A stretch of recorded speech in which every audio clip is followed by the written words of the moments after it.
Actually, Slow.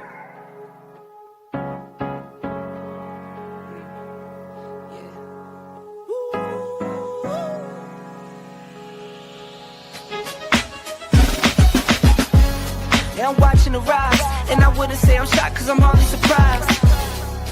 This one's for the ride, this one's for who knew I'd make it, just needed some time. This one's for my wife, could've left 1,000 times just about my side. This one's for the grind, I knew it would happen, just had the strength in my mind. It's the Travel OG, and welcome to the Black Manosphere Conclave 5.0!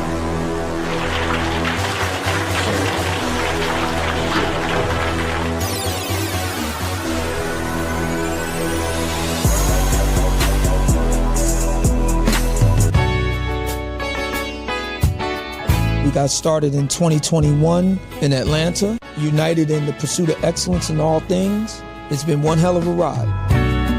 Can I tell you what's on my mind? 'Cause I've been thinking about it for quite some time.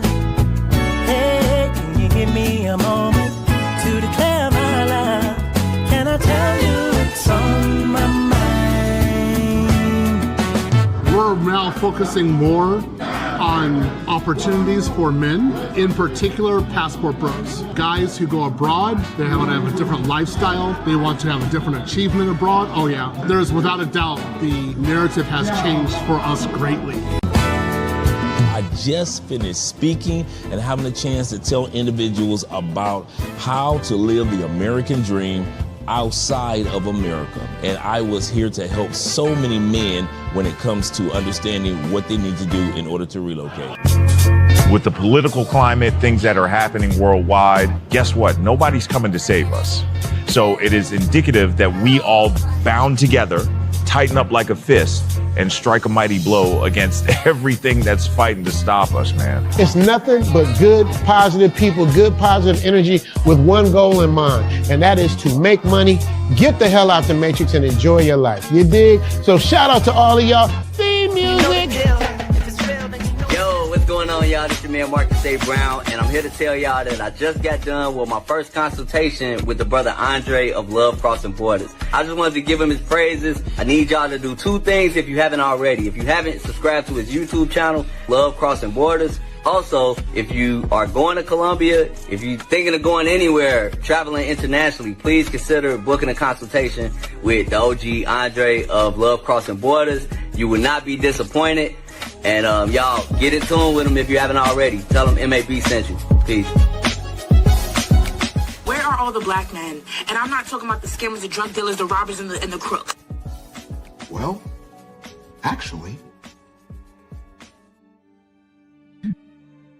In the early 2000s, before that, there was a show called Rap City on BET, which featured some of the videos of the latest rap groups of that time period. Many MCs and artists, in other words, got their first global exposure on the television show Rap City. There was a host, among others, named Tigger. Big Tigger, that is. Big Tigger, well, he was a brother that always kept it positive, that always kept the show lively. Big Tigger in the basement, in other words. Made you feel like you were at home or he was in your home with all the guests and the shows and the videos that they did on Rap City. Shout out to Rap City. Never heard anything negative about this brother. It's been 20, almost 30 years that he's been doing shows, DJing around the world, and yet nothing positive. I mean, yet nothing negative. But that doesn't mean that his home life is going good. Recently, we all saw the video that's gone viral with Big Tigger trying to struggle to get his own cell phone away from his current wife. The same wife that is now going through her own legal battles that we're going to talk about today. What's my point in bringing up this episode? To talk about another American woman that's acting toxic? To talk about nobody's perfect? No, not at all. You guys know me. I could care less about what takes place in the United States as long as I'm not in the United States. Whenever we bring up these topics on these shows, is to prepare you for life outside the United States and mistakes that I don't want to see happen to you. So remember, as you watch this episode regarding what's currently taking place in the life of a brother that really is not known for anything negative, but how you can be known for all good things, but if your house is toxic, doesn't matter how much people love you on the outside, the truth will come to light, especially with a toxic woman. And this goes for us who have passports, no matter what country you're in. Shout out to Big Tigger.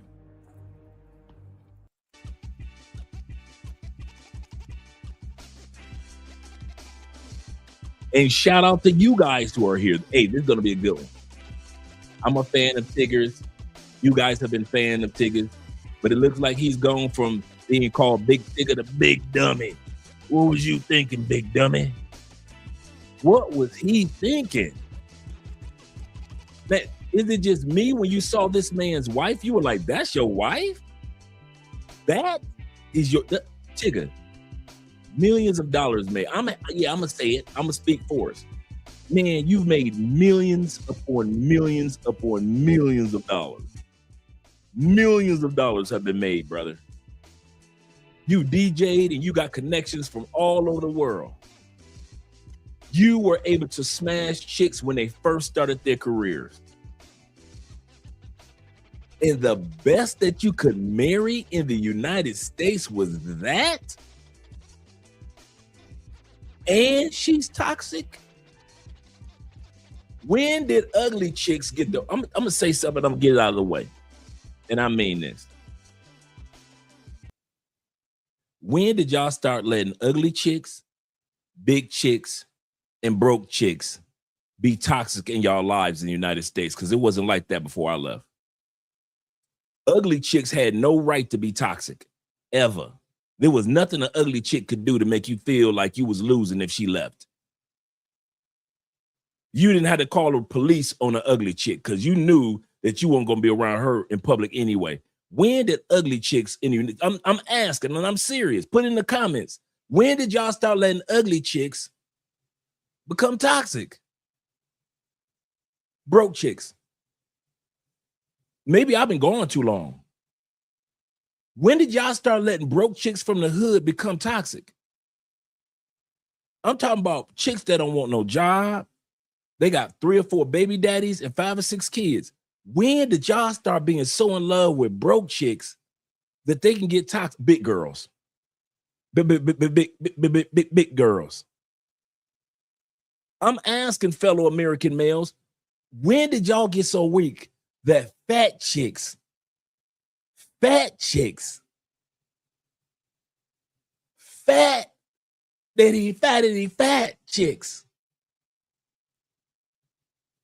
with a capital F? When did y'all get so weak in the United States as men when fat chicks, broke chicks, and ugly chicks can be toxic? And don't let it be a 3-for-1. You telling me a fat, broke, ugly chick in the United States can drive you dudes crazy where y'all got it, well, she got y'all on restraining orders. Y'all can't go out, hang out with y'all boys no more. You got to bring your paycheck directly to her deposit. You got to make sure that you take care of her. When did ugly, fat, and broke chicks become a thing to where they can get away with stuff that the divas can't? Ain't no use being a diva. Remember females used to have to be jazzy? Ain't no use of being jazzy no more. Ladies, hey, ladies, hear me out. I ain't even did the intros with these dudes yet. Ladies, hear me out. I don't blame you. Ladies, hey, Dre ain't mad. Hey, Tigger wife, I ain't mad at you. I ain't mad. Take his phone. Ladies, grab your man's phone and he ain't gonna do nothing. He ain't gonna do nothing. These American men. Ladies, these American men. Ladies, American born and bred men. They ain't gonna do nothing. They gonna cry, get my phone. You gonna call the police on them, but they coming back. They ain't gonna do nothing. American men ain't going nowhere. Ladies, hear me out. Whatever y'all do, American men ain't going nowhere. They are soft, they are weak, and they are simps. And if this does not apply to you, let it fly. Eat the meat, spit out the bones. But if what I just said applies to you, that's why it stung when I just said it. American men are soft as hell compared to all these other men in these other countries that wouldn't dare take place. They are not going to let a bunch of fat chicks, ugly chicks, and broke chicks all of a sudden be an in thing to where they can be toxic and ruin your life. So ladies, go ahead, do what you've been doing. Y'all wasn't doing that 10 years ago when I left. Now, I guess it's a new trend among American men. Y'all gonna be on suicide watch for broke chicks, suicide watch for ugly chicks, and y'all gonna be on suicide watch for big girls, big girls. So ladies, y'all ain't gotta lose no weight. These American men don't demand it. Men in other countries demand they women go to the gym. That's other countries, sisters. That's other countries. Sisters, you ain't got to. Go ahead, eat the hog maw, eat the chitlins, eat all the pork chops you want, girl. No, you don't need to go to get your ass out of that Whole Foods store. You do not have to go to Whole Foods for American men. You could be a big girl, big girl, and they still gonna love you enough to where you're gonna be toxic in their lives. Ladies, you ain't gotta do nothing for these American men. You don't live in another country, sister. You don't live in another country. So you don't have to do what the Brazilian woman has to do, go to the gym. You ain't got to do like the Colombiana, go to the gym. You ain't got to do like the women in Ireland or the women in Poland and make sure they got their bodies right with a good diet. You do not have to be like these Asian women that these dudes be trying to show you on social media, ladies. Ladies, I got news for you. They ain't going nowhere. They ain't got the balls. They ain't got the gall. They ain't got the nerve. They don't have the gumptions. American men, black, white, gray, purple, embracing toxic women. And that's what they do, ladies. Ladies, you ain't got to change a bit. Everything that they try to say, they need to change. Y'all too independent. They ain't going nowhere. American men ain't going nowhere. And I'm going to say this again. If what I just said does not apply to you, let it fly. If what I just said applies to you, that's why it stung when I said it. That's why you got the big tickets who got millions of dollars and still sitting there dealing with the unattractive, regular, everyday chick, ain't even got no kids by her. Not that I know of. Maybe they do. But I know he got a step kid. So you become a stepfather to an ugly chick, broke chick, unattractive chick who's toxic. And you want me to feel sorry for American men? Oh, hell no. This ain't that episode. This ain't that channel. My job is to prepare you guys for when you get ready to leave the United States to go visit or to go relocate to other countries. And the stupidity in which we move in the United States, gentlemen, is uncalled for and will not be accepted in other countries among other women. So if you like big, broke, unattractive chicks and they're toxic, you won't have to stay in the States. I'm going to say that now. You are not going to find a bunch of big and broke and toxic and unattractive chicks in most of these other countries. I'm sorry. You ain't gonna find no bunch of big girls like in the States that can be toxic for you. You might as well stay in the United States. You might as well don't go nowhere. Take your passport, put it in a shoebox, because if y'all tolerating this mess in the States and you are the good men, Here's a problem with the Tigger situation. And most of you dudes that like toxic women, you are usually the good dudes.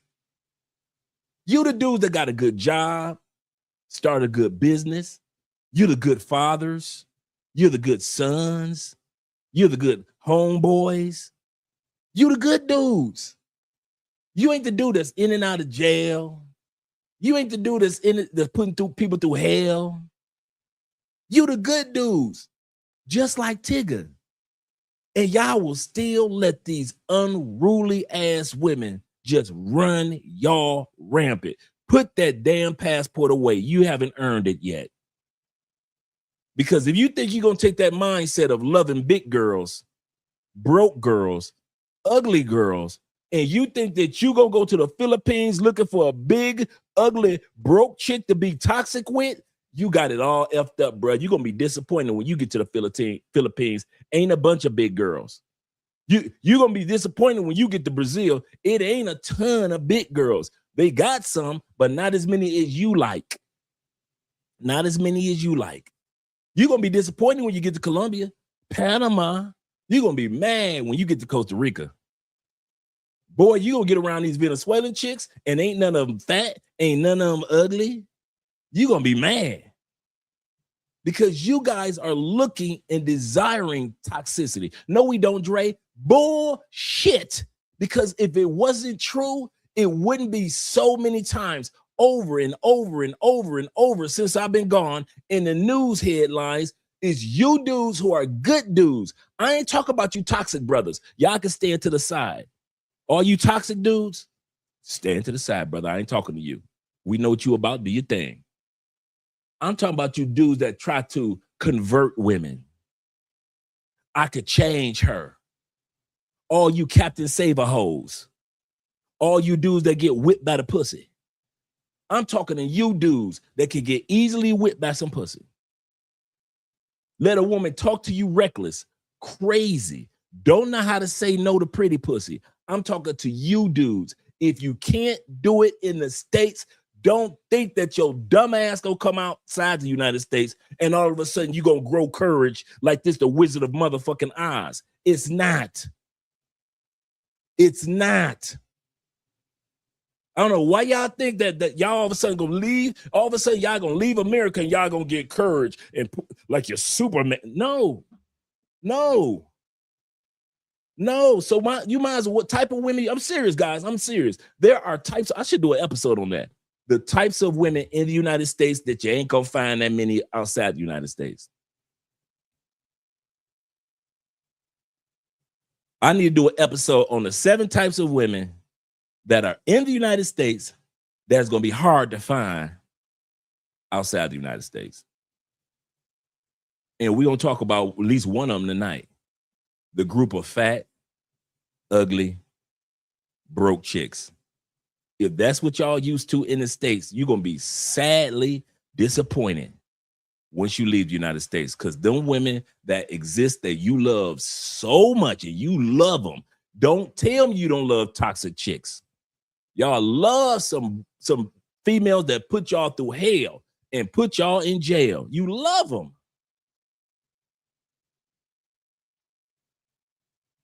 So if you think you're going to get your passport and find even more of that outside the United States, yeah, you're going to be disappointed. I suggest, and I mean this, I suggest a lot of you dudes take your passport and just go ahead and put it in a shoebox.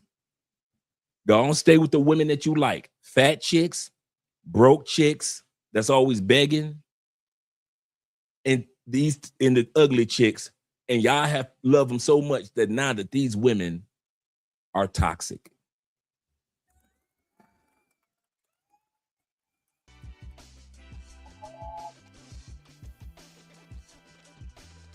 Y'all love them too much, man. Shout out to Kenny Peoples being in the building. Kenny says, this good being numero uno, that is. He said, good evening, Dre. He said, no, I missed. He said, I know I missed me in a chat comment.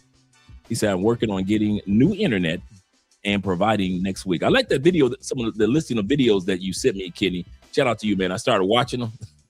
I love the one when the brother was snapping off on the sisters for being jealous of Taylor Swift. The sisters are jealous, boy. Boy. Hey, shout out to you, Kenny. I'm gonna have to show that one next week. The sisters are mad that Travis Kelce and Taylor Swift getting married. Why they got to shut down Madison Square Garden? But if he was marrying the black girl, sisters would be out there with parades and ribbons. He said, anyway, I'm not surprised about the big dummy Tigger. I say trigger, but Tigger. He said, could figure why many don't date in the Matrix. Yeah, I see that, brother. I see that. Shout out, much love to everyone in the chat. And shout out to my brother Nate 313. You better back the fuck up out my face, goddammit. I'm from Detroit, Michigan. Don't play with me. Don't play with us. You know how we get in public. You know how Detroit dudes do. He said, I definitely got my better made hot potato chips, barbecue. I'm jealous. Yes, sir. With my Fago pop. Yes, sir. Rock and Ride, not the Rock and Ride. I used to love that one, man.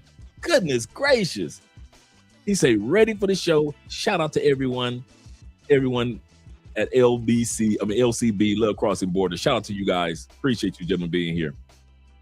Yes, sir, man. I kid you not. Shout out to my Uncle Jeffrey Ghostface being in the building. The Czar himself, or the Czar himself, in other words, Czar Ghostface.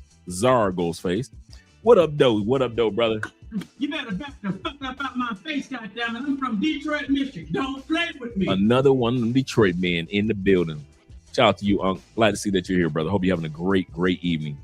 And my brother Don, a.k.a. the Don JP. Shout out to you. Good evening, Andre, and the chat. We got 27 in the building. Could you guys do us a favor? This invites other people into the live stream. Could you click that like button for us? We like you. Make sure you like us, too. Shout out to you guys. And shout out to you guys that support by way of Super Chats, PayPal, Cash App. Super Chats have been, I don't know what's going on lately. Super Chats have been low lately. Show your boy some love tonight. I love you, brothers. Shout out to you guys. Shout out to David Dice also being in the building of the Dice family. Dave says this. He said, family, Andre and Andrea, salute. And salute to the chat brothers. Salute to you guys as well. Yes, sir. Andrea is at Bible study right now, so she's enjoying Bible study. She'll be home in a little while. Yes, sir. And shout out to them Chester VA men. Yes, sir. Yes, sir. Simple logic. It's just simple logic. Yes, sir. And my brother Bronx brother in the building. Them New York boys out of the game. He say, thanks for tonight's cast. Yes, sir, brother. We're going to have some fun tonight. Oh, we're going to have some fun. I always bring out receipts that other people don't bring out.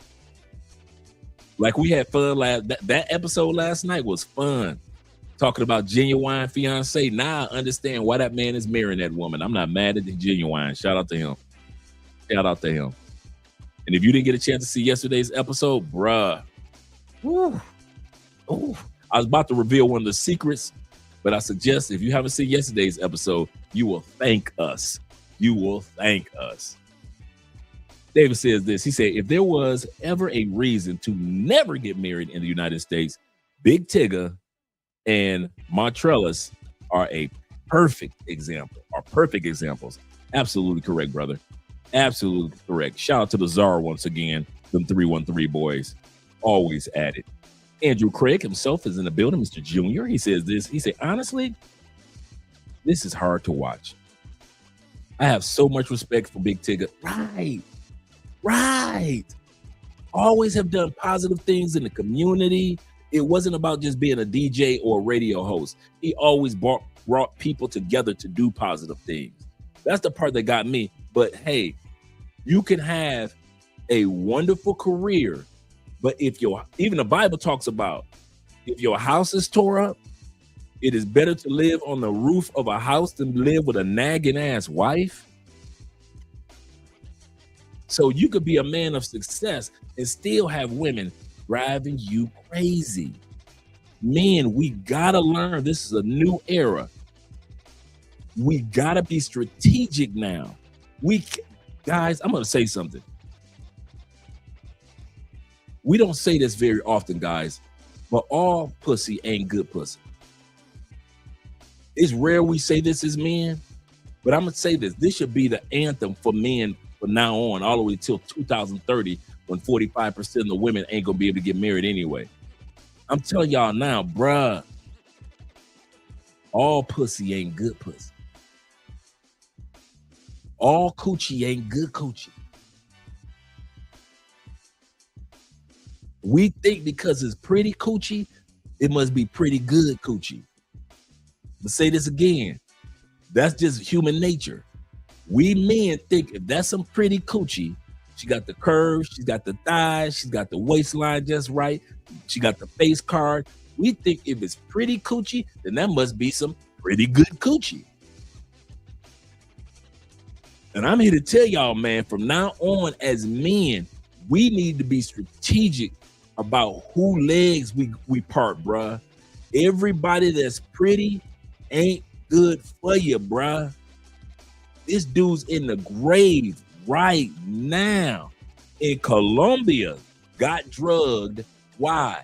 Chasing some pretty coochie, didn't vet the situation. Ignored all the red flags and what have you. Dude, we live in a new era. This is not the coochie our daddies and our uncles used to get. This is a different type of coochie out here, bruh. And I'm not talking about a coochie that got disease. I'm also talking about coochies that can land you in a grave, bruh. Okay, y'all think I'm crazy. Shout out to Greg. Shout out to Greg being in the building. And Cortez, he said, I immediately blame Tigger for choosing her. Absolutely correct. I ain't blame that woman for being crazy and ugly at all. I didn't blame her at all for being who she is. A lot of times women show us who the hell they are and we ignore it. Dude, if y'all want to know the number one way to get drugged in Colombia, to get drugged in Brazil, to get drugged by a woman in Europe, to get drugged by a Venezuelan, you know the number one reason? Number one, nothing else. Just ignore the red flag she shows you. Every single story of a guy that's gotten drugged in Colombia, he ignored every single red flag. That's all you got to do. If you plan on, let me see what it's like in Colombia to get drugged and robbed and scammed and hustled. Just ignore the red flags. If you're in the Philippines, you might not get drugged. Or in Thailand, you might not get drugged, but you might get hustled and you might get scammed out of your whole bank account. Don't worry about it. All you got to do is just ignore all that woman's red flags, and I guarantee you, you'll be in the Philippines, you'll be in Thailand, you'll be in Vietnam, and that woman in Bali is going to run through your bank account. She going to have you, baby, I need this. Baby, I need that. Baby, buy me this. Why we start this? Why we buy that? And next thing you know, your bank account of $300,000 is gone in less than a year and a half. And you had planned on retiring on that $300,000. Don't worry about it. Just keep on ignoring these women red flags. Think Andre don't know what he's talking about. And keep on thinking that all pussy is good pussy. Y'all got to stop that, bro. All pussy ain't good pussy. If I was single, everybody can't get the dick. That era is over. If I was to tell any of you young brothers under 40, I mean this. Let me change this damn music. I'm going to come back to the shout outs. I'm going to put that music on pause for a second. If I could tell and try to encourage all you brothers under 40, one thing, other than having your money right and things like that, right? When it comes to women, this is the era where you need to be funny style with your dick. Everybody can't get the dick no more. You young brothers under 40, you weren't born in the 80s, 90s, 70s, where we could just fuck whatever we wanted. It wasn't that many diseases out there killing everybody. And most of the diseases out there, you kind of knew it before you even got into it. You weren't born in that era. Some of y'all dudes trying to live our era, but it ain't our era anymore. It's not the time where we could fuck pussy blindfolded. Y'all can't do that, bruh. All you brothers in the, I don't care what country you go. Why? That's why I got my passport. No. Bro, I'm talking about on a global basis. You got to vet. Everybody can't get the dick no more. You weren't born in that era, bro. We could tell you about the Freaknik eras. You ain't gonna have no Freaknik era. Your ass gonna end up in the grave somewhere trying to be Freaknik. You keep on listening to these other guys on YouTube that's telling you, look at me, I fucked a bunch of people. So here you come trying to fuck a bunch of people, and you end up with your ass on the other side of Saturn, dead. If I was single, under 40 years old, with a pocket full of money and a passport, I am funny style with the dick. I ain't gonna even lie. No, every pretty bitch can't get the dick. Hell no. Yes, you are fine. Yes, in my mind, I want to fuck you. But in my common sense, hell no. Like my Sunni Muslim friends and my 5% brothers used to say, you got to live on your higher man and not move with your lower man. You got to walk with your higher man self and not always walk in the primate man of yourself. I kid you not, bruh. You guys were not born in the era where you could just fuck a bad bitch and just keep on going. But you weren't around for it. I'm sorry. You weren't around for it. It was great. Yes, it was. Fucking bitches in the 70s and the 80s, slow jam music. You can fuck while you listen to some Luther, some Earth, Wind, and Fire, some Frankie Beverly and Maze. You weren't around for the time where you could fuck somebody off of Jodeci or fuck somebody off of some Silk. There's a meeting in my bed. You weren't around for that. You weren't around for Silk. You weren't around when Drew Hill first started popping off. And Beauty is her name. You weren't around to get no pussy for that. You missed out under 40. I'm sorry. You missed out on that era. Your era is so dangerous. No matter what country you go to, you got to be meticulous and move strategically. You got to vet. You've got to have boundaries, standards, and morals. We, in our era, we didn't need standards. We didn't need boundaries. We didn't need morals. I'm telling y'all now, if y'all think you're going to imitate your daddies and your uncles' sexual patterns, your ass going to end up dead somewhere, trying to be like your daddy and your uncle and your older brother.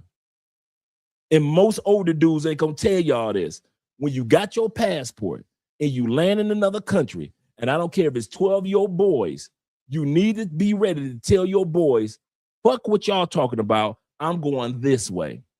Man, we got 15 bitches coming over to the house. You got 15 bitches for you. I got one right here. I'm good. If I want to trade her in, I'll trade her in tomorrow. But I don't know them 15 bitches that y'all brought to the house. You got to stop falling for that bullshit of what a group of dudes are trying to convince y'all to do in another country because you're excited and you see all the Thai women. You're like, oh, shit. Oh, bro, I'm telling y'all went around for it. You missed it. I'm telling you, you missed it. And you're going to try to be like your uncle. You're going to try to do it like me. You're going to try to do it like all the older passport guys. And I'm telling you, you're going to fuck around and end up dead somewhere trying to imitate our era. We could do that shit. All you dudes under 40, you don't know shit about what we were doing. And ain't nobody telling y'all the truth. All these men out here lying to men. We always want to talk about how women lie to women. You motherfucking bitch ass men do not tell other young men the fucking truth to save y'all lives. You never tell these dudes about the bullshit you went through when you was out there in them streets with them bitches. Y'all got these, y'all get a microphone and get y'all some super chats and y'all lie to these young men. You got these men zooming to Thailand, and now they drugging y'all asses in Thailand. And I could pull up a bunch of videos, and we could do an episode after episode after episode on motherfuckers getting drugged to Thailand, and ain't none of them goddamn YouTubers telling y'all a damn thing about them getting drugged to Thailand. That era of trying to be like us is over. It's over.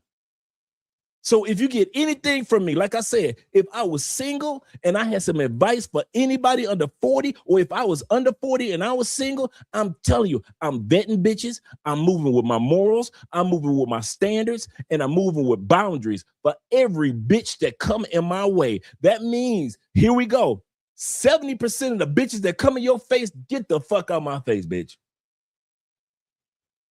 Yeah, it's that era that you in. See, we was raised in an era where 70% of the bitches you could fuck. You could sleep with them. Ain't no issues. The exchange ain't no robberies. Every once in a while, incident will happen. Your boy got burned. We kiki about it. He get a penicillin shot, some penicillin pills, and he good. He got the crabs. Okay. Take a little shampoo, scrub it out. Couple days later, you good. Wasn't no biggies. Ain't nobody end up in the grave except for you know, unless you dealing in a situation where the person end up with HIV or full-blown AIDS. But that was so rare because it was just a new disease back then. So that was like super rare when that happened, especially in the Black community. Now, y'all gonna end up dead trying to imitate me, your daddy, your uncle, your older school teachers, and all us motherfuckers that's over 40. Don't be following. I'm telling y'all now. I'm telling y'all now. I know these other older bitch ass men ain't gonna tell y'all this. I'm gonna tell you that now. You cannot do what we did and get the same results. That time period has passed. It's over. It was what it was. You weren't born for it. You weren't born around it. You didn't get a chance to be in it. You can hear the stories about Freaknik era, but you ain't gonna never get a chance to experience that. You were not around for the 2 Live Crew era. You were not around for the Miami base, the Atlanta base era. You were not around for that. You were not around when strip clubs were at their peak. Strip clubs now ain't shit like how they used to be. You weren't around for that. You were too young. You just were not around. And so now y'all got passports and try to imitate us. I'm telling you, my brothers. I'm telling you. I'm saying to you what them other goddamn content creators are not telling y'all. And I'm not talking about anybody specific. So don't be, he must be talking about, must be talking about no damn body. I'm talking to you. If you are under 40 years old, every piece of pussy is no longer good pussy. You gotta be disciplined with your dick. You gotta do it. Because all you do is just running amok with your sex life, man, y'all gonna end up in jail or hell. Y'all gonna either end up with a toxic chick and she gonna put you in a situation where you're gonna end up in jail, or she gonna put a hot ball in your ass and you gonna end up in hell. Fuck around with them raggedy ass chicks of today, bruh. You gotta be strategic. These women that y'all got in y'all era, these chicks are unruly. Even the nice ones will snap off on you, and you'll end up with 2 knives in your ribs, bruh. Even the nice chicks are strapped in America. Even the nice chicks in Colombia got a friend with a machete or 2. No matter where you go in the world now, I don't care if you black, I don't care if you white. If you are under 40 fucking years old and you trying to imitate sex lives that we had, your ass gonna fuck around and end up dead. And DC Rob gonna do an episode on you, and you know I'm gonna pull out a big ass bowl of popcorn because I'm gonna laugh at your dumb ass because I told you, stop trying to imitate your damn daddy and your uncles when it comes to our era, and realize the women that you got to deal with is they are far more dangerous. They're beautiful, they are sexy, and they are far more dangerous. And you can end up in a Tigger situation like Tigger did, just like that. Just like that. Y'all think I'm just talking, bro, but I'm telling you, I got y'all backs. Dude, I'm telling y'all something. I say shit as if I'm dying tomorrow. Y'all ever catch that? Have you ever noticed how Andre talked to y'all? I say shit like I'm on my deathbed. Like if I only got 1 week left, and if I had to tell men something, have you ever noticed every episode, my passion is to let you guys know before I'm gone. You know why? Because all these other motherfuckers ain't saying this shit when it come to travel and when it come to women in other countries. They gonna sell you motherfuckers into a goddamn coffin. You keep listening to their ass. Go ahead. Okay, if I'm lying, keep listening to them. Okay, if I'm lying, keep listening to them. You motherfuckers gonna keep on getting robbed, keep on end up in the grave. You thought it was just isolated in Colombia where they drugging motherfuckers. Then all of a sudden it went to Europe. So now they drugging motherfuckers in UK. You thought it was this over there in Europe, and then all of a sudden, bam, you start hearing about it in Brazil. Oh, well, they just drugging motherfuckers in three areas. Okay, cool. Now, every time you turn around, it's a bitch drugging somebody in Thailand. Every time you turn around, man. It is just uncalled for. And the only thing that you need to do if you're under 40 years old is just to tell yourself, everybody can't get the dick. Treat your dick like it's a gold finger, like it's made of solid gold. Every bitch that come into your face, I don't care how fine she is, if you got 10 fine bitches coming to your face, it should be at least 6 of them bitches can't get the dick. If you telling me you got 10 fine bitches coming into your face and 9 fine of them motherfuckers got the dick, you ain't shit. Not them. You ain't shit. You sold yourself short. Not them. You did. I get tired of hearing men go on social media talking about, I got robbed in Colombia. And we've been me and DC Rob and Razor Rays and other content creators been telling y'all motherfuckers for years, leave them raggedy ass pretty bitches alone. There's some good pretty women in all these countries. But no, y'all keep getting with them toxic ass raggedy bitches. And then when you get robbed and your shit come up missing, or you end up in the grave or in the hospital, you expect us to feel sorry for you. So you run your happy ass over to DC Rob. Run your ass over to Razor Rays, because he the only one that's gonna feel sorry for you. Me and DC Rob don't give a fuck. But Razor Ray gonna at least give you a microphone and listen to your story. Like, yeah, really? Man, damn, what happened? Well, you know what? We're glad that you're alive today to tell a story. Man, be careful out there. Razor Ray, the only one that's gonna pat you on your back and say, you know what, brother, it's gonna be all right. Not me. DC Rob, no, he done with that shit too. We tired of babysitting grown-ass men when it come to your money. No. When it come to how you spend your time, no. Traveling, no. We ain't got to babysit you on your money, how you spend your time. Your health, no. We ain't got to babysit you on your health. No, you good men on your health. Your behavior, no. Everywhere we go, we some decent men, okay? So you got to babysit you on your behavior. What we got to babysit your ass on? Bitches. We ain't got to babysit you on your money. We ain't got to babysit grown-ass men on how you spend your time, how you travel, how you behave. We are all good. You are great examples when it comes to that. But when it comes to bitches, the passport bros, the blue book gentlemen, the expats, all you travel motherfuckers are horrible fucking examples. Horrible. You do not tell these young men the truth. God damn, it is not that hard to be a fucking man.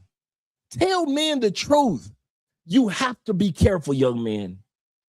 I'm your brother and I love you. And I mean, I love you. And like I said, I always talk like I'm on my motherfucking deathbed. Like it's the last time I get a chance to go on this mic. Because you know how funny style YouTube is. You're on YouTube today and they will snatch your shit tomorrow. So I got to get the message out. Stop listening to these grown-ass, adult, lion-ass men who will not tell you the full truth. The full truth is, I don't care how many badass Thai bitches you bring along, how many badass Filipino bitches, how many badass Bali bitches, how many badass Brazilian bitches, Colombian bitches, Venezuelan bitches.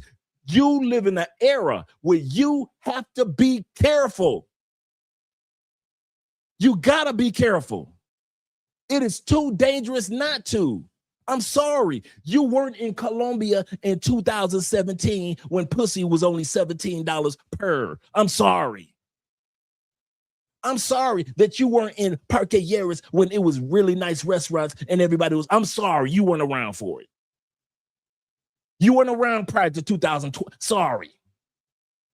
You weren't in Brazil with Charles Tyler. Sorry. You weren't there when Richie Mack and Chocolate Man them first zoomed the title. Sorry. You weren't around for it. You weren't around for it. You missed the boat.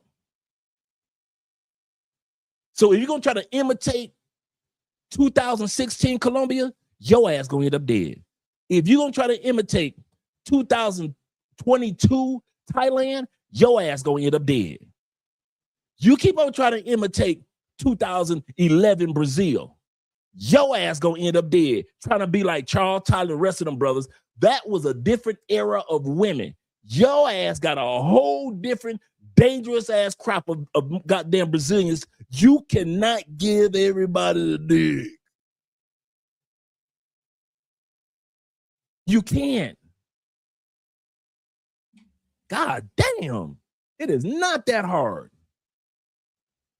It is not that fucking hard. I swear. Shout out to Tim Howard in the building. Brother Tim. Let me turn the music back on. But I say the stuff, man, because I really care. I really, really care. And I know when guys say, hey, Dre, you can't help everybody, man. Some people gonna listen, some people ain't. And I get that. I get that. I really do. But I'm telling you, and I keep saying this, the day you don't see me say nothing, that's the day you got to worry. The day that I sit back and I just watch y'all do shit, and I just come on here and I do reaction videos just to make money, and I don't give no real advice, and I just come on here kiki kaka and make money and just focus on money, that's when you got to worry. That's when y'all need to stop watching Love Crossing Borders. When y'all see me not give y'all real advice on this travel shit, that's when y'all need to stop watching Love Crossing Borders. Fuck watching Love Crossing Borders just so I can get the views. Fuck watching Love Crossing Borders so I can get the views. This is a business, yes. We appreciate the super chats, the cash apps, and all the proceeds. Yes, we appreciate you guys helping us when it comes to fundraisers and helping out the community. Yes. But the day you see me stop sharing authentic, truthful information with you guys, and I'm only here for the money, y'all need to stop watching Love Crossing Borders. I'm here to tell y'all that now. I will tell you to stop watching this channel. I personally will tell you, stop watching this fucking channel. The moment you see me and you can tell, he don't give a fuck about us. He just coming for the money. The moment you see that, you need to start watching this channel, because that means this channel ain't shit. I'll say that about my own channel. If I'm not giving you something that will help you prepare you for your travel before you leave and your experience while you're there, don't watch this channel. I'm telling you, don't watch this channel. If I get to that point, don't watch this channel. Fuck that. Don't waste your time. But as long as I am giving you some information that can help you prepare us as men mentally before we leave and mentally while we're in these countries, hear me out, because I give a damn, bruh. That's the only reason I say it with such passion, with such fire, and with such concern. I got your back. Bruh, I got your back. And I ain't the only one. I'm not going to say it like I'm the only one that got your back. There's a lot of great content creators out here in all these countries that got your back. But it's just too many that's telling y'all about the fun part, but they never tell you about the psychological part. And you wonder where the fuck all your money or your time or your girls went, or what happened, or how you got drugged. And a lot of it is because we weren't psychologically prepared before we left, and we weren't psychologically prepared once we got to a particular country or countries when it comes to the ladies. In every other area, I see that you guys do great. You guys are building businesses in other countries, buying real estate in other countries, having kids, getting married, starting good relationships in other countries. You guys have more than one. Many of you guys have more than one passport now in other countries. A lot of you guys have investments in the stock markets in other countries, bank accounts in other countries. So for me to sit back and act like y'all ain't never done nothing right, that will be some bullshit. That will be a lie. You guys have, and myself, we've done phenomenal. But as far as when it comes to the ladies, I don't know why we're still stuck in the mud when it comes to foreign women and domestic women, but we got to get out of that, bruh. And one of the ways that you can get out of it is dick discipline. Once you master the Shaolin Temple method of dick discipline, once you learn the Shaolin Temple method of dick discipline, I'm telling you, bruh, your life will change. Your life will change. Shout out to Tim Howard with the five members. Shout out to the 5 new members out there. We appreciate you guys. Florida Gator is in the building. He said, Dre, he said, you know that once these guys get the smell of the box, they totally lose their mind and all their sense goes out the window. I know. But if I can help out 1, maybe 2 brothers to realize all pussy ain't good pussy, I'm good.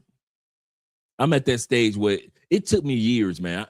Florida Gator, it took me years. I ain't gonna lie. It took me years to realize you can't help everybody. I used to be so frustrated, man. I used to always, black community or the American community or the male community, and I'm always fighting for somebody's rights, right? And I finally come to peace with, if I can help out a few dudes, I'm good. So if 98% of dudes off when this live stream ends be like, fuck you, Dre, man, I saw a pretty bitch and that bitch can get this money, I got it. I'm at peace with that. It took me years to get to that point, but I am now at that point of peace when dudes say, fuck you, Dre, I'm gonna do what the fuck I want to do. It's my vacation. You can't tell me what to do. And I can't tell a grown man what to do. Everything I say is just suggestions from an older brother that gives a damn.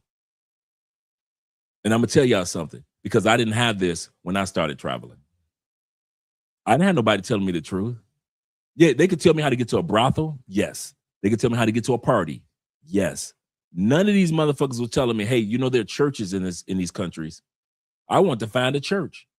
I want to find an apartment. These dudes would show me bitch after bitch after bitch. I'm meeting women after women, but I was like, okay, how do I rent an apartment here? Nobody could show me. Okay, when I moved there, I heard that you have to pay taxes. Nobody told me that if you go over a certain threshold, like a regular Colombian, then it kicks in for you to start to pay taxes in Colombia. Give you a perfect example about what I mean, guys. Here in Colombia, because a lot of people say, I don't want to be over 180 days because then you have to start filing taxes like a taxpayer. No. It's not about, I'm going to come back to you. Thank you very much, brother. I'm going to come back to your comment in a second. F Channel. Shout out to F Channel in the building. He says states, highest HIV, Georgia, Florida. I can know that about Florida. Louisiana, Mississippi, Tennessee. The South is Maryland. What's going on in the South? y'all freak on. He say highest STDs, South Africa. Botswana, Namibia, my bad. Bermuda, wow, that's over out here. Brazil, wow. Zimbabwe. We got to be careful out here, gentlemen. We got to be careful out here. I'm going to come back to you in a second, Florida Gator. When I first started traveling, we was about to talk about taxes. Forget about what I was about to say. For example, if you're here in Colombia and you're here for over 180 days, like 183 days, right? Yes, you are expected to file taxes in Colombia. Do you owe taxes in Colombia? Not necessarily. I have been here going on a decade. I have never owed taxes. I just started filing taxes 3 years ago. Well, wait a minute. You've been there that long, but you just started filing? Yes, this is why. This is how Colombia works. Which other YouTubers who are here in Colombia don't fucking tell you. This is what pisses me off. Just basic, simple stuff. They will tell me how to go get bitches from every brothel. But when I want to stay here and I'm worried that, am I breaking some laws? Do I owe taxes or something? Them bitch motherfuckers could tell me how to get to a brothel, but they can't tell me about some tax laws, and they've been to Colombia 15 times. How the fuck that work? So here's how it works in Colombia. When it comes to Colombia, if you hit a threshold, it alerts the system. And here are the thresholds. First, you've been here over 180 days. Yes, that alerts the system. That, okay, we got a person that's here 180 days. Let's see what they're going to do. Are they going to make some money here, not make any money to here? What's going on? Do they need to file taxes because they made money? See, if you ain't made no money, you ain't got to worry about filing no taxes yet. I have a Colombian bank account. Some of you guys have a Colombian bank account. Colombians are taxed on their bank accounts. We in the States are taxed on our paychecks that deposit into our bank accounts, right? So you get a paper check or deposit check in the States, and you are taxed. You see your taxes taken out, blah, blah, blah, blah. Colombia is not like that. They're going to give you just about all your money except for your pension money. As soon as you get paid on Friday, all that money goes into your bank account. In a whole year, just go into the bank account, just goes into your bank account, direct deposit bank account. Now, you've got a few people that work under the table, which means they don't have a bank account. But most Colombians that work have a bank account, and the money just goes into their bank account. Then at the end of the tax season, which is September, October, that's when it's time to file your taxes, right? Here we go. Even if you send your Colombian girlfriend money into her bank account, that is considered money that can still be taxed. I don't know why I'm freezing like that. Let me make sure I'm not freezing on here. Maybe it's just there. Which can be even your Colombian girlfriend, if you send her money and it goes directly to her bank account and you send her $300 a month, that can impact her bank account. So let me make sure that we're just good on here. In other words, there is a threshold. We're going to talk about that threshold in a second. Just let me pull this up. Or I could have just went here, huh? So let me pull this up. And I know we're supposed to be talking about Tigger, but I think this is very important what I'm about to share with you guys. And then I'm going to come back to the super chats. Okay. Here in Colombia, it's like this. Okay, it's looking good. Great. Okay, so here's what takes place in Colombia. I'm going to put it in US dollars. If you cross over 10,000, maybe 10,500 going into your Colombian bank account, it triggers the system to have you file taxes. So the 180 days, over 180 days, yes, it lets the system know, okay, you're still in the country. All right, let's see what this person's going to do. Are they going to be a business person, or they just got a bank account? Are they going to, next step is, are they going to put any money in the bank account? Okay, they put money in the bank. How much you going to put in? Okay, only 9,000. Okay, he ain't got to file. 5,000. No, he ain't got to file. Oh, he put in 15,000 in that bank account in the whole year. Now you've been triggered to file taxes on that overage. Now you got to file taxes on that overage. The reason why I started paying 3 years ago instead of 10 years ago, I never hit the threshold to alert the system. So even though I've been here way over 180 days, right? I've never alerted the system about if I'm making money or not. Remember, Colombia is, when it comes to making money, you are taxed on what money's coming to the bank account. So 1 year, like 3 years ago, I put in like 12, 13, I think maybe $15,000 USD. We're talking about USD into the bank account. That overage alerted the system, right? So Andre, you owe taxes. My tax day is in October, right around my birthday. So that's because in Colombia they break the tax months up. So some people based on their number is September. Some based off of their digits, their social security number. In other words, I'll say it as that, but it's called the cellular here. But your social security number is in October. Mine is early October. Andre's is during September. So she files our taxes because he's a tax accountant. She does her taxes in right around August, getting ready for September. She does mine in September, getting ready for July. And you know, you know, you got a wife that's a tax accountant. She knows how to do all the tax breaks. So by the time she's done all my paperwork, I ain't own anything. So I've never owed any taxes. And for those years, as long as I didn't go over that 10,000, 11,000 amount going into my bank account each year, it didn't alert Colombia's version of the IRS to have me file taxes. You do know none of these bitch ass YouTubers gonna tell you that. They would rather have y'all scared to come to Colombia and have y'all think, man, if I stay over 180 days, man, you're going to have to file taxes. And then you got to file taxes. None of them tell you about all the tax breaks you get as an expat if you live outside the United States for 330 days. None of them going to tell you that.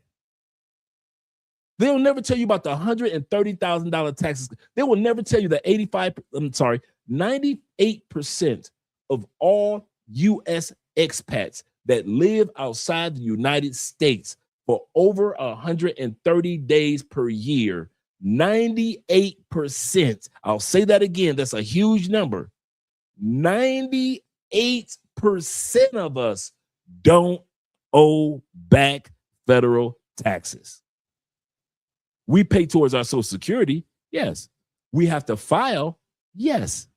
If you're registered in a tax owed state, yeah, you got to owe your state taxes. But as an expat, you can always transfer your legal address to Florida, Texas, Nevada, Delaware, or Wyoming. You do not have to use, because you live outside the United States, you don't have to use that last address or your family's address as your home base. You can choose any of the states that don't have to file taxes. My shit's still in Florida, bruh.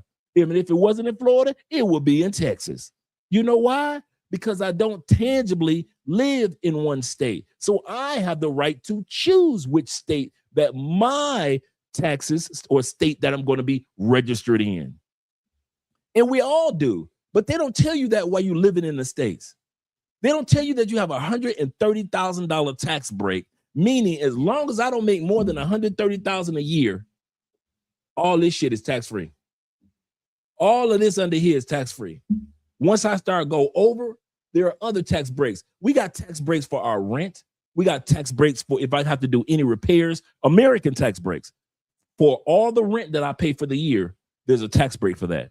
All the utilities, there's a tax break for that. Any repairs I will have to do on our truck, if ever have to be done, there's a tax break for that. Gas is tax break for that. There's a tax break for damn near everything. But you don't know that when you're a U.S. citizen still living in the U.S. Why? Because you're not an expat and you don't live outside the U.S. over 330 days of the year, right? So you would never know that this exists. But them bitch-ass YouTubers ain't gonna tell you that. That's the part that pisses me off the most. There is so much information when it comes to travel, and these dudes are not telling us everything. And this is the crazy part that pisses me off, and they're living it. They will go to another country, start a business, but then tell you about bitches on the beach. They will never tell you how to start a business. They will go to another country and they'll buy an apartment, but they'll never bring on a realtor on their channel. They'll go to another country and show you bottle bitches, but they'll never show you how to get a quality woman. They never show you how they are being successful overseas. But they just throw a decoy in your face, a bad bitch with a pretty face. And I'm gonna say something, being honest, and we fall for that shit every time. They ain't got to show us no information about Thailand. Lord, they give us a pretty bitch. They ain't got to show us shit about the Philippines, as long as they show us pretty bitches. They ain't got to show us nothing about Colombia, as long as a YouTuber showing pretty bitches. But they will never show you and tell you how they did it. Y'all ever notice that? They never tell y'all, how the fuck you still over there all them years, bruh? How you doing that? How you get an apartment like that? Did you use a realtor or did you find it yourself? How'd you get an apartment like that? Now, that's a nice apartment, bro. How'd you get that? You bought a car? How the fuck you buy a car? I know we could buy a car in another. When? How'd you meet her? Where'd you meet her? They never tell you how they met their woman. They never tell you where you can meet the good women. They just show you that they got a good woman. They never show you how they purchased that apartment. They just tell you they purchased an apartment. Y'all caught that? And the easy way to suck your dumb ass in is just show you pretty bitches. And we all fall for it every time. We all fall for it every time. And by the time you get done realizing this dude done bought an apartment and you want to know how he did it in Bali, you like, it's been 3 years. You be like, oh shit, I've been looking at 3 years with the pretty bitches and I forgot to ask him how the fuck he buy that apartment. I forgot to ask him my real question. How the fuck did you buy that apartment in Bali? How'd you rent in a place in Bali like that? How did you know what part of Indonesia that you want to move to other than Bali? They never tell y'all. Sleight of hand. Sleight of hand. Our brother Florida Gator says this. Excuse me, gentlemen. He said they don't know how to do it themselves themselves, Dre. I get it, Florida Gator. I get it.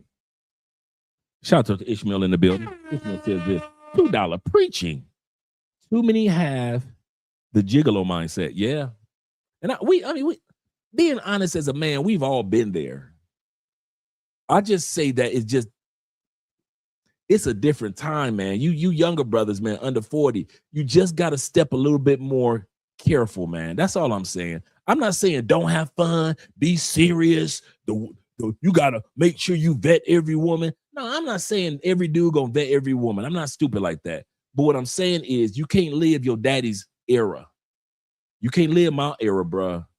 We was out there smashing and they was smashing us, dog. We smashing them chicks on the regular and they up there riding us and smashing, bruh.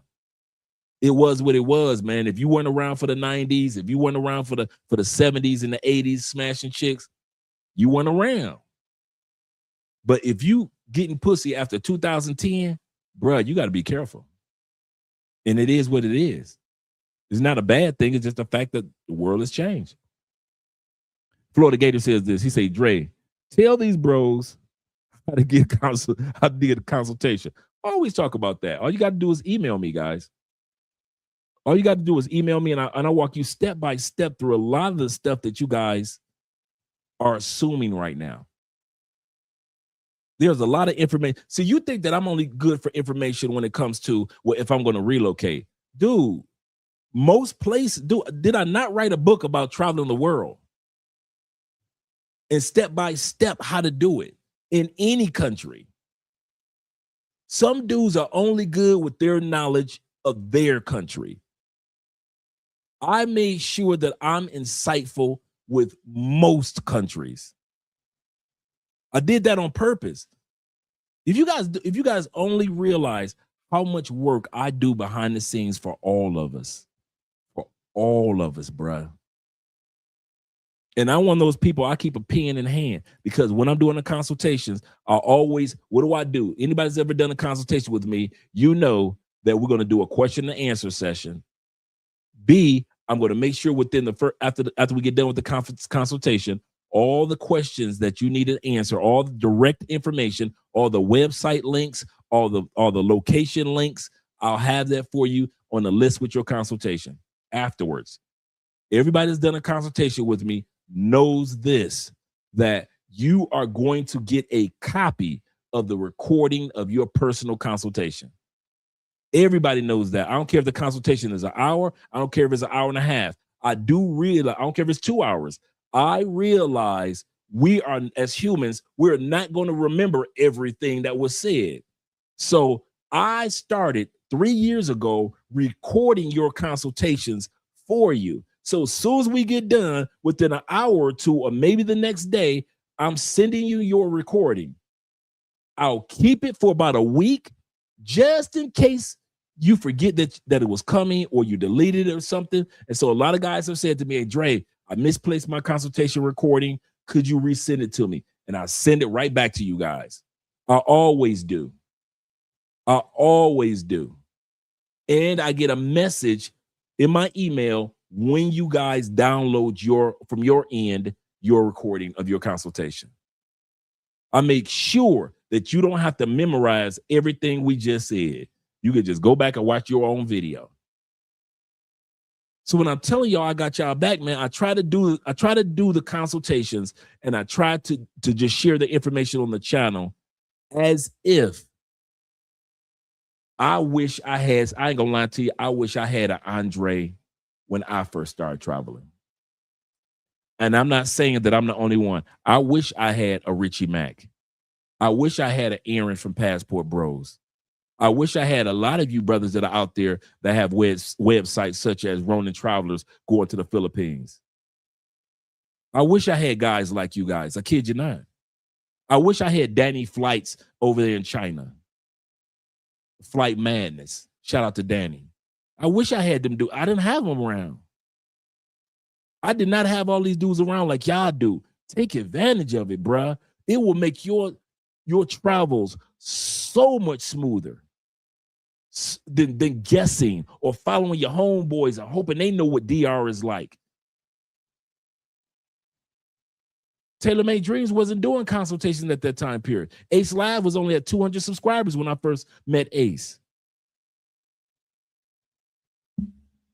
Man, y'all got the hookup, bro. I swear, it is so different for y'all. It is so easy for y'all. That's why I be so upset when y'all get drugged and robbed. Because if anybody should have got drugged and robbed the way y'all do, it should have been us. Because we didn't have the insight that you guys have. We didn't have older brothers. We didn't have guys that were out of the country 10, 15 years already. We didn't have all that, except for the military brothers and maybe a few expats and digital nomads. But we didn't have like a whole social media movement of information that we could glean off of. A lot of us was just guesswork. It should have been us that should have been getting deleted. It should have been us that should have been getting robbed. Anybody before 2020, it should have been us, man. The way we was moving. But all you dudes after the pandemic with all this information, and you still getting robbed and drugged on the numbers that y'all getting drugged and robbed around the world and scammed by women around the world, I don't see how y'all doing it. I mean that. There is no fucking way. I got all these guys that all this information, knowledge, and wisdom, and I am getting off a plane in the Philippines, and I did not reach out to Ronin Travel. I did not reach out to my brother More to Life and all the other brothers out there in the Philippines for years. There was no fucking way I'm getting off of anybody's plane without doing a consultation. That shit is not happening. I'm not. Fuck my boys. Me and 7 of my boys going. Fuck all 6 of the motherfuckers. I am not getting off nobody's plane. Let them niggas get off the plane dumb. I'm going to get off the plane. Dude, when we went to Europe, I paid for a consultation from a dude that's been living in Portugal for years. And he's traveled throughout Europe and he's written books about it. I had no problem. And do you know some of the scams that Europeans do? And he had warned me about, if you see this, Dre, look out for that. If you at the train station, do this. When you get, it's easy at the train station. This is what you do when you get, man, this dude made our trip so much smoother. When I got to the European train stations, I wasn't nervous. I wasn't like, where do we go? What do we do? This dude literally had walked me through the consultation. So I was good. Man, there were scams. Andre didn't even know there was a scam. I say, Andre, he told me about this. Let's go here, go around there. Because if we go this way, he said, that's what it. I'm telling y'all, bruh. Okay, y'all think I'm playing. I ain't the only one that be paying consultations. I mean, y'all ain't the only one to be paying for consultation. I do too. I ain't going to nobody's country. And I mean nobody's country from now on. And I know all this knowledge, all these men who are walking encyclopedias of these countries. I am not going to walk into them countries acting like Andre been to Japan before.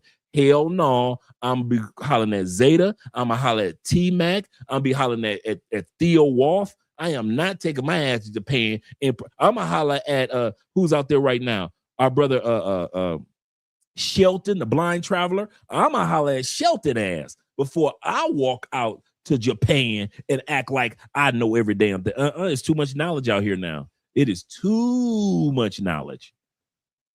Too much knowledge. Jay Fleming say, donation for the hard work, Dre. Keep it up. Yes, sir. Yes, sir. Hey, love the photos. You know what I'm talking about. I'm happy for you, bro. I'm happy for you, man. You had a great holiday. I said holiday, but it was your birthday week. And man, you did it right. You did it like it was supposed to be done. Shout out to you and Brazil. Yes, sir. Shout out to you and Brazil. Goodness gracious, it's been an hour and 15 minutes. Andre, you need to shut up, bro. You need to be quiet. Let's go back to the shout outs for a minute. I want to continue to give you guys some shout outs. Let me bring the music back. Let me bring that music back.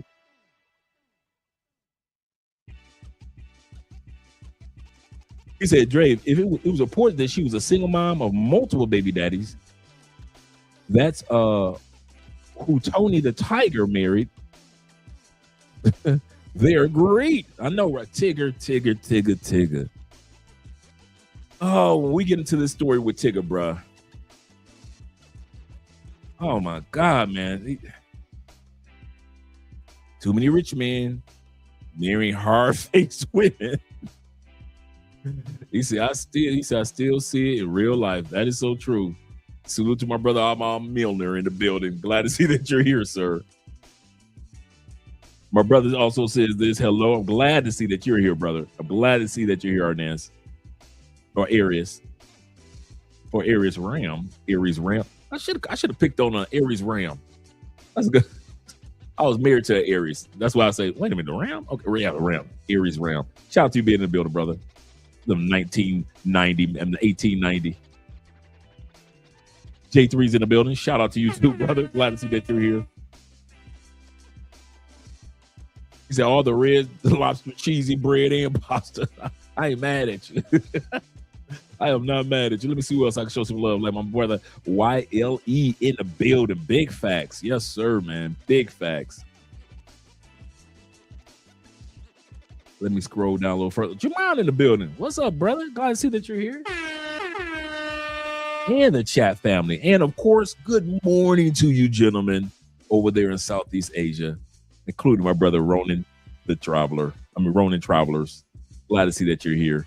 He said, good morning from the Philippines. Drinking my cafe, drinking my coffee, and listening in to the chaos of American relationships. Facts, bruh. Facts. Hey, Ronan, every time you think it's safe to go off in the water, American relationships do not let you down. They do not let you down. And like I said, this, and I mean it, guys, this episode is not about Tigger. It is not about his girl. Any episode you see us do regarding American women or American men is just to prepare us mentally before we start traveling to other countries and once we get to other countries. That's what this channel is all about. Helping you find love across borders or fall in love with the borders that you cross. And in order to be able to find the right love or find the right borders to enjoy, you got to be prepared mentally. And so that's what we try to do with all of us. Shout out to Jeffrey Rice in the building. Jeffrey said, if he can't figure out he was being played, y'all can't help him. What do you mean, Jeffrey Rice? Let him go, Dre, from Love Crossing Brothers. Let him. Yeah. I know, bruh. I'm learning, gentlemen. You guys are teaching me. Believe you me, I am learning. I listen to you guys too. Shout out to my brother being in the building. YouTubing is a habit. Yes, sir. Salute to you. What's up? Shout out to you, brother. Glad that you're here. Let me scroll down a little further. We got the word. Blessings to you too, bro. The word is here. somebody put out a list of the top countries to go to if you are a religious person. And I forgot what the list, they put it out. I'm thinking on find it and do a episode on that. If you are a Christian, like you Jewish, if you are a Buddhist or a spiritualist, if you are a Catholic, what country do you go to, you know? If you're Islamic, what countries are the best countries to visit in regards to where you want to be able to find some temples or some mosques, things like that. So yeah. Shout out to you brothers that are watching from Andre's channel, by the way. Shout out to you guys. We got our brother Corporal S.T. Smith himself in the building. He says this. He say, Dre, I would have never thought that I wouldn't have either would be going through something like this. I wouldn't, brother, you just do not know what's going on behind closed doors in a man's house. I'm going to tell y'all something now. There is no such thing as knowing 100% of what's going on in another man's house, unless you are in that house. Every house has its ups and downs, ins and outs. I'm glad that me and Andrea, we pride ourselves in not being, you know, put ourselves purposely through any problematic situations. What you see is what you get. What you see is what you get. It's crazy. He says Ecclesiastes 25:16. He say, I had rather dwell with a lion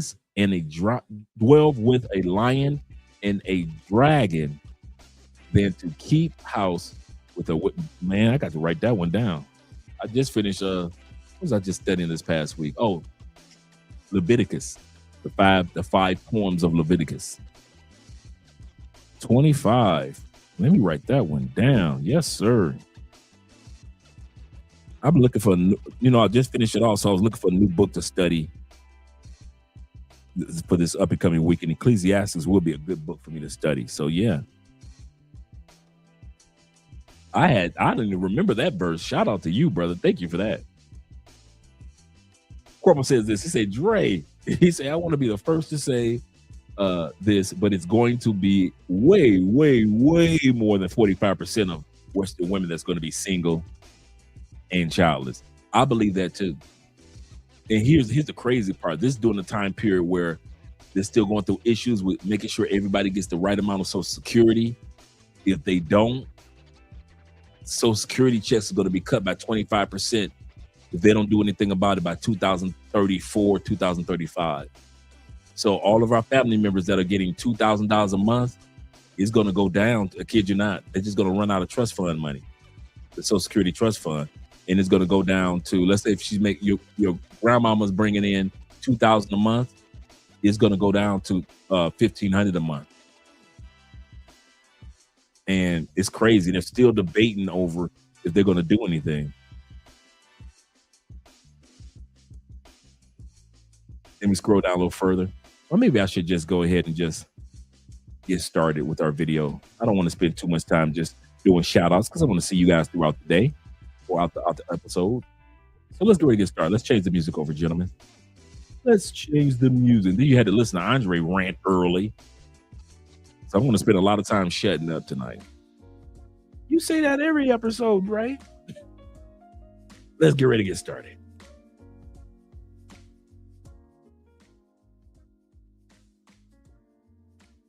Women as well, bro? No, I don't. No way, bro. Trust me, they do. Oh, I know some geezers do, yeah. Respect, yes, they do, bro. Love the fucking chase. They love the woman that they can't get, the woman that gives them fuck all. Even with us, yeah, a girl that puts it on a plate, you don't even get. I sort of agree because I was chatting to someone who's a bit toxic, and I was like, just doing my fucking head in, but I just kept chatting to her because it was just fun. Nah, don't like toxic. It depends on the level of toxicity that she's bringing to the table. But a woman that's hot and cold, give you a little bit, and you're like, why hasn't this woman message me? You've done it. We've all done it. Why hasn't she messaged? Like the chat was going so well. She's a rocket. Where's she gone? Oh, she's messaged. Yes. Today's going better. Oh, she's gone quiet again. And then you eventually get her or you don't. There's that level of toxicity in there because she knows you're hooked. She knows how to fucking play the game against you because she looks a certain way. And we've been played at our own game. Guys get played at their own game all the fucking time. I think it's harder for players now, though. It is, but it depends on level of man. But again, I'm saying there are some women that know how to play the game. Have that level of toxic that men like as well. Trust me, works both ways. I'm gonna say this. Some of these men out here, they be saying they want a woman that's cool, chill, laid back. Man, a lot of these men love women who yelling, screaming at them, cussing them out, hitting them. I'm telling y'all, it's weird. Men, some of these men be lying when they say they want a good woman. I'm telling you, they be treating the good women so bad, like horrible. But these women who want to fight, want to put them in jail, want to do everything, but be good to them, they love these women. And they be lying saying they want good women. And when they get a good woman, they be treating them so bad. Y'all, I'm just convinced that a lot of men just be talking. And I think it's a trauma from when they was growing up, seeing their parents interact with each other, and they just trauma bonded and they like drama. A lot of these men like drama. They like to fight, they like to cuss, they like this stuff. And they get off on it. Beat the shit out of that man. I figured it out. Let me tell you what I figured out. So this is like... She said, beat the shit out of that man. She came right out the gate and said, beat the shit out of that man. And she's figured out why. My first longest marriage relationship. Now I know y'all was thinking, bitch, you was just married last year. Yeah, I divorced him and got with a new man and married him. My business. But this is what I'm saying. It lasts so long because I've been beating the shit out the man. I've been talking to the man crazy, breaking shit, beating on them. I've been doing I've been the man. And he ain't left yet. Whole time we up here trying to treat the man right. If we treat them like they punch the shit out that motherfucker, I promise you he'll stay. I promise you he'll stay. Is she lying? Too many of us, not all of us, not even most of us, she's talking about. Most men, she is not talking about. But there is a subset of men that there is enough of them that like these type of women. I'm learning. Me and this man got to it last night. I told him I did not want to be with him no more. Look, we ready to sign them papers. He said, stop, I just landed. I'm going to go take a nap because y'all know he got his own house. I got my own house. I don't give a fuck. I cannot live with no man. I'll pick you up at 10 o'clock tonight. Go take the kids to the mall. Here, use the card. Like, you just gotta be the little toxic one. Beat the shit out that man. I'm trying to tell you it works. Papi, I'm sorry. Open the door so we can talk. I won't accuse you no more, te lo juro. Dakianis, you hit me with the car. I'm not jacking none of that. Yo, I did that because I love you. Be for real, mi amorcito. Nah, be blessed, mama. Are you dumb? You dumb with me because get the fuck in the car now. I just got here. I don't give a fuck now. Beat your fucking ass again. You want another fucking black guy? Get the fuck in the car now. I would go, bro. I would go. It's not, you don't want to. In toxic females, you notice they have no problem with doing that in front of your boys. They have no problem with doing that in front of your boys. Shout out to my brother Pharaoh Israel. He said, question, is Panama good for selling? Yes, especially if you're an older person. Panama is excellent for selling. Retirement, one of the best banking systems in the world. Great for starting a shell business in Panama, to where if you want to start a corporation, you can hide the original corporate. Panama is great. Weather, you're gonna have to get used to the heat, but they've got some wonderful women. As far as where they're located, you're close to South America, and at the same time, you're close to North America and Central America. You're right there by Costa Rica. Oh man, Panama is great, man. Beautiful, beautiful women. So yeah, great question. I know a lot of guys that settled. I got a lot of guys on the phone that have settled in Panama. One of my partners, he got married just recently over the last couple of years in Panama. Yep. Yeah. Hey, man, bro, I remember one time I had to check my partner, man. I had to have one of those, hey, man, you better get your bitch. Have you ever had a partner that his woman talked so greasy to him, she thought she could talk like that to you? I've had a couple partners that have had wives or girlfriends that talk so greasy to them that they think they can put you in check. And you be like, dog, hey, get your bitch, bro. I done had a few get your bitch moments. Because you don't want to yell at another man's woman. He getting his feelings and he your boy. He been your boy for years. But we all know men would throw away his boys for a piece of pussy in a New York minute. Let's be real. Men are sensitive about their bitch. You would throw away your friendship and you saw your woman talking greasy to your boy. And because your boy said, bitch, fuck you, now you want to fight your boy, knowing you just saw your woman talking greasy to him. So what do we normally do, fellas? What do we say? Hey, dude, get your girl, man. Hey, Keisha, I ain't him. I ain't gonna take too many of them slurs you come bring your way. I don't know what you on your period. Hey, bro, get your woman, man. I shouldn't be talking loud to your woman. I've had a few of those moments, bro. A few of those moments. He said, yeah, Panama is a great place. Yes, it is. Yes, it is. Simon said this. He said, yep. He said, well, I had to cut off a homie before I slapped his hoe. Yeah, for real, man. Seriously. Corporal says this. He said, did y'all really hear what this broad said about some of us dudes? And she was bold enough to put it on social media. And she got a man that's taking care of her babies. And did she not say he was on a plane saying, baby, calm down, use the credit card and go shopping. I'll be there with you and the kids in a minute. Did she not say he said that? She thinks it's cute and funny as shit. It ain't like she lying.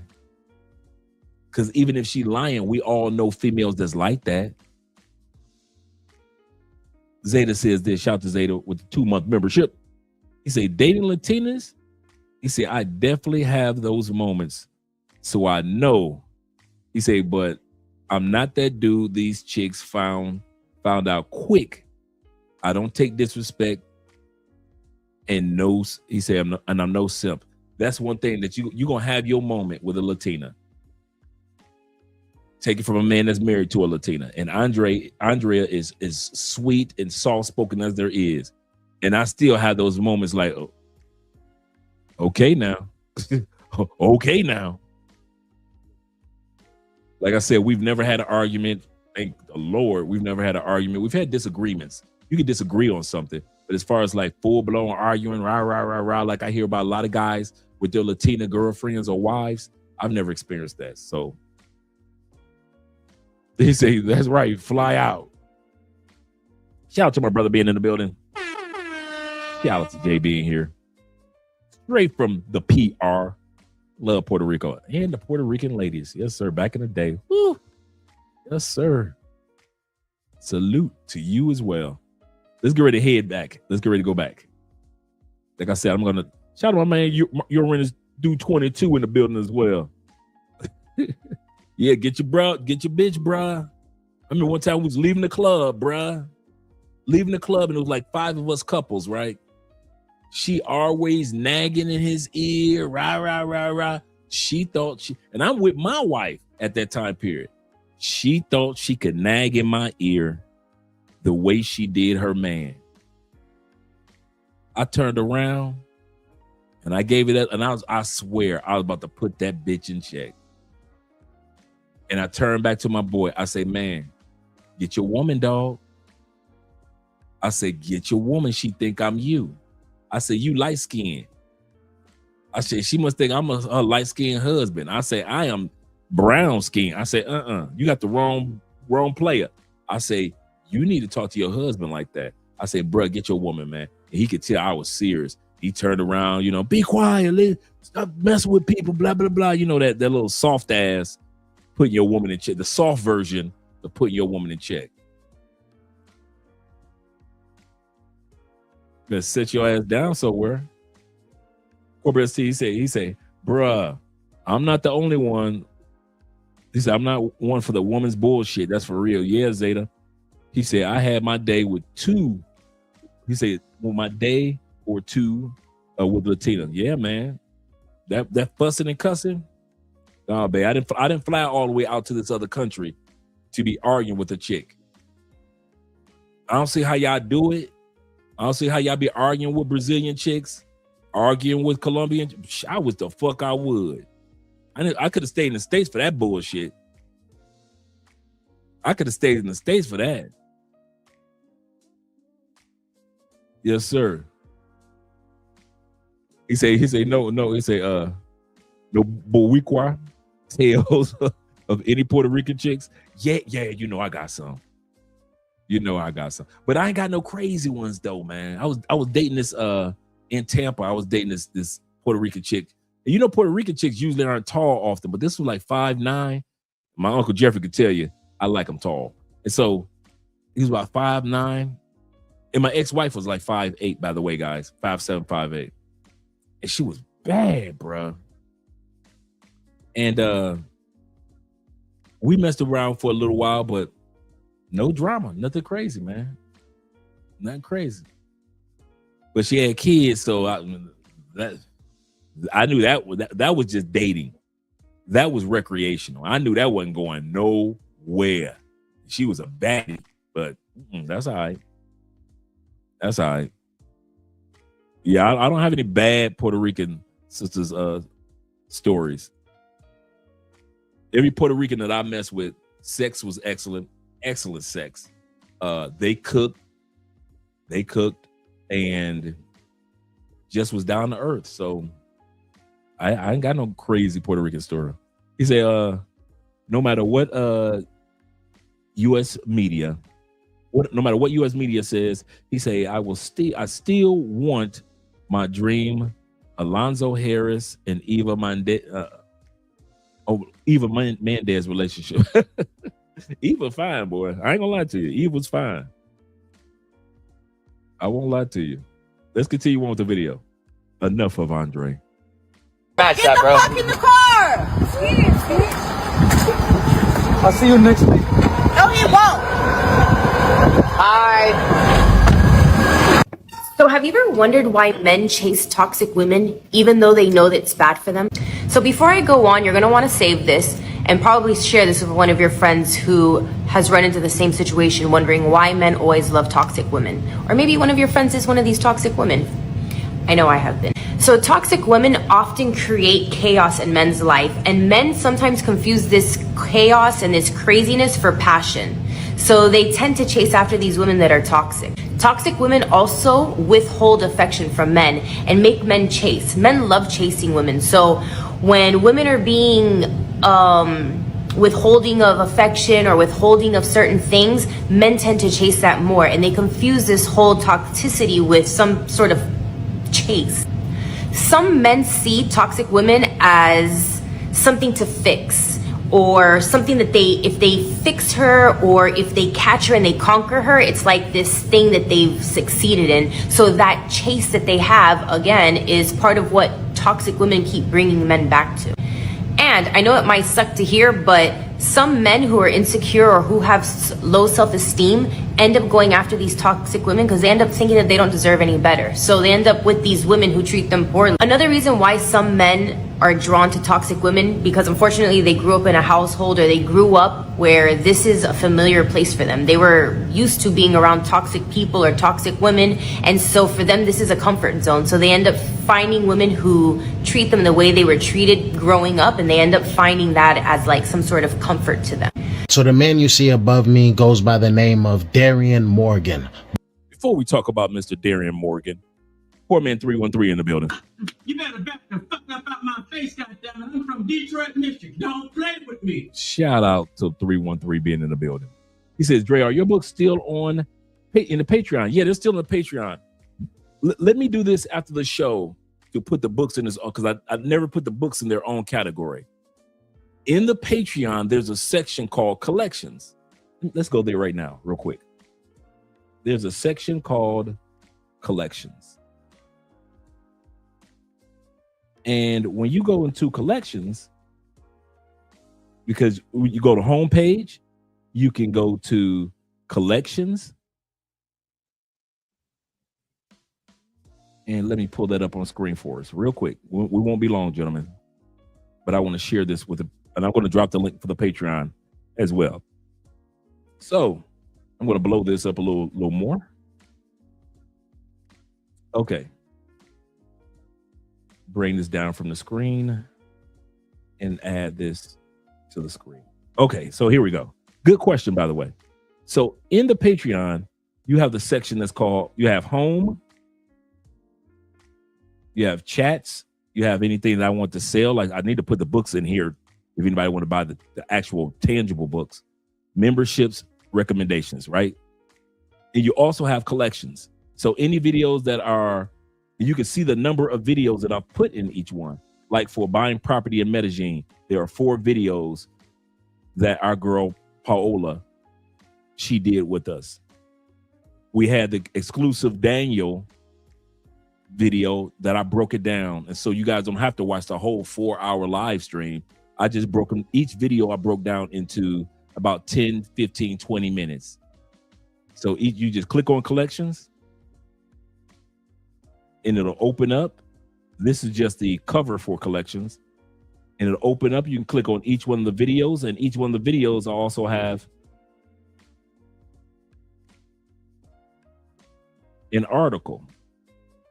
So you have an article that talks about what he's talking about as far as real estate, 5 keys to buying property in Colombia, how to do the closing, and then Colombian real estate websites. Then just some tags and things like that. And so you go back to collections and you can go into any. I have not made a collections for the books. After this live stream, since you mentioned that, I'm going to do that. It only takes like 5 minutes for me to do. So from now on, when I write an actual book and I take the ebook version, and let's put it like this. Anybody that's a part of the Patreon, the paid memberships of the Patreon, you automatically going to get an ebook in the Patreon of any of my printed books. So you don't have to wait. I've got 3 printed books that's coming out in the next 2 months. So instead of you guys waiting for the printed books, I'll have the ebook version already in the Patreon. And tonight I'm going to create a collections. So every time I put a book in, it'll go directly to collections. You guys can click on it and you'll be able to take advantage of those books that are there.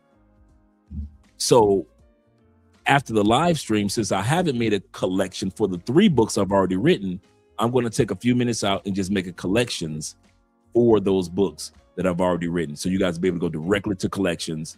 And that's how I'm doing all the videos. I'm cleaning up Patreon and I'm putting it in everything in a set. So you guys will say, I can automatically just go here and all the videos for that is in that section. When it comes to job market, when it comes to crypto, there's going to be a section for that. When it comes to real estate, there are different sections for that. When it comes to videos that we interview women about women in South America and other countries, there's going to be a section for that. So anytime we have something, it just won't be like Andre dropped it per date. Because how I have it set up in Patreon right now, everything is set up per date. Like he dropped it in 2021 for this one, 2023 for that one. Nah. That's too confusing. You got to scroll up and down to find out where stuff is. No, I'm just putting everything in its own little sections, its own collections. And so you can just go directly there and be able to get them. So I'm going to be doing that this evening as far as the books are concerned. But I will drop the link for you guys who are thinking about joining the Patreon. I will drop the link for you, gentlemen.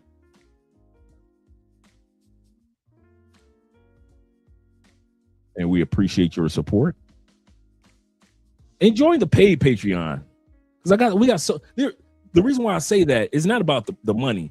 It's about the fact that there is so much. We have over 250 of you guys in the free Patreon. You get like one video a month.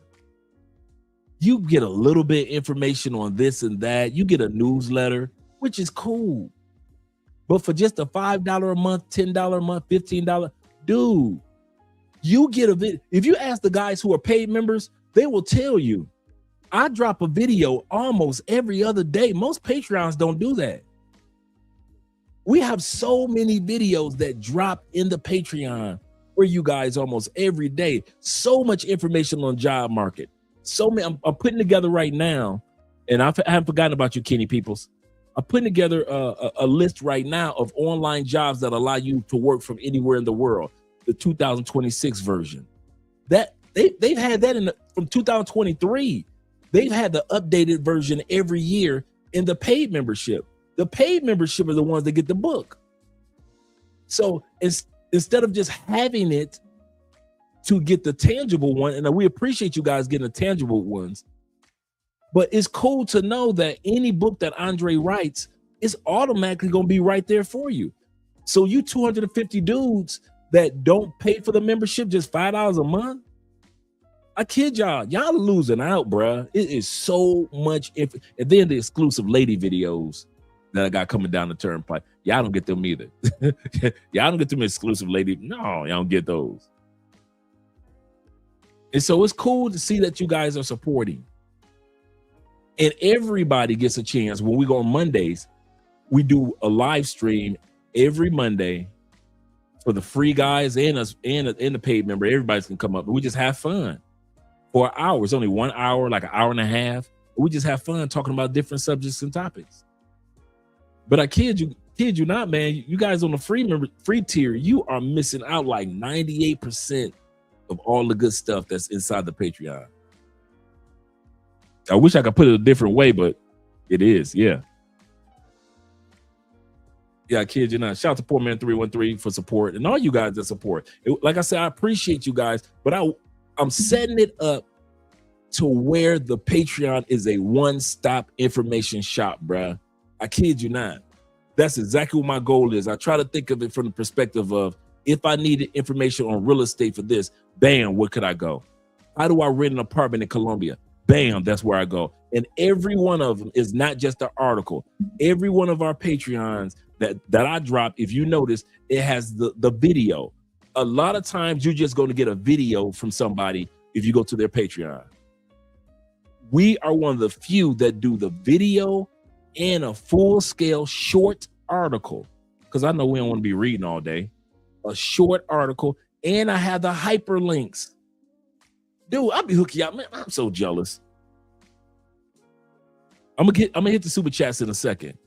I'm jealous of you brothers, man. I ain't gonna lie, man. I ain't had nobody put in no hyperlinks to where I could just go to a website, and instead of them just talking about a website.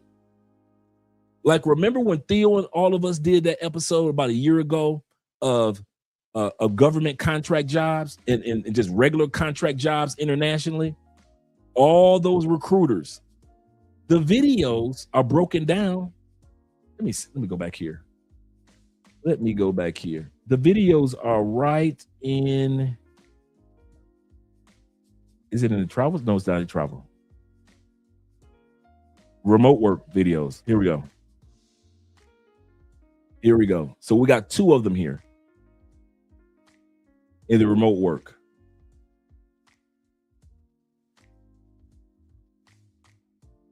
And if you notice, we got the video for it.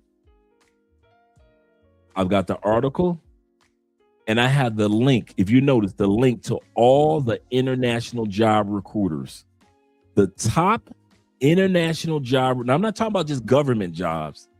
I'm talking about any type of job you can imagine that you might want to see a recruiter for in another country, these are the top websites to go to right here.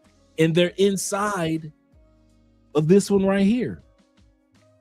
And this couple actually does remote work. And this is their latest video. And I made sure I put it in here for you because they walked you step by step how to do it. And so you get the video, you get the short article, and you get the hyperlinks. And that goes for any one of the videos that we do, just like the real estate ones. I ain't had nobody. Oh, let me go back. My bad. Let me get out the way. Yeah, I didn't have anybody doing all this for me, man. Like nobody made sure that we had the right videos when I was out here. This is the article right here, how I can find remote or overseas contract jobs that support my lifestyle. And these are all the recruiting websites, all of these. And we talked about these during that episode with Theo. And it was Theo. It was a couple of other, my brother Ja, who has been doing contract work for years. And all these guys recommended all these links to us and how to get international jobs. But you dudes, I'm telling you, man, take advantage of it. It's there. And it is right here inside of the remote job collections. So I'm going to be dropping at least 4 more. I'm editing them now, at least 4 more of those videos. Yep. And they're all in the collection section. Like I said, right here is collections. Yep. As you can tell, I'm making new thumbnails for each one. No, I haven't. Let me write that down.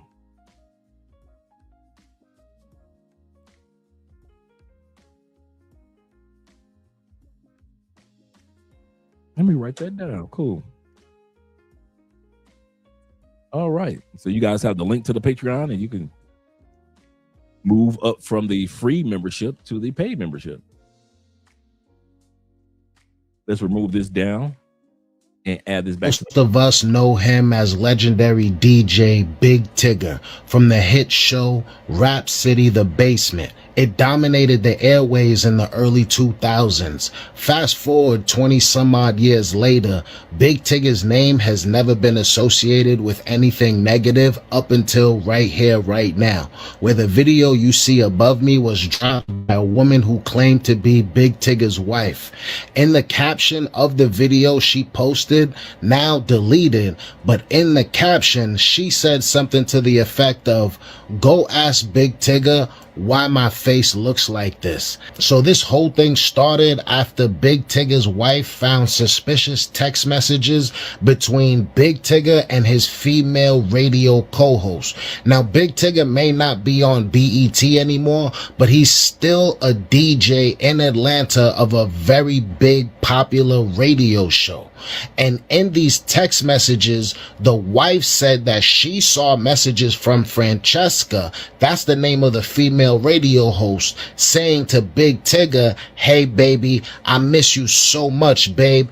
Big Tigger responding to those text messages, "Hey, I miss you too. I can't wait to see you," or something to the effect of, "I would love to see you." So the wife is going through all of this and she's losing her mind. She confronts Big Tigger and says, "What is this?" Not only was she suspicious of those messages, she was also suspicious at the fact that these text messages end 2 weeks prior. So she suspected Big Tigger deleted. Yeah, we're going to get to all of that, poor man. We're going to get to all of that. You're correct. Most of the messages off his phone.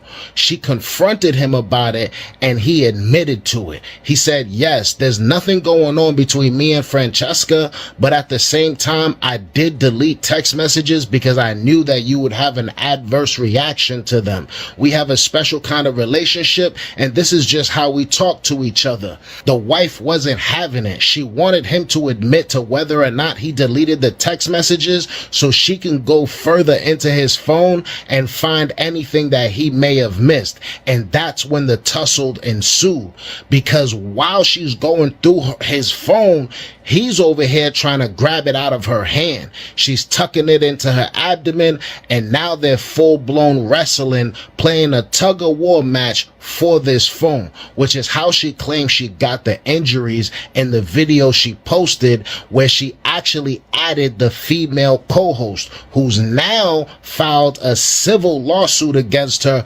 claiming defamation of character. So wow, so now she's not only dealing with her situation with Tigger, but now she has to deal with his female co-host that the wife is jealous of. this is the actual footage of the incident. This is the footage of Big Tigger and his wife tussling and going back and forth over the phone. Now, Big Tigger was charged for what you see going on in this video. He was charged with aggravated battery alongside with child cruelty. The reason why he was charged with child cruelty is because the person recording this entire incident is the child of the woman that you see flip-flopping on the floor. Many people on social media. So Tigger decided to be the step dad to a toxic woman's child. I'll say that again for all you American men. So Tigger, after all his success, out of all the women that he met since his success, he could have chose any woman. I could have seen Tigger with the Latina, like Genuine's Latina. I could see Tigger with the woman that was successful, that was supportive, and stayed out of the media, like we saw Genuine's woman yesterday. And like I said, for those that didn't see Genuine, boy, goodness gracious, bruh. Y'all missed out on the episode. I might have to show that part again today. But my point is, out of all the women that Tigger met, you telling me this is the best that he could have been with? This is the best that dude, I know broke dudes that got women like this. You bust your butt in your career and your woman destroys everything in milliseconds. Was on the woman's side up until the video dropped. Now people feel as if she's being very dramatic, flip-flopping like LeBron James at an NBA game, being extra dramatic, while Big Tigger is clearly just saying, give me my phone, gently tugging, trying to get his phone from her. The person recording this entire incident is telling Big Tigger to just forget about your phone and just go buy a new one. If I'm gonna be 100% honest about this whole video right here, when I first saw that video come across my feed on Instagram this morning, I thought it was a parody video. I thought it was somebody doing a parody of the video that came out a couple of weeks ago with them in the basement. I believe that's where they were, and they looked like they were tussling over something. A picture or cell phone is what I think I recall hearing being said in that audio. But I truly thought that video was, this video right here that I just played, I thought it was somebody doing a damn remake parody. For me to keep scrolling on IG to see, oh, this is real. And I actually sat and watched the entire video. Like, what the hell is happening? What are we doing? What is happening here? Based on this video right here, based on the first video that was released in that basement, I cannot say that Tigger is physically abusing that lady. This is what they consider domestic violence.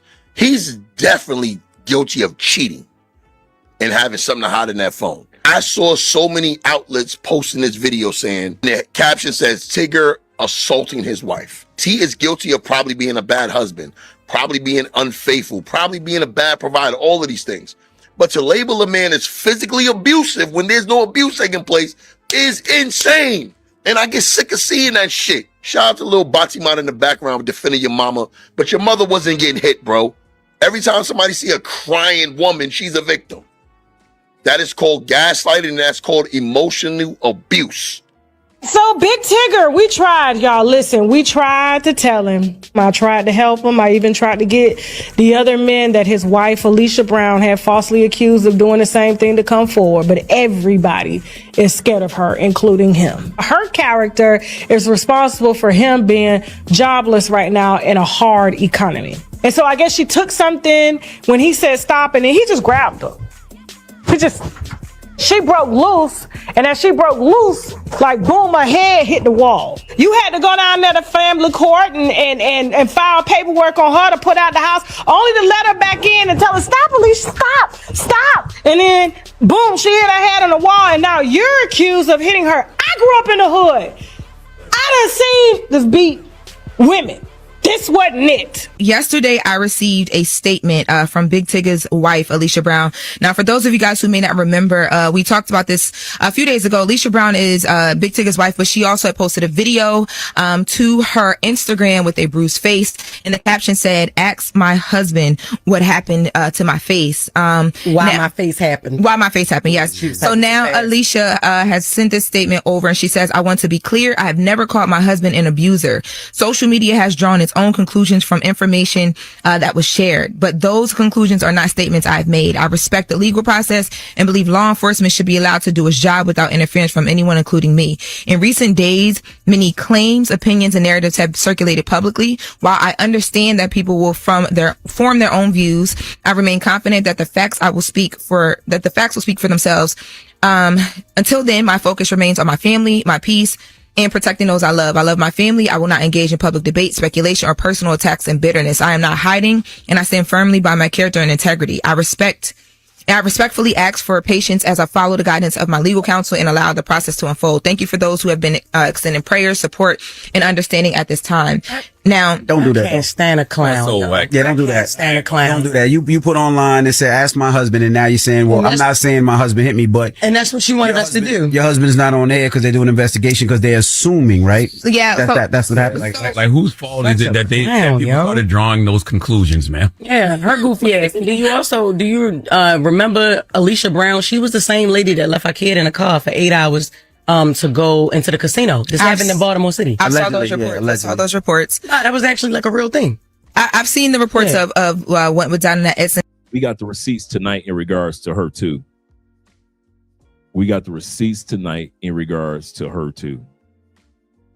So yeah. Now, I do want to say you mentioned Big Tigger being on air or not.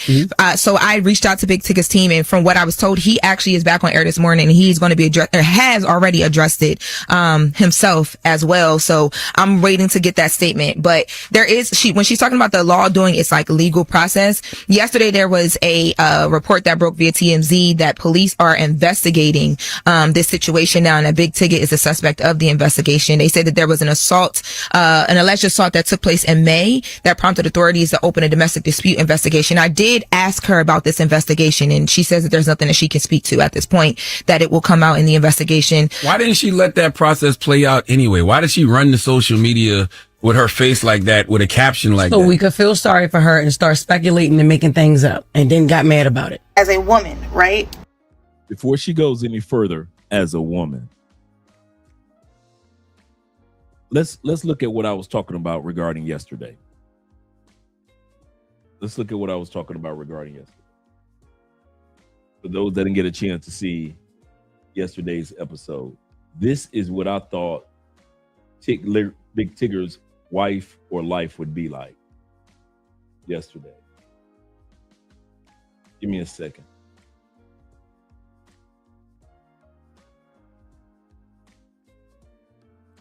Is officially engaged to 28-year-old. We thought Tigger would do it like this. I thought Tigger was living his life like Genuine. Miami realtor Jeanette Escarton, okay? After reportedly proposing during a recent trip to Washington, D.C.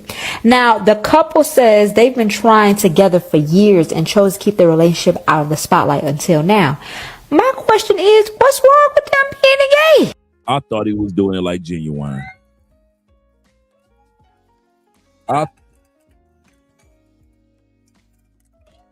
I thought Big Tigger was doing it like Genuine. Find you one baddie that's about her business and sitting his butt down. I really thought, man, with all the famous people that he know, I thought he was doing it like this. I'm hearing all the commentary. You got people who say, you know, he is way too old for her. For you all who have 28-year-old. Genuine 55. His woman is 28. I'm thinking Tigger is living this life. Daughters, but y'all, she's close to 30. She is 2 years away from 30. Would it have been better if the headline said 30-year-old Miami realtor? That's still 50, okay? Miami realtor. She's big in the real estate market. I don't care how crazy that coochie is. I bet you he ain't come up better than Genuine. See, that's the mistake that a lot of us men make. You're correct. We think because crazy chicks got crazy coochie that they're worth the long-term investment. Sometimes crazy coochie need to be just treated like a rental car. You use it, you tear it up, and you give it back. Sometimes crazy coochie need to be treated like a rental car. Shout out to Theo being here, our brother. We just talking about you, Theo. He said gives 5 more memberships.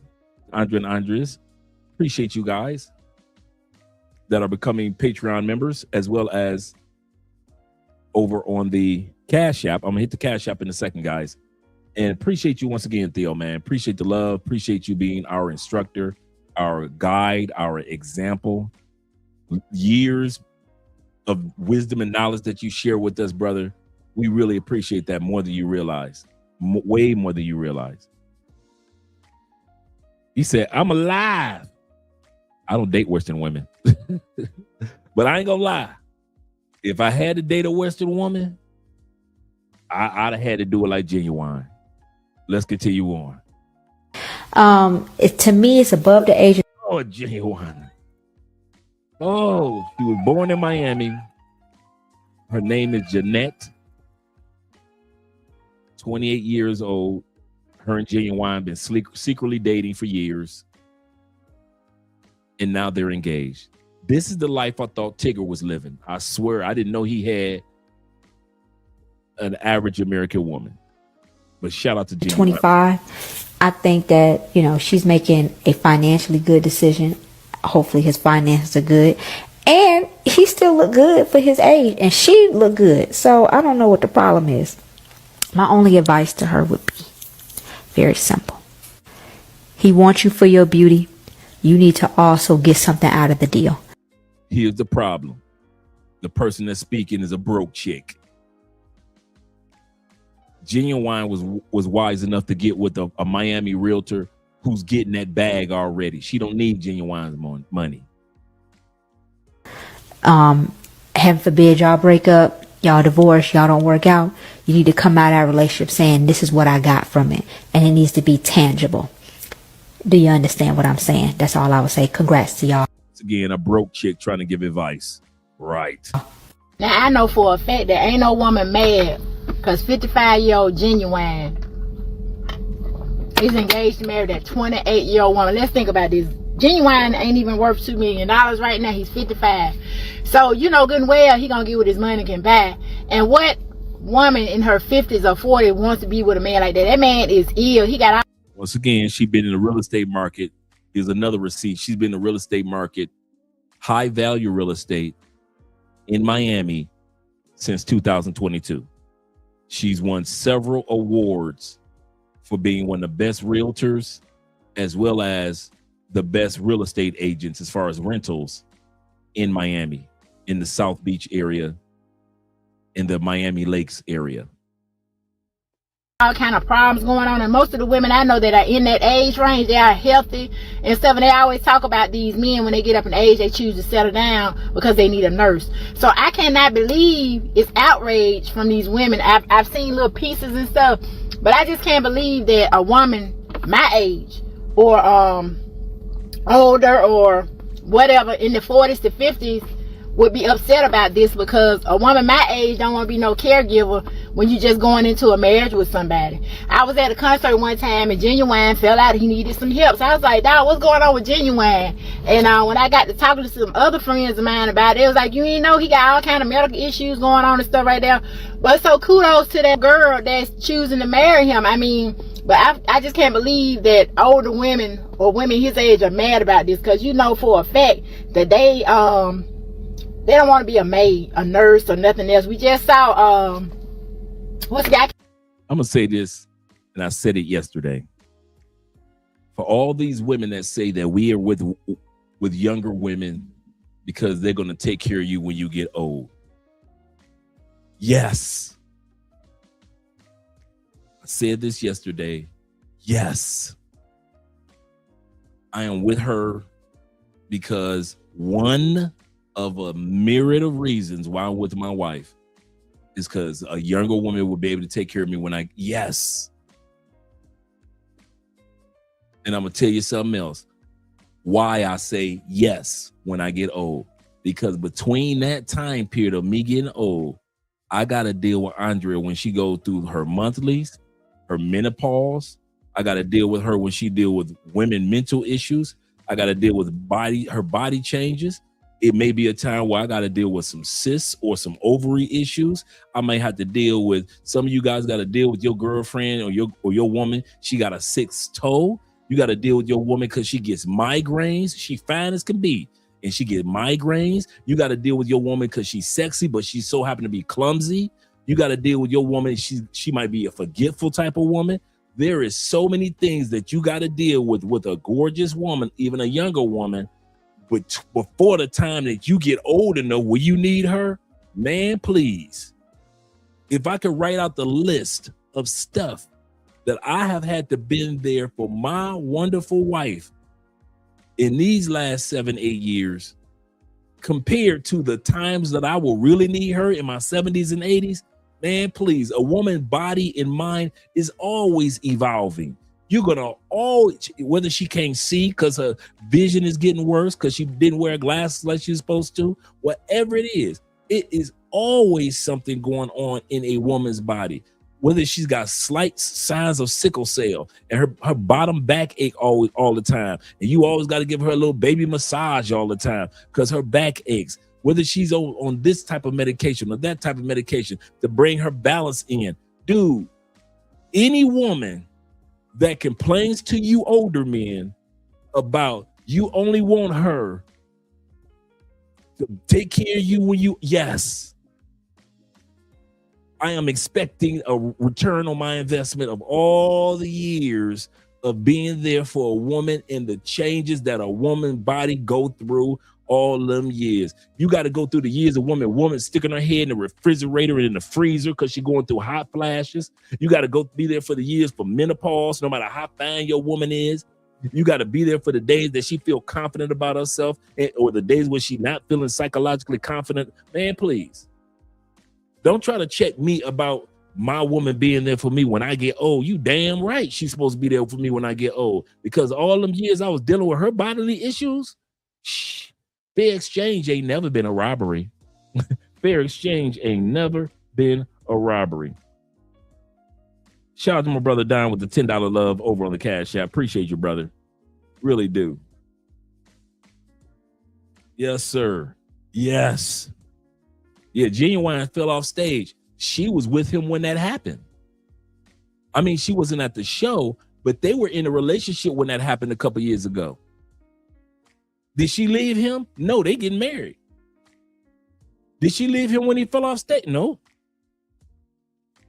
They both probably laughed at it and kept it pushing.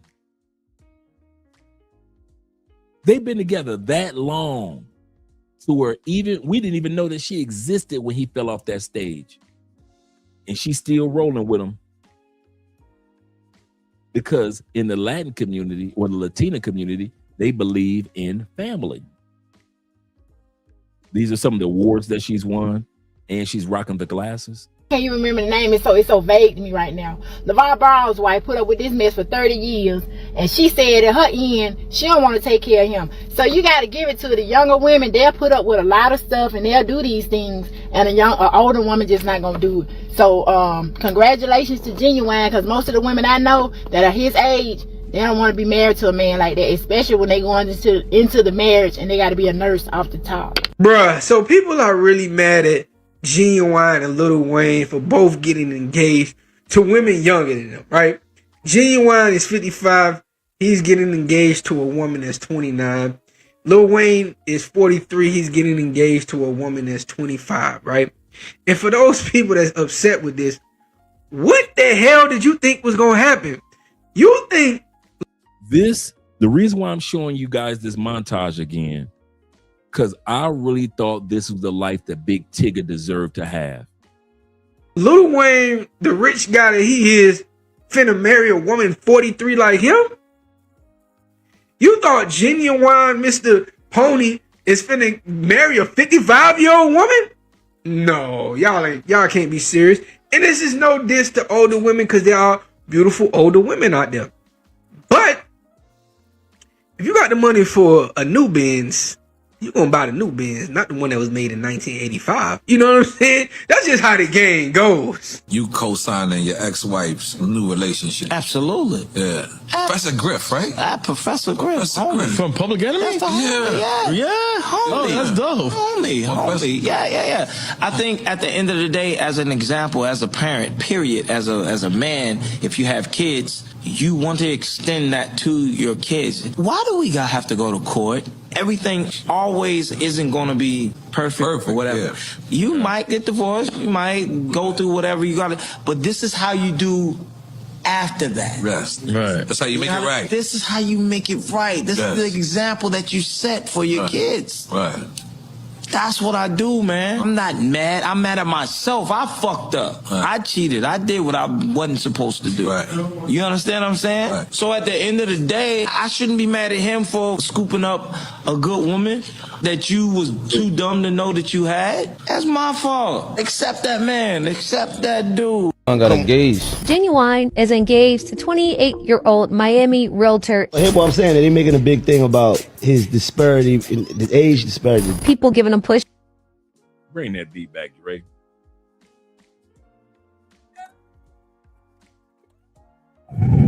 Tigger, Tigger, Tigger, Tigger.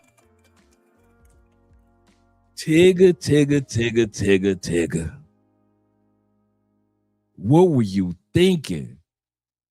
This is where you should have been living at this stage in life, Tigger. You should have been living like this, bruh. Cortez says, Andre, I have real camera footage of multi 20-year-old black women with 50+ years old white men. I can see that.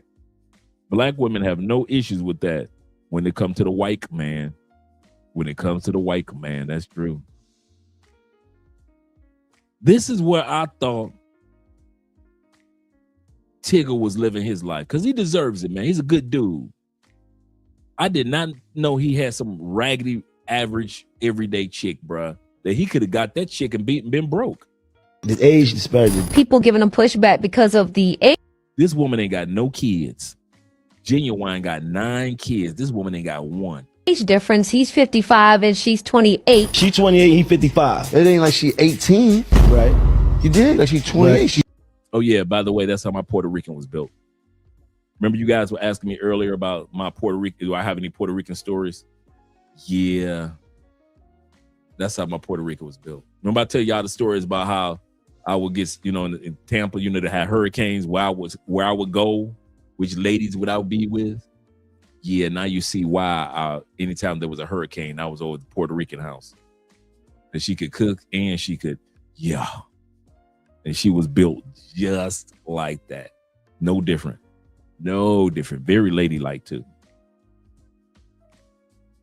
He need to engage somebody that's closer to his age is what they trying to say. Like, does that make sense? How you feel about it? She even look good with no makeup, bruh. No makeup and she still looks good. She doesn't have the tiger claws or none of that. For fingernails. Once again, this is the life I thought Genuine was living, but I also thought Big Tigger was living the same life. First of all, I do start to try to get a little conscious about age because my son is, 23. He in the field now. So I try to be a little conscious. So I try to keep mine around like at least 30-ish, you know what I mean? But I ain't judging that. 28, 30 is the same. I'm not. It was like she was 21. I'm not the age police. I'm just a bachelor. Hey guys, happy Saturday. If you have a buyer or if you're a buyer and you're looking for a house in Pinecrest, I have a house for you. It's sitting over 30,050 square foot lot, almost an acre. It has 3 bedrooms, 3 bathrooms, and it has office space and remain open. If you guys want to come check it out, 12 to 2, it's open house day.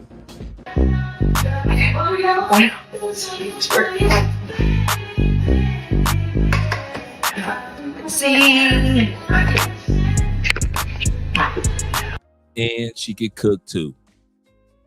And Big Tigger is dealing with a knucklehead chick with a son who's recording him when all he had to do was go ahead and get with a woman like Genuine did.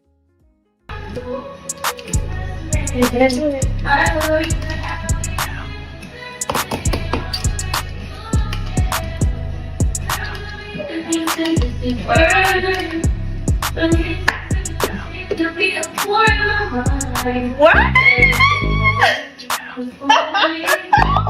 So beautiful. That looks good. That looks good. All right, let's go in the oven. We got macaroni cheese. Macaroni cheese.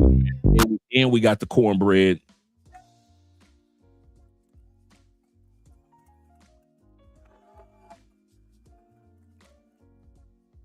And we got grandma cornbread recipe.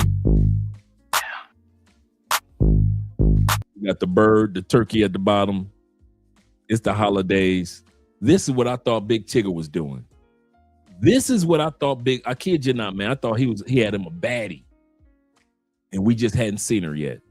Come to find out, this is just Genuine's life. And then yesterday we discovered she got a twin. She got a twin, babe. She got a twin, babe. Babe, she got a twin. So we got Jeanette and Bridget. One is Jeanette, one is Bridget, and they are twins, bruh.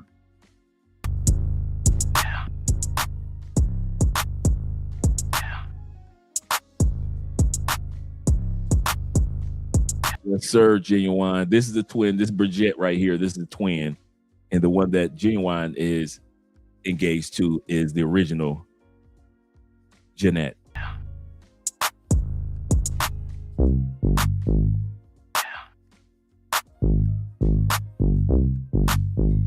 There's the twin again. There's the twin again. See, y'all trying to see Tim Howard trying to cause some international trouble. He trying to cause some trouble. It'd have been cool to have the twins. It'd have been cool to have the twins.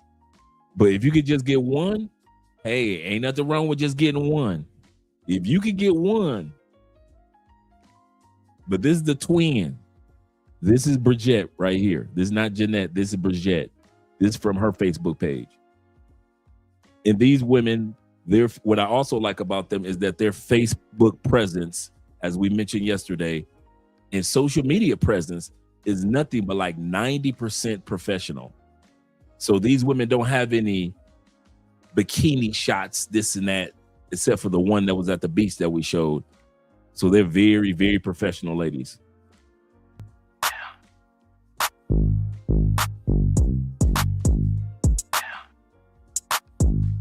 And they were from Spain. So let's take a look at some of the women from Spain.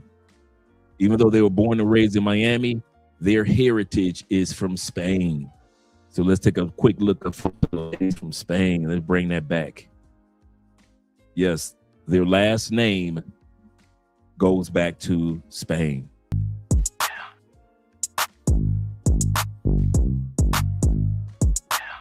And so, yes, they make them thick like that in Spain too. You know, a lot of times you see the Spanish models, they try to make it seem like Spain women are really super thin. Some of them are, but in many cases, Spain, I know, right? Spain got some thick ones.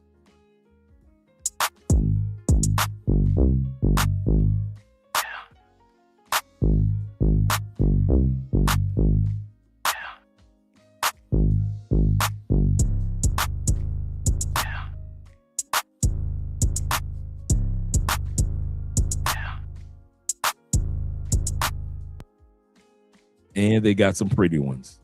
So this is what I thought Tigger was living. That's what I thought. If they come to find out, that ain't what he's doing. And you know that other women are really dealing with this. There's also an ethical responsibility that we have to other women to not taint that pool with crying wolf and with lying on people. Let's get away from the ethics of how distasteful it is to put that type of character attribute on a man that it does not rightfully belong to. But let's take them out of it, right? Because we know why I'm here. I'm here to advocate for women. What about the women that actually have gone through these things? What do you think you do to the public perception when you say that somebody's doing something to you that they're not doing, and then the evidence comes out to prove it's not what you're presenting it to be? What do you think that does to the women that have these stories, but they don't have a video? Now, African Wolf, shout out to you being in the building.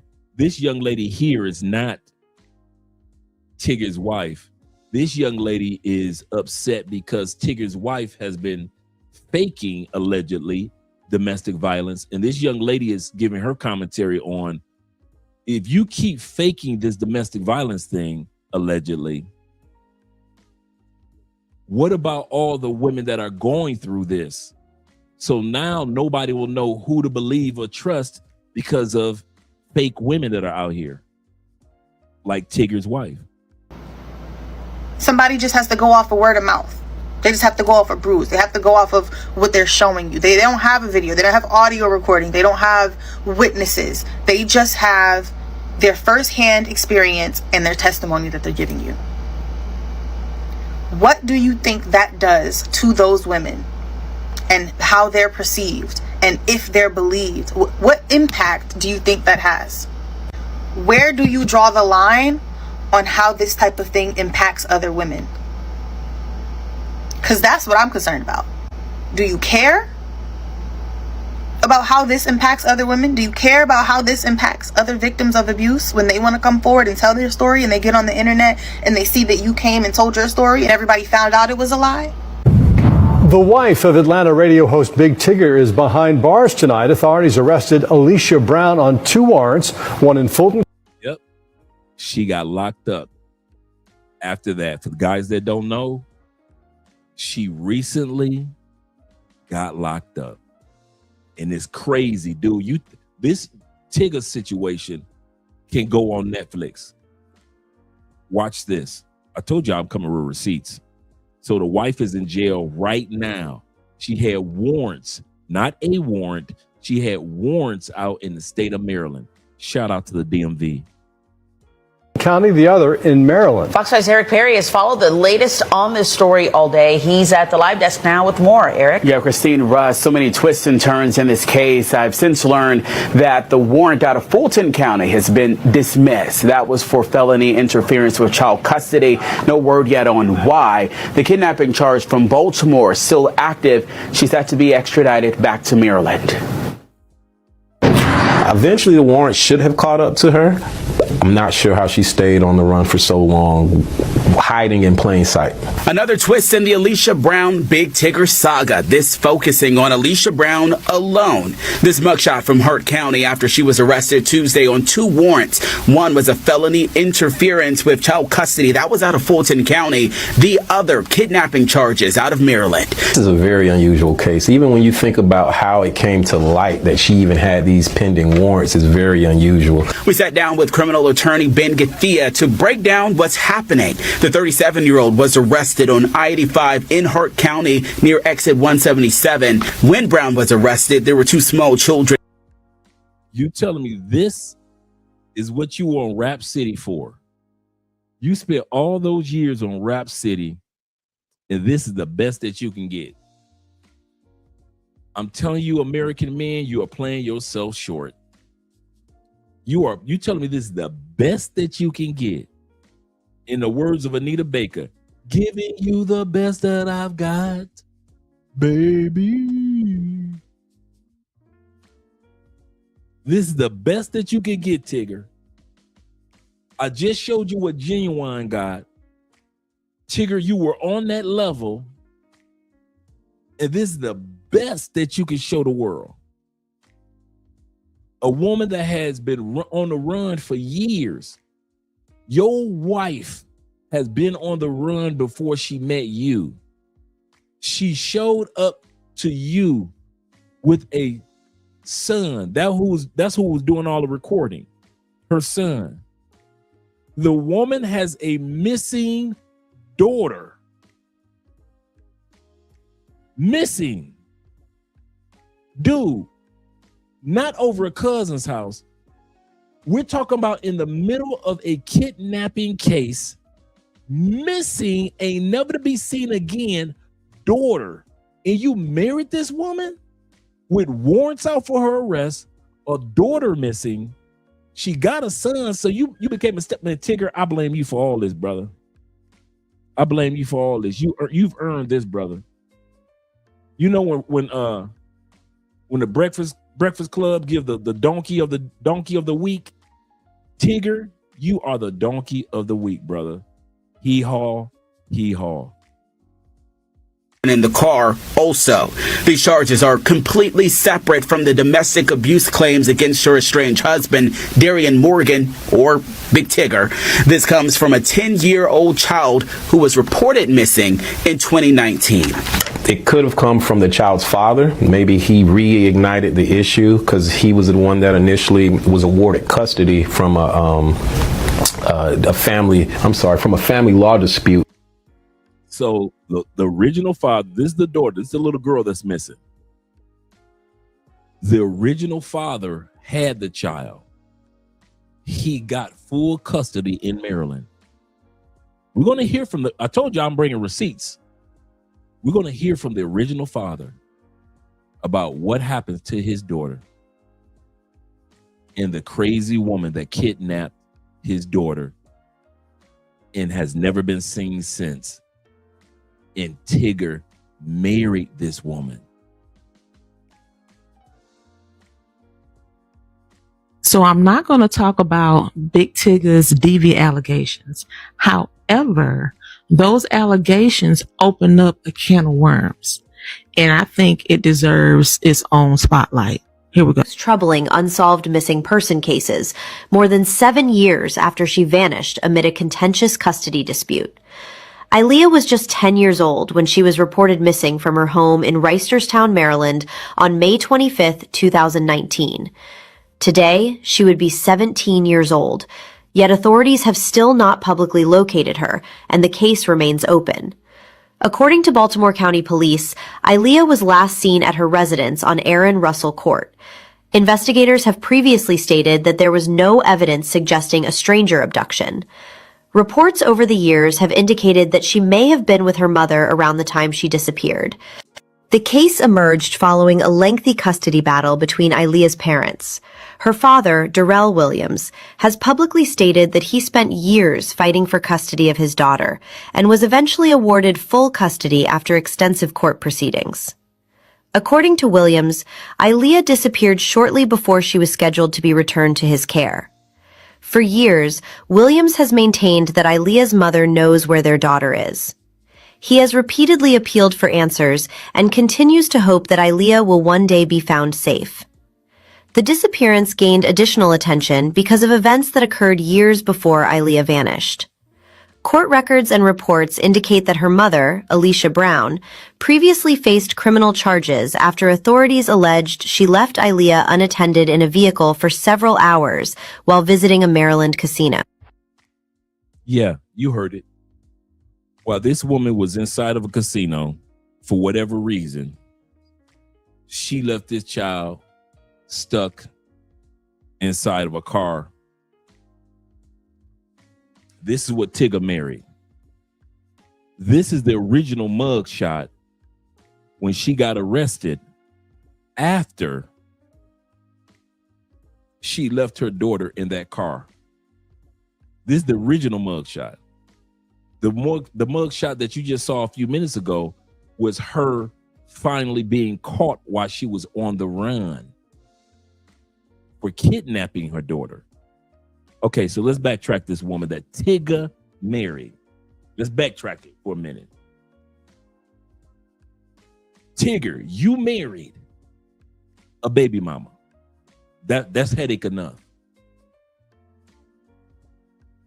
Somehow you cannot tell me you did not know your woman did not have warrants out for her arrests in other countries. I mean, other counties in other states.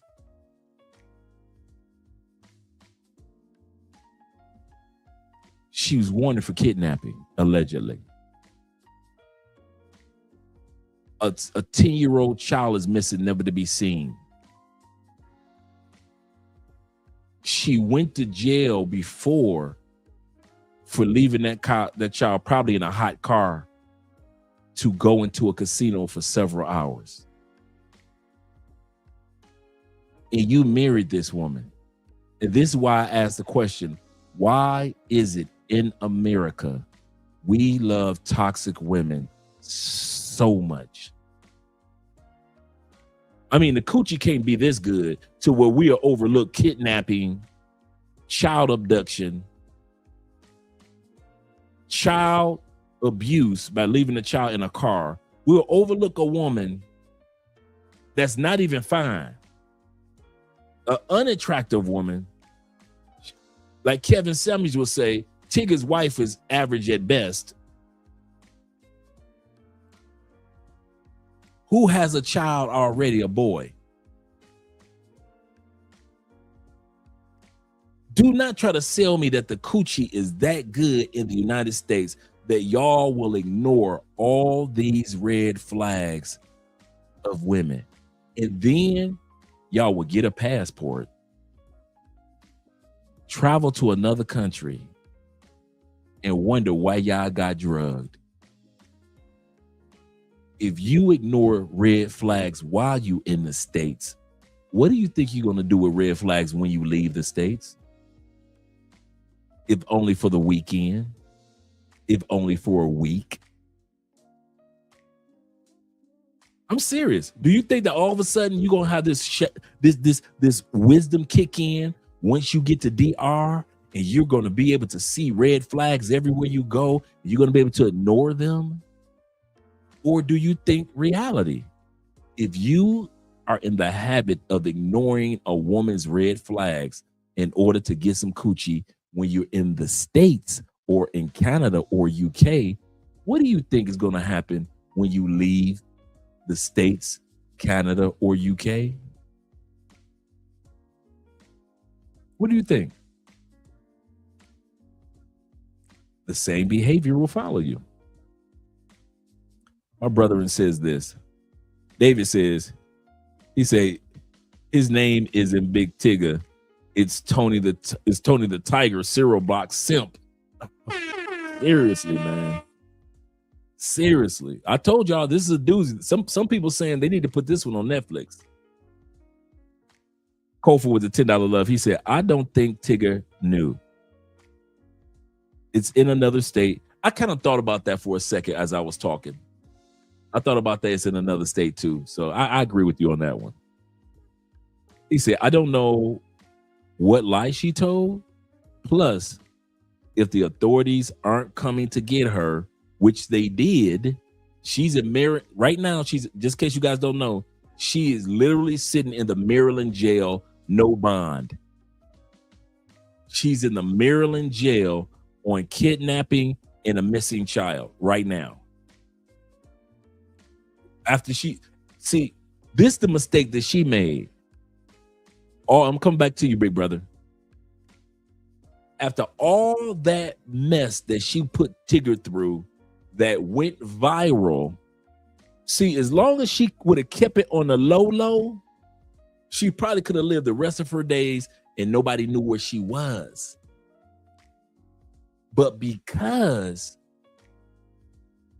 she sat back and went viral trying to snatch that man's cell phone, that put her real name, first name, last name out there on social media. Then all of a sudden it hits the airwaves of the police. Police like, wait a minute. That sounds like the woman we've been looking for a couple of years. Let's check it out. They ran the record. That is the woman we've been looking for here in Maryland for a couple of years. All of this started from her pretending that Tigger gave her a black eye, all the way to her trying to steal that man's cell phone. Toxic women don't know how to keep it on the low. You got us men, we got warrants out for our arrest. We trying to keep it as low as This woman is all over social media knowing she got child abduction and kidnapping charges waiting for her. So right now, even as we speak, she's in jail.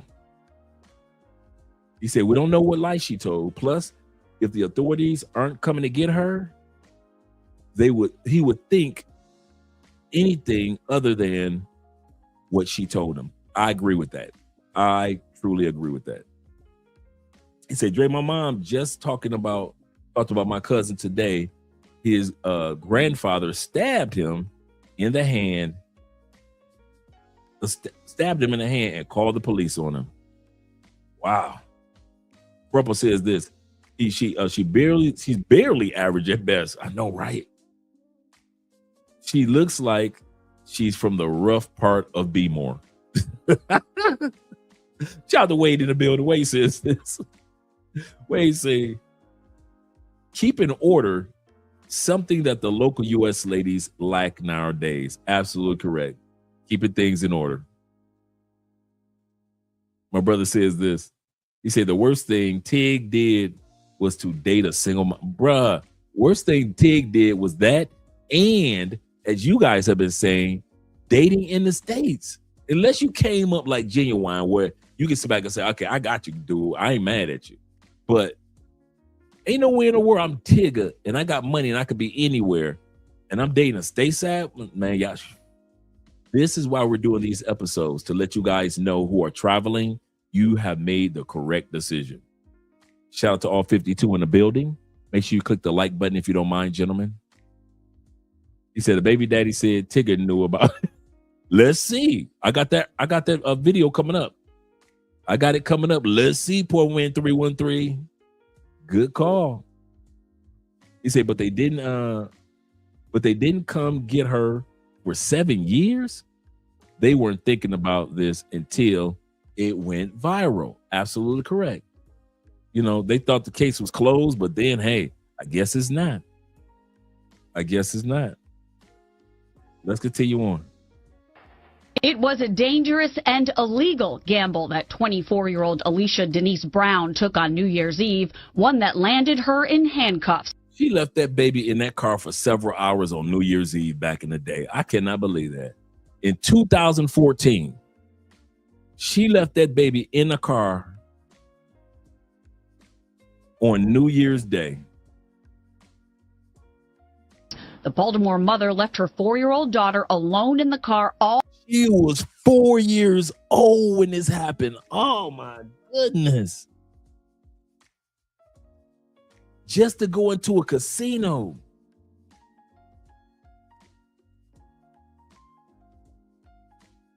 Like I said, guys, all pussy ain't good pussy. All sex ain't good sex, man.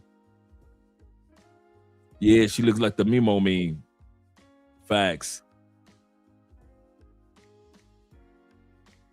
You say crazy. I'm staying away from American women permanently. Period. She left her in the car in 2-degree weather for 8 hours. That is, man. That's a whole work shift. That is so true, brother. Said ladies like her copied the Casey Anthony case back in the early 2000s. You ain't never lied. All day at the Maryland Live Casino in Hanover.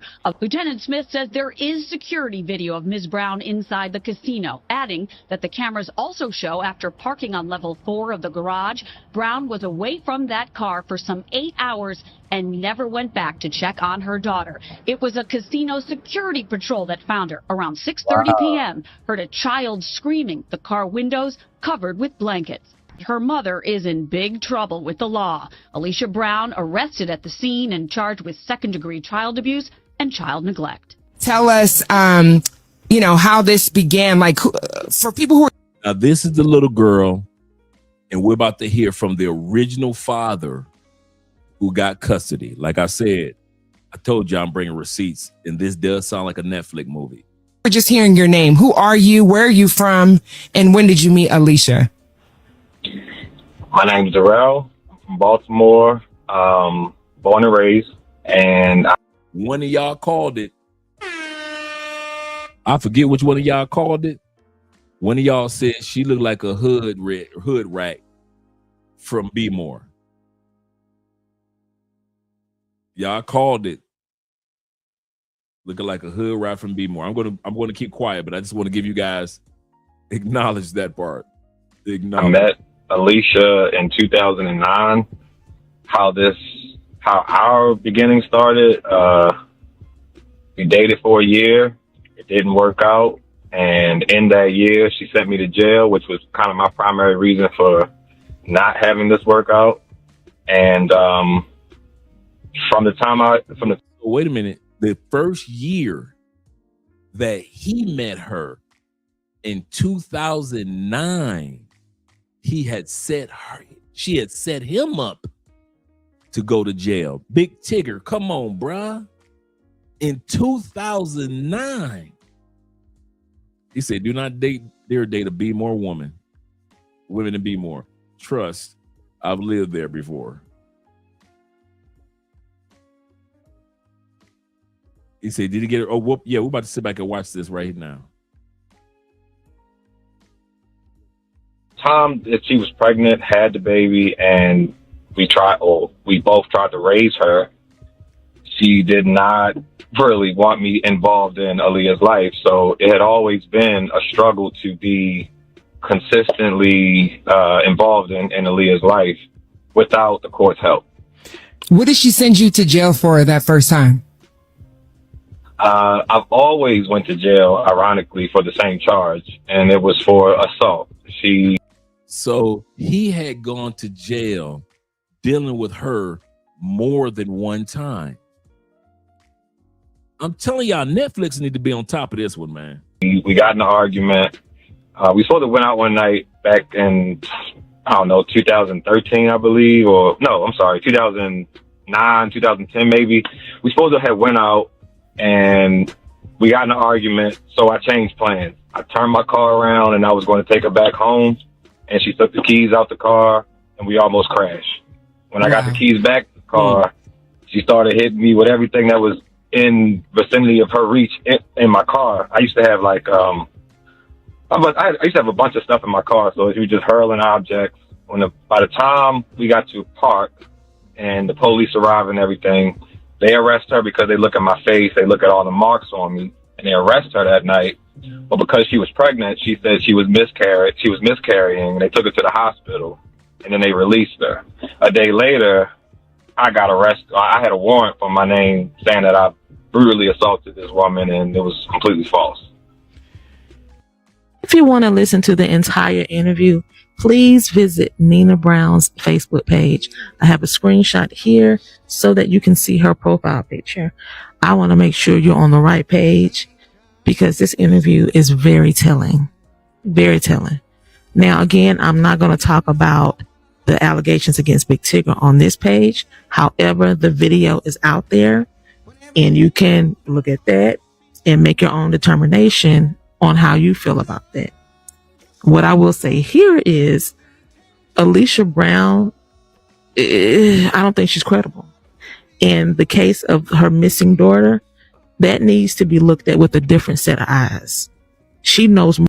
Yeah, the story that he told Casual Jim happened in 2009, the first year. This guy is the father of the missing daughter. He was telling that in the first year he met her in 2009, she had called the police on him to be arrested several times. And so he ended up having a warrant out for his arrest 2 days after she almost made them crash. And he ended up getting arrested. He fought for custody of their daughter, especially after Alicia left the daughter in a car in the cold while she was in the casino for 8 hours. Poor baby putting blankets up against the window, thinking that that's going to keep it from being cold. A 4-year-old, four. Can you imagine a 4-year-old baby girl trying to keep warm in a freezing car for 8 hours?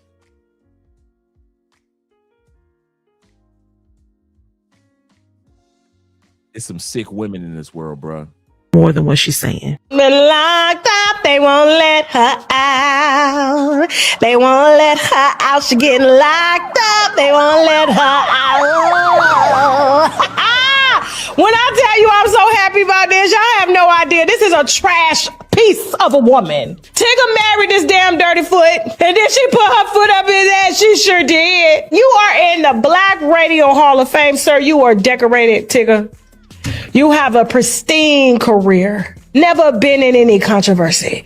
And you go marry a dirty foot with 3 different baby daddies and ain't none of them in the picture. And you decided to play daddy to all. Pause. Did she say something that we didn't know? Did she just say to us, gentlemen, 3? Tigger, you've earned it. Everything that you are going through with that woman, Tigger, we do not feel sorry for you, brother. You have earned that one. 3 different baby daddies? Man, this is a perfect example, and I mean this. Money does not mean that you will have confidence and self-esteem. Money. I know a lot of y'all think that once I get my money right, my confidence gonna be high and I'm gonna be, ain't nobody tell me nothing. Like Kanye West, you can't tell me nothing. Wait till I get my money. Kanye done had his money right for years, right? And he ain't never had enough confidence and common sense to get good women, has he? Not one. Even the creepy chick that he with right now. Right? So money doesn't necessarily mean that you're going to be a man of confidence. This is not the first time. Like I said, you got Kanye and many others that have been dealing with these toxic women for years. I don't know why y'all love toxic women. I never have. They say because the coochie is good. I wouldn't know. But I'm telling y'all, man, we've all had one or two toxic women in our lives. But the problem is, are you going to get rid of them or do you keep them around? And a lot of dudes keep them around. Shout out to Black Nubian, the Canadian brother in the building. Told this guy where I was from. He said, "Oh, Canada." Yeah, call her a dirty foot. He said, Dre, a father doesn't usually get custody of the child. So that tells me that Mrs. Alicia Brown had some serious personality changes or challenges, issues, and or problems in and outside of her life. I agree with that, brother. I agree with that. He said, yet you have these punk ass pro-black simps saying it's us protective black men's fault.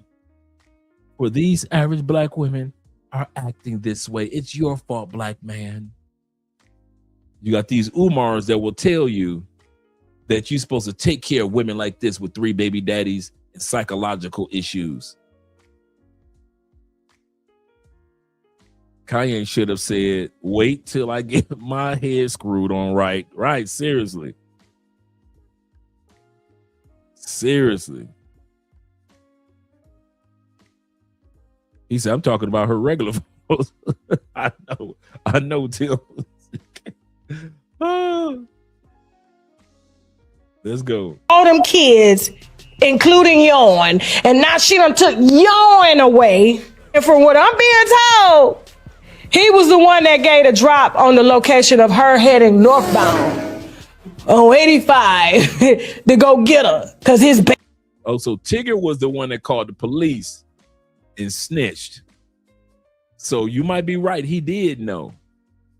He did know. Baby was in the car. We did an entire interview with the father. This is no allegedly. Alicia kidnapped their daughter from foster care. This is the same daughter Tigger's wife, Alicia, left in a cold car while she went into a casino and left that baby in the car, and she started pissing and pooping on herself and throwing up. They took the baby over something else, put the baby in foster care. And Alicia kidnapped the baby from foster care, not from the daddy, because the daddy and the mother were fighting, trying to get her back, but she didn't want the daddy to get her because she was an unfit damn mother. Since Tigger didn't want to do no background report or believe all the people that was reaching out to him, all the men that she's had locked up over the past, you know what? He's got. Yep. You damn right. When a man is in love, can't tell you mother yet nothing. If you wonder, if I open up my mouth to a lot of guys here in Colombia, I don't. I know men. I'm old enough to know myself as a man, and I know other men. If you want to get into a fight with a man, tell him the truth about his Brazilian woman getting smashed by a couple of your partners. If you ain't got no video footage of what took place, that man gonna fight you. Go ahead and go to Thailand. Tell that man, I don't care, black or white, doesn't matter, that his woman was in a foursome 3 weeks ago. If you ain't got no real footage of his woman, that man gonna try to mop the floor with you, and you just trying to look out for him as a brother. I'm gonna tell you something now. A lesson I learned over the last few years: you cannot tell a man nothing about his woman ever. Men don't want to hear the truth. Y'all think women don't want to hear the truth? They don't. But men, when it comes to money, yes, men want to hear the truth. When it comes to traveling somewhere, yes, men want to hear the truth. When it comes to mindset, yes, men want to hear the truth. When it comes to his woman, you better lie your tail off to a man. you better be ready to lie to your closest partner. Men do ever, without a receipt, ever want to hear the truth about their woman. Even when they know it's the truth. You know you met her as a pay for play. You know she's had clients for 10 years before she met you. And these dudes will get off the plane and swear that their woman in Medellin, Colombia, you didn't smash her.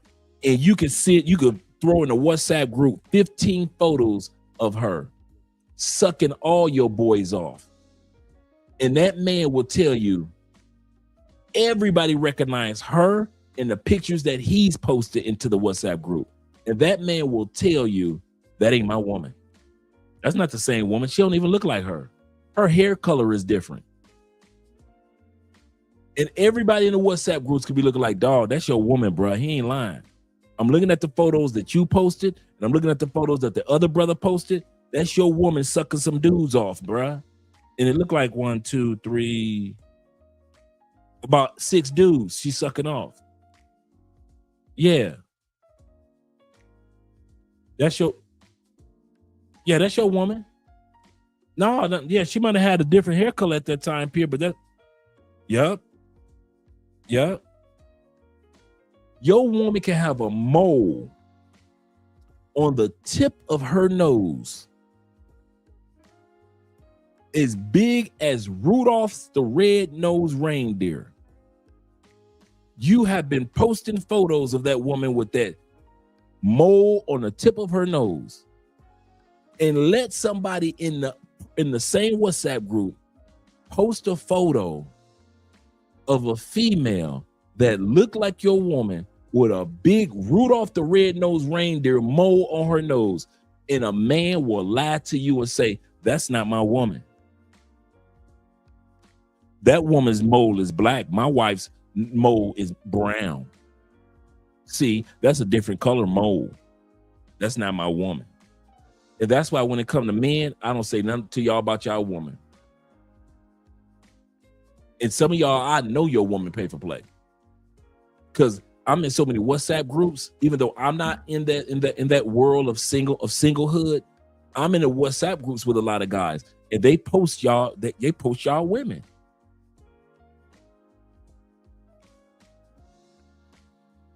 They do. Bruh. This is crazy. Let me bring it back a little bit. Big Tigger stupid, bruh. The baby from foster care, not from the daddy, because the daddy and the mother were fighting trying to get her back, but she didn't want the daddy to get her because she was an unfit damn mother. Says Tigger didn't want to do no background report or believe all the people that was reaching out to him, all the men that she's had locked up over the past. You know what? He's got to go through the same thing. The only difference is he exercising his cards a lot better. He had his main card, which was the kidnapping card. Go ahead, listen to this man's story that Alicia allegedly did whatever to him too. Go ahead. The craziest woman I've ever dated in my entire life. This is another guy. This is not the baby daddy. This ain't Tigger. This is another dude that dated her. I don't know how Big Tigger married her, but I don't know how you got to that point. But bruh, this lady was crazy, man. She was one of them people who took things to the fullest extent. Literally tried to get my juice bar. I used to own a juice bar in Baltimore. Tried to get that shut down. Reached out to the owners of the actual building that I was leasing. Also, I was the brand and marketing manager for DTLR Inc. And she literally contacted HR said that I recorded a video having sex with her in the company. Wild stuff, bro. It's crazy. Tigger, you not protecting her now because it's interrupted your bag after she's done this over and over and over to many men. I just think that's selfish. Okay, y'all, it's getting a little scary. And honestly, this feels like a future Netflix documentary. This woman, oh, y'all gonna love this. This woman not only 3 baby daddies deep, marries Big Tigger, warrants out for her arrest. We just saw one young man who she dated. The baby daddy, she was getting him locked up from day one. Kidnapping, child abduction. Had left the same child in a car, a freezing car, when she was 4 years old. And then here's another one. She got another dude set up, and this man is doing 20 years in prison for a lie that this woman told.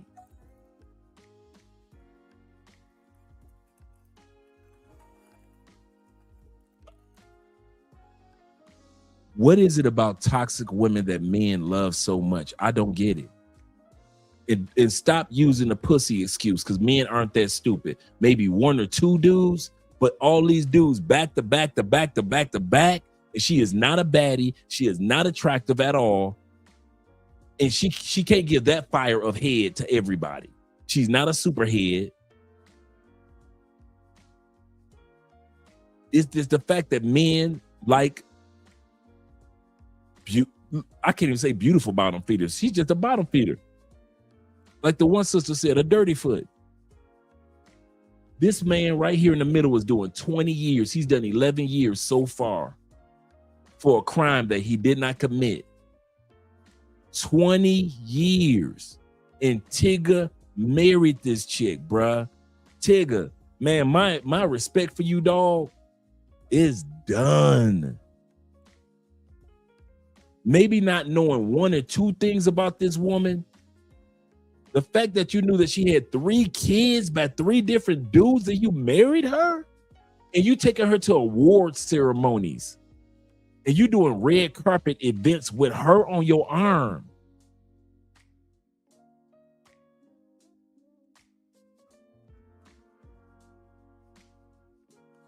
Nah, bruh.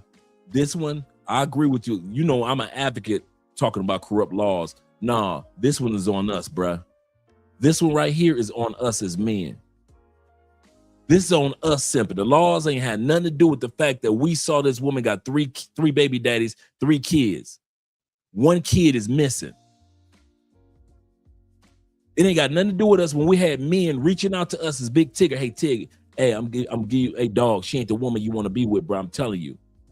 You got other people reaching out to us. This is on us, man, as men.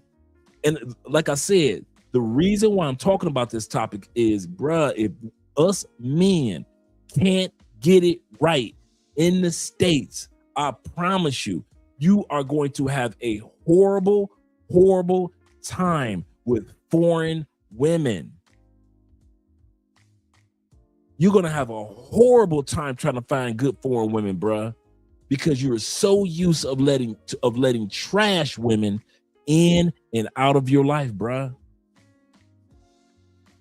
He say, Andre, a lot of men are getting too emotionally attached. That I agree with. That I agree with. He say, Dre, I've noticed since I was a child, bad, toxic women ruin men's lives. Ruin men's lives. This man has been in jail for 11 years for a crime that he did not commit because of the same woman. Shout out to Black Lex in the building. He said, just like some women choose bad men over and over again, there are men that do the exact same thing. Absolutely correct. Let's continue on. Loading. So the mother of Ramon Joyner's son, Martina Moss, is pleading that someone take a second look at his case after he has been serving 11 years in prison for raping Alicia Brown, a crime that he has maintained never happened. So I decided to take a look into it and see what we could find. Now, I just want to start by saying that this is just the records from the trial. He did appeal his case and it was denied. And I'm just basically reporting what the records show. No one was there. We don't know who's telling the truth or who's lying. So it's a 2015 Delaware case, Joyner versus the state. Now, it's important to note that in the official court documents, the victim is referred to exclusively as Amanda Brooks. The Delaware Supreme Court explicitly states in the footnote that Amanda Brooks is the pseudonym used to protect the victim's identity under the Supreme Court Rule 7D. So based on the court documents, here's what I found. They met at a casino in Wilmington on February 7th, 2015. They were already acquaintances and had each other's phone numbers. The next morning, This woman loved casinos. She's in a casino in Delaware. Then she left her baby in a casino in Maryland. around 6 a.m., they left in separate cars, got drive-through breakfast, and then went to a Newark hotel. Now, this part is what she says happened, Alicia Brown. She says that Ramon Joyner left the room to get room keys, and when he returned, he told her she needed to live up to her end of the bargain and have sex with him. For some reason, the video cut off, but I do want to include that in Alicia Brown's version of the story, she says that she woke up to discover Joyner had left the room and taken her keys and her wallet. So when she called and texted him several times, he finally texted her back and told her that he wanted to engage in sexual activity with her. She agreed to engage in sexual activity with him if he came back to the room. And then when he got back to the room, she didn't want to have sex with him. And that's when he said the part about, you need to own up to your part of the deal. I'm wondering if those text messages were submitted into evidence or not. I don't know. She testified that she refused, but he then blocked the door. She says that he grabbed her by the throat, threw her on the bed, smothered her face with a pillow, hit her in the face and ribs. Now, it's important to note that she did tell the nurse after going to the hospital that morning that he penetrated her digitally. However, she did not testify to that during the trial. And so that is why he was able to not be convicted of second-degree rape. She says that when she attempted to escape a second time, he ripped the phone cords from the wall and tied her arms and legs together. After he eventually left the room, she freed herself, ran out, and found a hotel maintenance worker who called 911. Joyner took the stand in his own defense and provided a completely different sequence of events. Here's what he says happened. That's where this is Netflix all day long. This man took the stand in his own defense. He did not get an attorney. He stood for himself and ended up getting 20 years. Shout out to D-May in the building. D-Man says, shout out to you, Dre. He said, I learned to say no is a man's greatest power. Yes, sir. None of this would happen if more men like Tigger, like this young man on the screen, like the father of the little girl that's missing, all of this. I'm glad that you brought that up, D-May. That's a good point. All the men that were involved, the guy that said that they interviewed a few minutes ago, where he said, I dated her and I almost lost my smoothie business, whatever that business was. She called the people that I was leasing the building from. All of this, the 3 baby daddies that she's got, all of this would have never happened if us men would learn to say no. We have to realize all coochie ain't good coochie. If more of us, this man right here doing 20 years, met her at the casino, check. They conversed at the casino, check. Went and got a hotel room, same night, check. By the time he got ready to get up, leave, go about his business, he's looking at 20 years in prison. Check.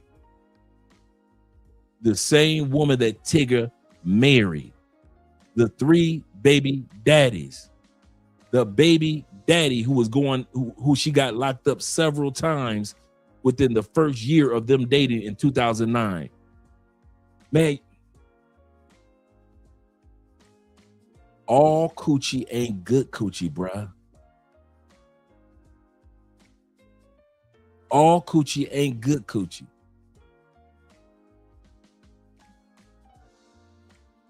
Shout out to my brother Rico in the building. Well, he says this. He said, I would have known all this. Any man should do his research on a woman before he gets seriously involved. Let alone married to a woman. That's right. Most importantly, not wifing a single mom. And okay, let me ask y'all this. What's the difference between this brother here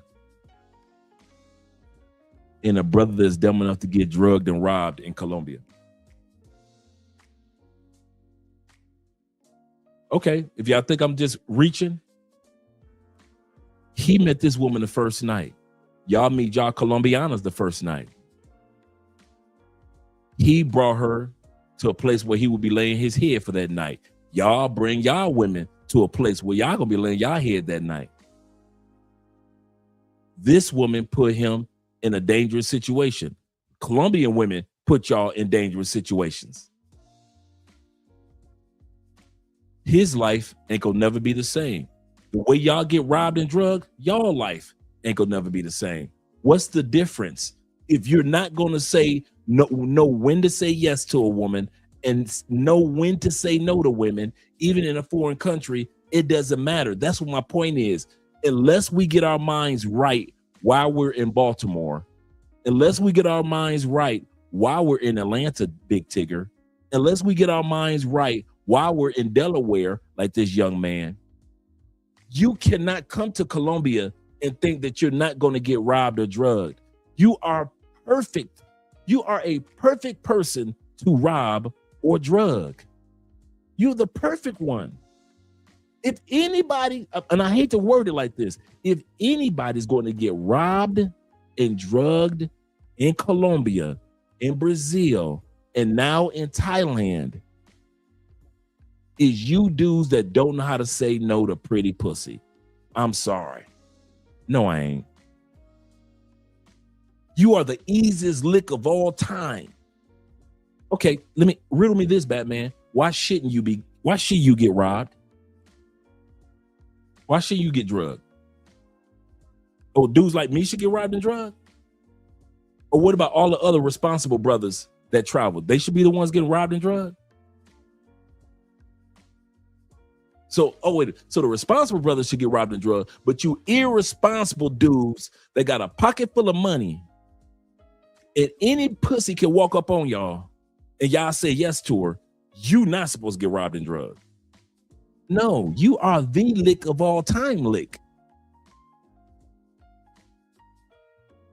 If a chick was flat broke in Colombia, she had no money, all she needs to do is run across one of you dudes that don't know how to say no to pussy.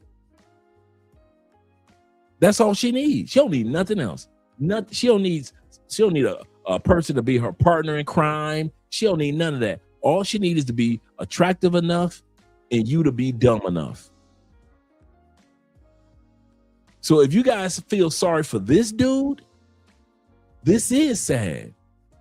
But it's a lot of dudes like him that leave the States and do the same thing in DR. Do the same thing in DR.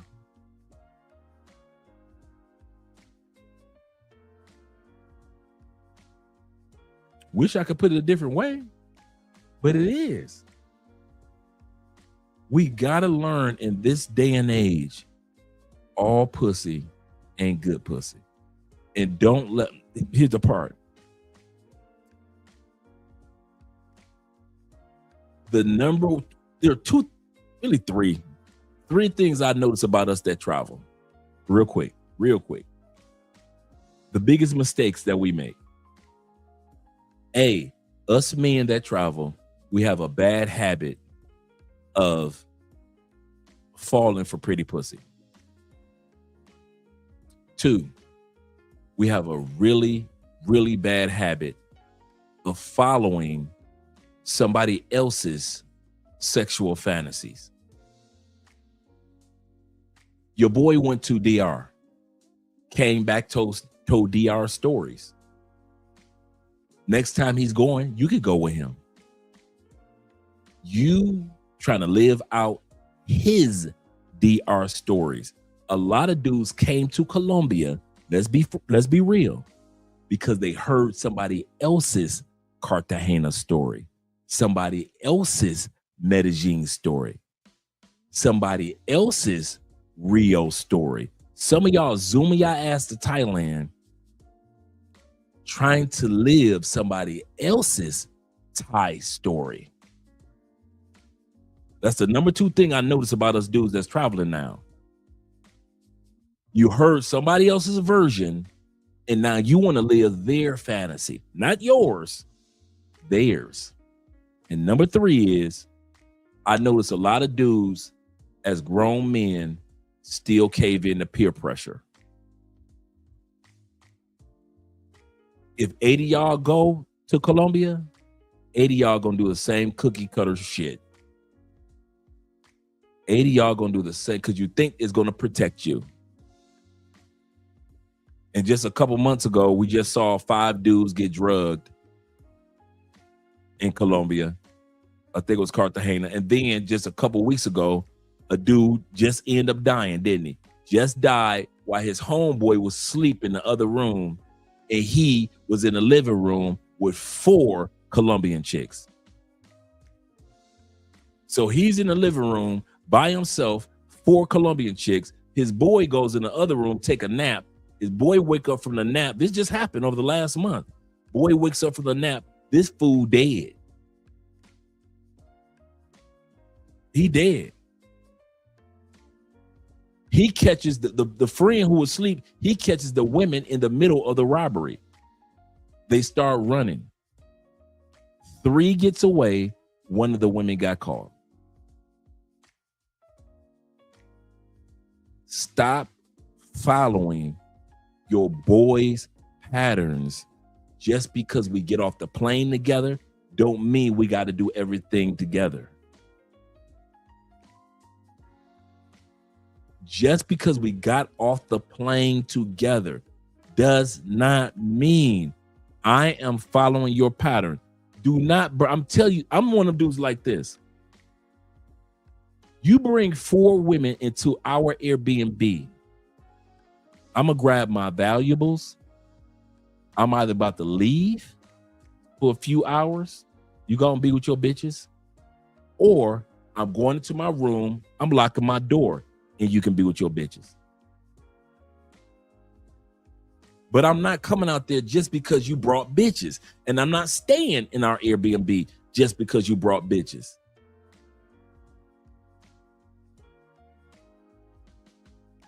You got 4 of your partners. They brought 8 bitches. And y'all so gullible. Y'all cave into peer pressure like 12-year-olds. Be your own man. If your boys don't know how to say no to pretty pussy, fuck them. I don't care if it's your blood brother. Fuck them. I'm not about to die for my blood brother. I ain't about to die for my blood brother. No, not like that. Not over no bitches, I ain't. Now, protecting my blood brother, yes. Over some bitches? No. I don't care if it's your partner. Y'all been partners since y'all was in the 7th grade. I don't care. Just because he don't know how to pick and choose women doesn't mean that you have to act like you don't know how to pick and choose women.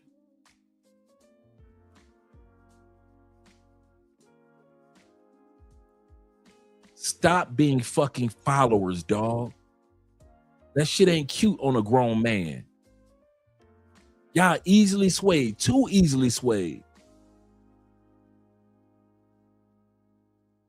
Too easily swayed. Hey man, we going out tonight? Nah, dog, I'm sitting in here, dog. I got a little female that I've been dealing with for the last couple of years. She coming over. You show, dog? Yeah, I'm good. I'm good. And you can kick it in Colombia with the female that you've been kicking it with for the past couple of years. You good. Them niggas come up in the Airbnb later on that night. 5 bitches deep. You got your little Colombiana. Y'all just go into your bedroom, bruh. Close the door, lock it. Y'all have a good time yourself. Fuck dealing with the Colombianas that's in there and dealing with the rag, because they could be speaking in Spanish like, girl, you here to rob him? Oh, we here to rob these niggas. Oh, we here to rob them. You here to rob him? You here to rob him? Oh, you like him? Oh, that's your man. Oh, that's your man for real. Okay. Well, don't say nothing. Don't say nothing. He just came to rob these niggas. Maybe you and your man might want to leave, because we gonna rob their ass. I'm telling y'all, bro. You cannot follow everybody. Everybody don't know. Everybody does not know what they're doing when it comes to traveling. Just because you have a pocket full of money does not mean you have a mind full of knowledge or wisdom or experience. I don't care if your boy been to Medellin 7 times. His behavior can get you robbed on the 8th time that he's been there. Stop trying to live other men's sexual fantasies. He came back. He told you about his adventures in DR, and here you go on the first plane to Sosua. Ain't never been to DR day in your life, but another motherfucker told you about how many bitches he fucked in DR, and he showed you some photos, and here you go, taking your hard-earned money, jumping on a plane, following another motherfucker, and you don't know nothing about Dominican women. You ain't never met a Dominican woman in your life. You from Kansas City. You don't know no damn Dominicans. Not in masses. And you taking your ass to DR to Sosua, trying to live out another man's fantasy that you heard about. Stop doing that. Blaze your own trail as a man. If Sosua where you want to go to, okay, cool. But don't try to go to some places because you heard another man did it and I want to do it like, Stop being a fucking follower, dog. That's not handsome on men. Being a follower has never been handsome on men. Ever. Ever. Come on, dog, get in the car. No. Hell no. Y'all have fun with that, though, dog. Fuck it, we party tonight. I'm getting in the car. Fuck it, we party tonight. No, that ain't me. That ain't me. That ain't me. Okay. Y'all think I'm playing. One time, me and the partners, Andre was gone with the car, right? One time, me and my partners, it was maybe 4 of us. And we were in one of them big taxis in a club that closed early that we had went to. So it's 2:00, right? And maybe like 1:00. And we were bored. Like, man, where can we go? The taxi driver said, I got a spot for y'all. He took us to another spot. I thought it was a club. Come to find out, it was a brothel. Nothing wrong with that. Had drinks, club atmosphere, everything was cool. We had a good time. They go have brothel fun. I'm standing there just enjoying my one beer. I got pimps in my face, hoes in my face. Everybody trying to get me to buy some coochie. I'm like, I'm good. I got a wife. I'm good. Thank you very much, but I'm good. The whole night, I'm good. I'm good. Now, could I have got some coochie that night? Yes. Would Andre had known about it 9 times out of 10? No. Would you fellas have said anything 9 times out of 10? No. But just because you other men are enjoying yourselves, that doesn't mean that Andre feels like poor Rudolph that y'all won't let me into the reindeer games. I'm my own man. It's me, my beer, and listen to some good music, and I'm good. Y'all go get the pussy, dog. Go have fun, man. I'll be here when y'all get back. Like I said, I didn't know the taxi driver was going to take us to there. I thought it was going to take us to another club, but it was like a brothel / bar, and it was all right. But my point in saying all that is, I don't care what atmosphere you put Andre in, I am not going to be a fucking follower. I'm not going to be a follower just because we so happen to be in the atmosphere that even if you're doing something, hey, I can do it too. No, I'll be happy for you. I will look out for you, make sure that you're all right. But that doesn't mean that I have to do it. So they had their fun, blah, blah, blah.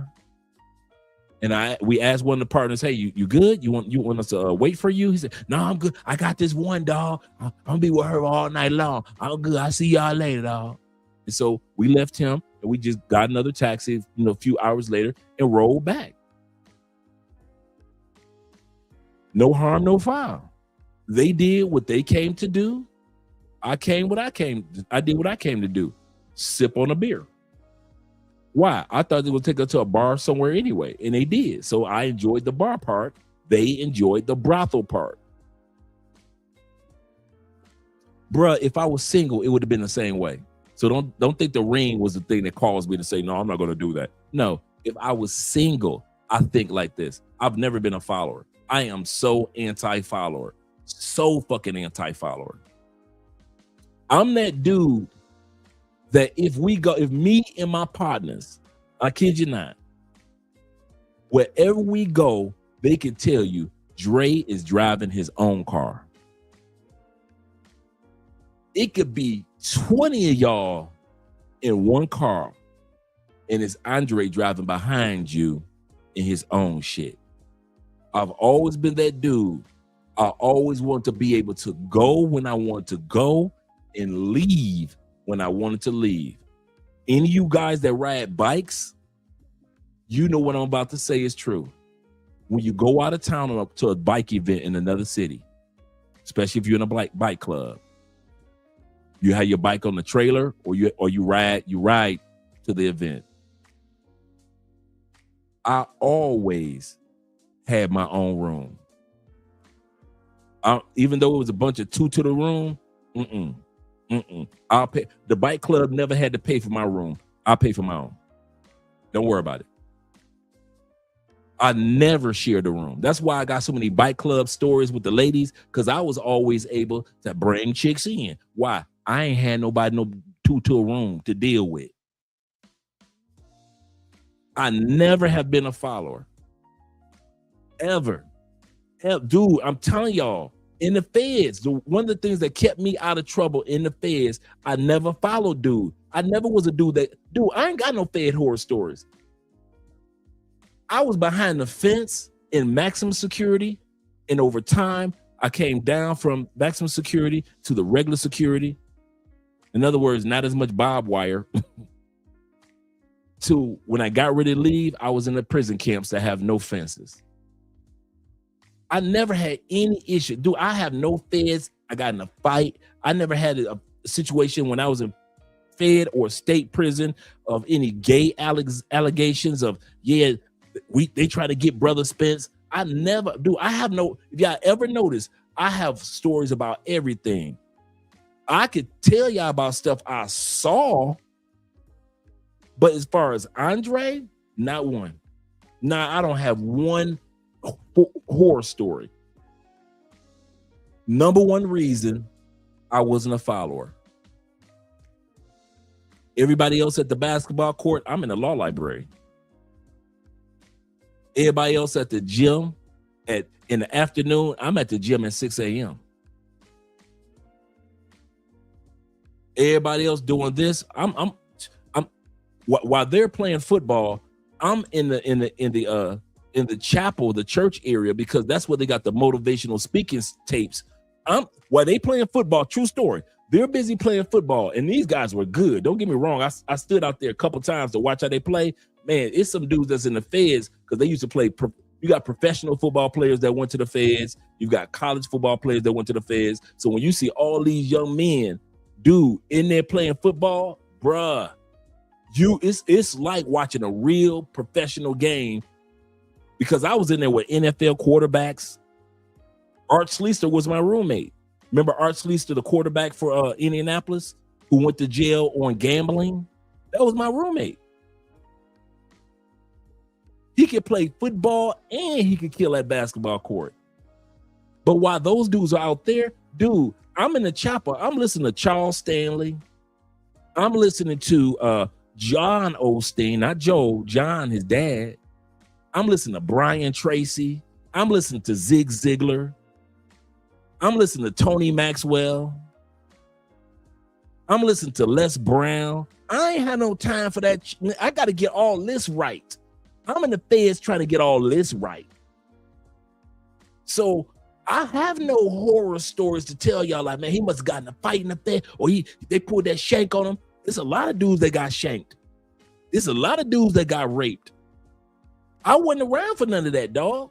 I ain't got no bad fed stories. I'm sorry. I could make some stuff up. If you know, like on social media right now, the end thing is to tell your story, your prison stories. If you go on TikTok, there's a bunch of people telling their prison stories. I ain't got none, bruh.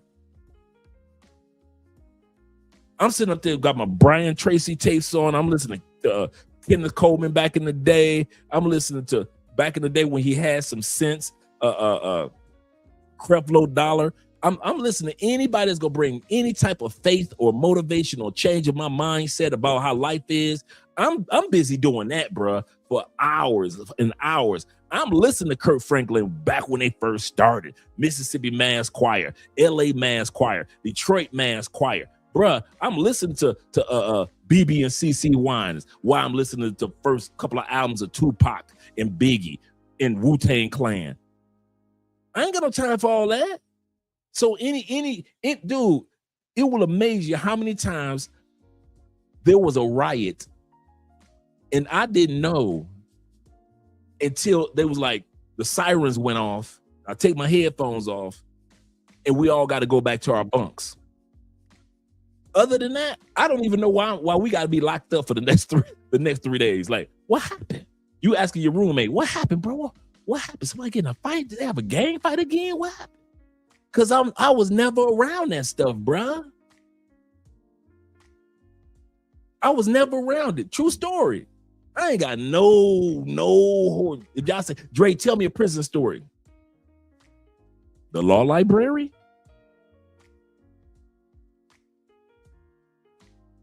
The prison chapel?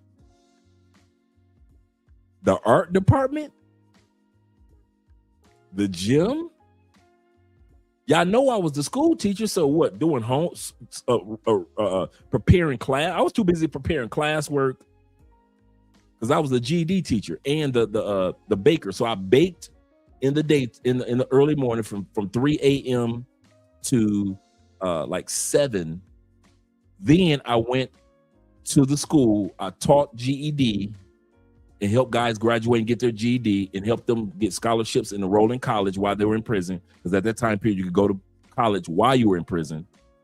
So I helped them do that. And so that was my routine. I was the baker and I was the teacher. So I had class. I had to focus on preparing class schedules, making sure I got classwork up to par. At the same time, grade everybody report. I ain't got no time to be out there doing that. All the prison stories that y'all heard about, there are people that like me that went in, did their time, and got out, and no issues. There are people that tell prison stories that make it seem like everybody had it was the gladiators. Like on the first day, somebody put a Snickers on my bunk and said, if you eat the Snickers or a honey bun, you gonna be mine. I ain't never experienced no honey bun. A lot of dudes said they did. I ain't never experienced nobody put no Snickers on my bunk talking about something. If you eat it, get mine or be mine. I ain't never. I've heard, don't get me wrong, I've heard all the stories. So if you want me to tell stories I've heard or seen, I've seen a lot of craziness. But as for your boy Dre, God looked out for me, bro. I ain't got none. Maybe that's probably why I'm not one of them bitter outside of prison dudes. I wasn't walking around with newspaper around my waist. It was never that serious to me, man. I'm coming in, I'm doing this bit, I'm going to change my life by the time I get up out of here, and I'm done. That was my mindset. That was my mindset. I never had any. So hopefully this brother, my point in saying all that is, don't be a follower. Being a follower got Tigger in trouble following this woman. Got 3 baby daddies, and being a follower following this woman got this man in prison for 20 years. For 20 years. Shout out to my brother playing in the building. He said that's called integrity. Yeah, man. That's one of the, it's kind of funny you would say that. That's one of the key things I studied that I had never heard of when I was in the streets of Detroit. 2 words, true story. 2 words I studied. I studied while I was in prison, how to be an honorable man. I never heard the word honorable used while I was in the streets. I ain't gonna lie. So when I was in the feds, I came across this word honor and honorable. I'm like, what is this? I've heard of it, of course, but I really didn't understand what it was like to be an honorable man, or in other words, the second word, a man of integrity. A man of integrity. So I started studying those words. I mean, really studying them, and started trying to implement, trying to be a man that was more of integrity and a man of honor. Not saying I'm a perfect man, but to this day, I still apply a lot of those things, man. And that's why the practice of not being a follower in prison, I use that today with my passport. That's how I was able to meet Andrea. While y'all, check it. I mean it. While y'all still moving like y'all on the prison yard, I was over on the other side of Colombia in the law library. That's how I met the Andreas. That's how a lot of you positive guys meet your girlfriends and the ladies that you do meet. Let's say that you go to other countries and you're not looking for a girlfriend, but you are looking for somebody positive, right? Somebody ain't gonna rob you or steal from you. Somebody that's gonna be on your side. Even though she's not your girlfriend, she might just be your girlfriend experience at that time period while you're in that country. A lot of guys don't even know how to do that part because they treat travel, and I look at them, they act just like the dudes that's on the basketball court and in the weightlifting gym and on the football field in prison. But there are some of us that aren't followers. Just because y'all go to brothels, just because y'all do pay for play, just because y'all party all night long. Nothing wrong with that. I'm gonna say this again. Nothing wrong with that. And I don't want you guys to ever think when I say something that I mean that it's bad. No, nothing wrong with that. I'm just not a follower of what another man's fantasy is. So if your fantasies are sleep with all the women you want, cool. But don't glance at Andres of the world as if we're supposed to think like you. That is your fantasy in that country.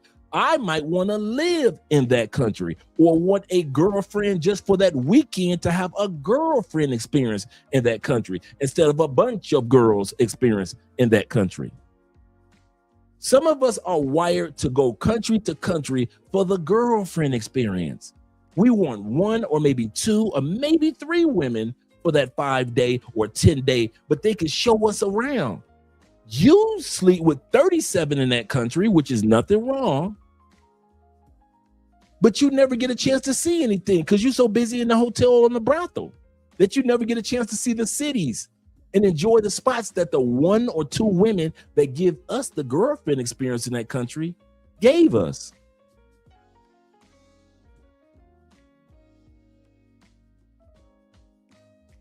I'm a law library type dude. I'm the chapel in the prison type dude. I'm the art department, the teacher, the baker. I'm not a fucking follower. And there are many men that are just like me. And that's why I talk like this, because the guys, if you ever notice how I talk, the guys who are not followers understand everything I talk about. No matter what topic we're talking about on this channel with me and Andrea, most of you guys who are not a follower type dude, you get it. But dudes that are followers, y'all always think I'm full of shit. Y'all always send me emails, fuck you, Dre. Y'all always making videos about us talking about me and Andrea. We get it. Bruh, if I was on that side and behaving like some of us brothers, the Pookies and the Ray Rays and the Nook Nooks, hey man, listen, I will be on that fuck Andre tour too. I'll be on that same tour saying fuck that nigga Andre. He ain't shit anyway. I'll be the same way, bruh. I'll be just like you. But I'm not a follower. And so many men aren't fucking followers. There are guys that want to come to countries and that's why we call Love Crossing Borders, where we help you find love across borders or fall in love with the borders that you cross. There are men that travel to other countries for the country, not the coochies. And for some of y'all, that's just boom, mind blowing. How the hell can a man go to Thailand and enjoy Thailand and don't want to fuck 17 bitches? What the hell is wrong with him? Because he wants to enjoy the countries. He might smash one or two, maybe. There are dudes like me. Let's say I wasn't married. I'm going to Thailand for Thailand. Damn it, I've been looking at Japan in the goddamn movies since I was a kid. I'm going to Japan for Japan. I'm gonna tell you motherfuckers right now, do not expect me to get on a plane for no bitches. I'm going to Rio for fucking Rio. If I was single, if I fuck somebody, cool. If I don't, I'm gonna have the time of my life in Rio. I've been watching that goddamn statue my whole life. I can finally see this. I'm there. And you think I'm supposed to only be excited about some bitches on a beach? That's cool. But there are men that travel for the locations too. And just because you only went to DR for bitches, that doesn't mean that there are some of us that want to go to DR because we want to enjoy DR. And some of y'all, you just like, what? I don't care. You mean all these Dominican bitches? You want to go to you just want to go to DR? You just want to enjoy the island? What the fuck you mean you want to enjoy the island?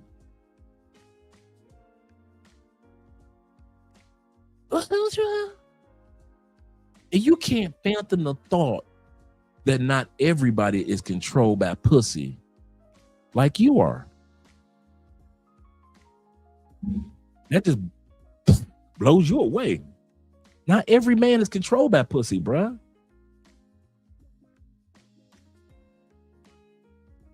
He said, what a waste of time to send email. Hey, man, dude, I got some latest emails that came. And my response, y'all know me, I'm sarcastic. So my response are usually sarcastic. They get madder and they send another email to say fuck you. He say that lets you know how scared beta males and plantation advocates are of the true passport bro movement. Absolutely correct. It irritates their spirit so much. One dude, the latest one I got was a dude telling me about, he wrote a long one, telling me about, you shouldn't say this about black women, blah, blah, blah, blah. I say, man, I talk about American women. What are you talking about? I say, I talk about all American women. I say, you take it as black. I say, I try to make sure y'all know I'm talking about all American women should not be fucked with, except for maybe a few. Shout out to Genuine. But yeah, man, I get the mail. I get the hate mail. It is what it is. I don't trip on it. He looks like that he's learned how to say no to evil moments. Leo from Ninja Shout out to the Ninja Turtles. Yes, sir. Good way of putting it. Ronan says, he's a Libra man. Mentality. He said, that's true. Libra men are not known as being followers. That's true. We weigh that scale, don't we? Should I do this? Should I not do this? Should I do it? What's going to happen if I do it? That's a Libra man mentality. We going to weigh the balance before we just do shit. That is true, Ronan. We are up in here a lot. Lone wolves, yes, we are very much so lone wolves. Libras are the only, and I know most of us don't really follow to a T our horoscopes, but Libra is the only horoscope that is not an animal or a person. We are really lone wolf thinkers. We really are. He said, march out to our own path and we'll destroy bridges. Yes. Yes, I do keep sticks of dynamite around. I will burn a bridge and not look back. That is true. That is true. If a person, male or female, if it's over, I will set that. Like I'll tell you guys that I don't go back to my exes. Like I've never went back to an ex. Like, oh, let me hit that coochie one more time. Never have. Not one time. Not one time I've ever slept with an ex-girlfriend once I knew it was over. Never went back with a phone call. Never, not one woman can ever tell you Andre came back for this pussy. I do what he's correct. I walk around with a stick of dynamite, and once that bridge is burned, I will set that motherfucker on boom, never to be crossed again. That is so true, bro. That is Andre. That is an Andre trait. Yes, sir. Yes, sir. He says better to be a leader than and not the follower. Absolutely correct. Corporal says this. Shout to Corporal. Corporal says that's why I remember Art Schlichter. He says that's why I remember Art Schlichter, because he was the quarterback of the Colts. Left Baltimore, moved to Indianapolis. Yep. Art went to prison for gambling while he was the Colts quarterback. And he was a decent quarterback. He wasn't like Peyton Manning, but he was like right before Peyton. Art was like the quarterback, like right before Peyton era came through. It was Art Schlichter. And I kid you not, bro. He could sling that ball and he could play basketball. But he was my bunkie. He was just a regular dude, but yeah. Yep. He said the women that doesn't have a life are definitely robbers and drug dealers. Correct. Let's go back to the video. I want to hold you guys too late. I'm going to bring this part back with this young man. This is sad. Wallet. So when she called and texted him several times, he finally texted her back and told her that he wanted to engage in sexual activity with her. She agreed to engage in sexual activity with him if he came back to the room. And then when he got back to the room, she didn't want to have sex with him. And that's when he said the part about, you need to own up to your part of the deal. I'm wondering if those text messages were submitted into evidence or not. I don't know.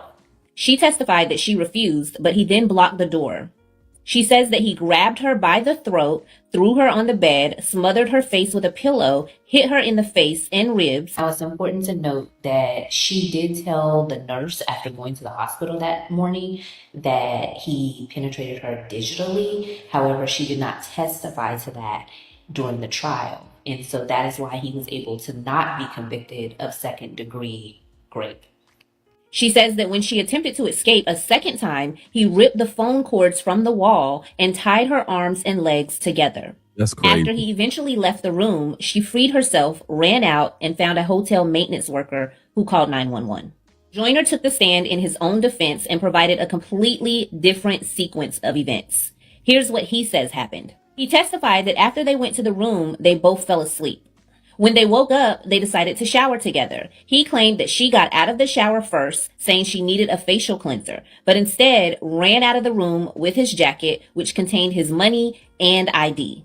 Joyner testified that he chased her down before she could reach her car and found his money in her purse. He states that she struck him first and he struck her back in response. He vehemently denied attempting any sexual contact whatsoever. The jury was presented with both stories and physical evidence, including her physical injuries and the ripped phone cords. The jury acquitted Joyner of rape in the second degree, resolving a minor discrepancy between the forensic nurse's notes and the victim's testimony in Joyner's favor. However, the jury convicted him of unlawful sexual contact in the first degree, a lesser included offense.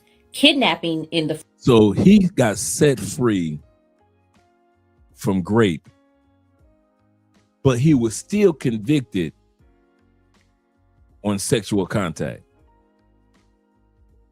But he didn't have sex with her, and he didn't. You see how messed up the laws are in the States? He didn't touch her to rape her, didn't touch her sexually to rape her, but he touched her sexually. In what way? Okay. So you didn't get the coochie, but you gave her a kiss. That's basically what it's saying. You didn't rape her, but you squeezed her booty. That's basically what it's saying. You didn't rape her, but you smacked her in the butt. You kissed her on the cheek. First degree. Cheek kissing. The laws, like I always say, fellas, is not the ladies was my reason for leaving the United States. One of my reasons was because of the laws. That's why y'all hear me always talk about the laws. This is a perfect example. First degree, strangulation, and malicious interference with emergency communications. Joyner was ultimately sentenced to 20 years in prison. He has been incarcerated since 2015, and his subsequent appeals for post-conviction relief have been... The more I look at this woman, the more I'm thinking like, what the hell was Tigger thinking? There is nothing attractive about this woman. Denied by the courts. In an effort to draw attention to this case, Ramon Joyner's baby mama, Martina Moss, has been posting messages from him as well as other content concerning Alicia Brown. This is a message that she received from Ramon Joyner. And in it, he states that the only reason Alicia got mad and started acting the way she did was because he didn't want to sleep with her because she was stankin'. It seems to me that Alicia Brown has a pattern and a history of wreaking absolute havoc on the lives of any man she deals with. On no day is it okay to be crawling your ass on the floor fighting a man over his phone. That is diabolically insecure. On no day should you ever be doing some shit like this. And mind you, after this, Tigger went to jail for assault because she said that he assaulted her. Once again, this is the part that gets me about the whole thing, is that we as black men don't realize you're the first one they aren't going to believe. It's already hard enough for a white dude or an Asian dude or a Latin dude to get some fair treatment when them boys in blue are called to the house. It's already hard enough for them. You brothers need to be extra careful with who you deal with. A grown man does not argue with a woman. He leaves a woman.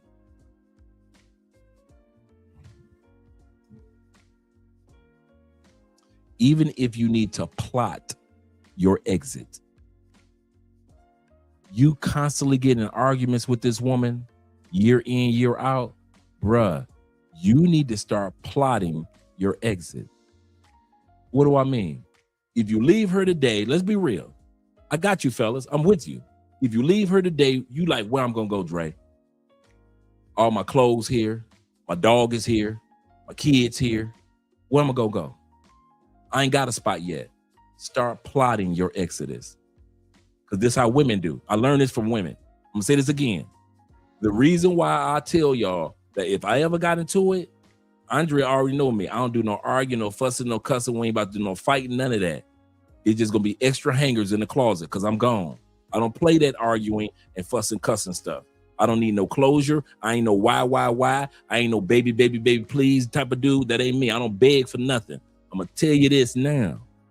Guys, plot your exodus. Get up the next morning. She want to make you breakfast or have sex, go and do it. When you leave, you should be going looking at apartments throughout the city. By the time that woman realizes that you gone, it's been 3 months. You got a whole new furnished apartment that you've been paying on. You could pretend like, I've been out there, I've been clubbing. That's what my money's short this month, baby. Usually I got the money for my part of the rent.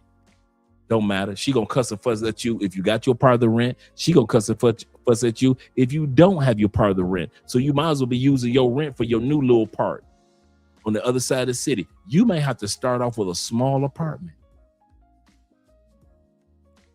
Small. Getting your little furniture together, but it's your place of peace. And then you decide on, do I want to stay in this small apartment until I move outside the country, or do I want to just go ahead and get a bigger apartment? But dude, that's staying in a house with a tempestuous woman, when the Bible even warns you several times over about being in a house with a tempestuous woman, bruh, and arguing back and forth. Grown men don't do that. They're arguing with a, this is 2026. Arguing era passed right around 2000, I would say 2010 was the last time that a man needed to be arguing with a woman. Grown man need to be arguing with a woman. Now, grown can be at any age, at any stage where you wake the hell up. I'm telling y'all, stop arguing with these chicks and just move the hell on. You gonna be as a black man, they will lock your ass up. You were supposed to be at work Monday. The judge didn't let you out of jail until Thursday. Your girl is not gonna call your job and say, he's sick. She don't give a damn. That's how you got locked up in the first place. So now you locked up. My kids. Your kids don't mean a damn thing if you locked up. So stop all that bullshit. Who you think you lying to, bruh? Stop trying to sell that. Well, I'm only here because my kid. Bullshit. Because she will call the police in front of your kids and get you locked up in cuffs in front of your kids. And you'll be going till Thursday being missed by your kids. So all that for my kids shit, your kids are already traumatized, bro. If you think your kids ain't seen you arguing with that woman day in and day out, your kids' minds are already fucking messed up. So don't try to act like I'm staying here for the kids. She constantly putting her hands on you. Y'all constantly in the other room arguing. And we as kids are hearing y'all argue and fight and argue. And you trying to talk about you there for me? Dad, if you don't get your ass out this house and go get some peace, so the next time I see you, you are a peaceful father instead of a father that's always on fucking edge all day long. That woman got you smoking Newports like a motherfucker. Your kid's scared to say anything to you. Every time your kids walk up on you, they got a cough because your ass got cigarettes. What you want, boy? What you want? I'll be in there to help you with your homework in a minute. No, I'm just waiting for your mama to come home. We're going to make you a fried bologna sandwich and I'll be in there to help you with your homework in a minute. You sitting up there with 2 Newports in your hand. Kids just coughing like a motherfucker.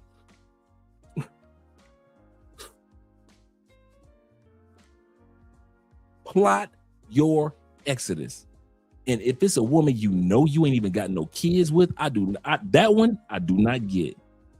Why the fuck in 2026 are you as a grown ass man in a tempestuous relationship for 3, 4, 5 years with a woman you ain't even got no damn kids by?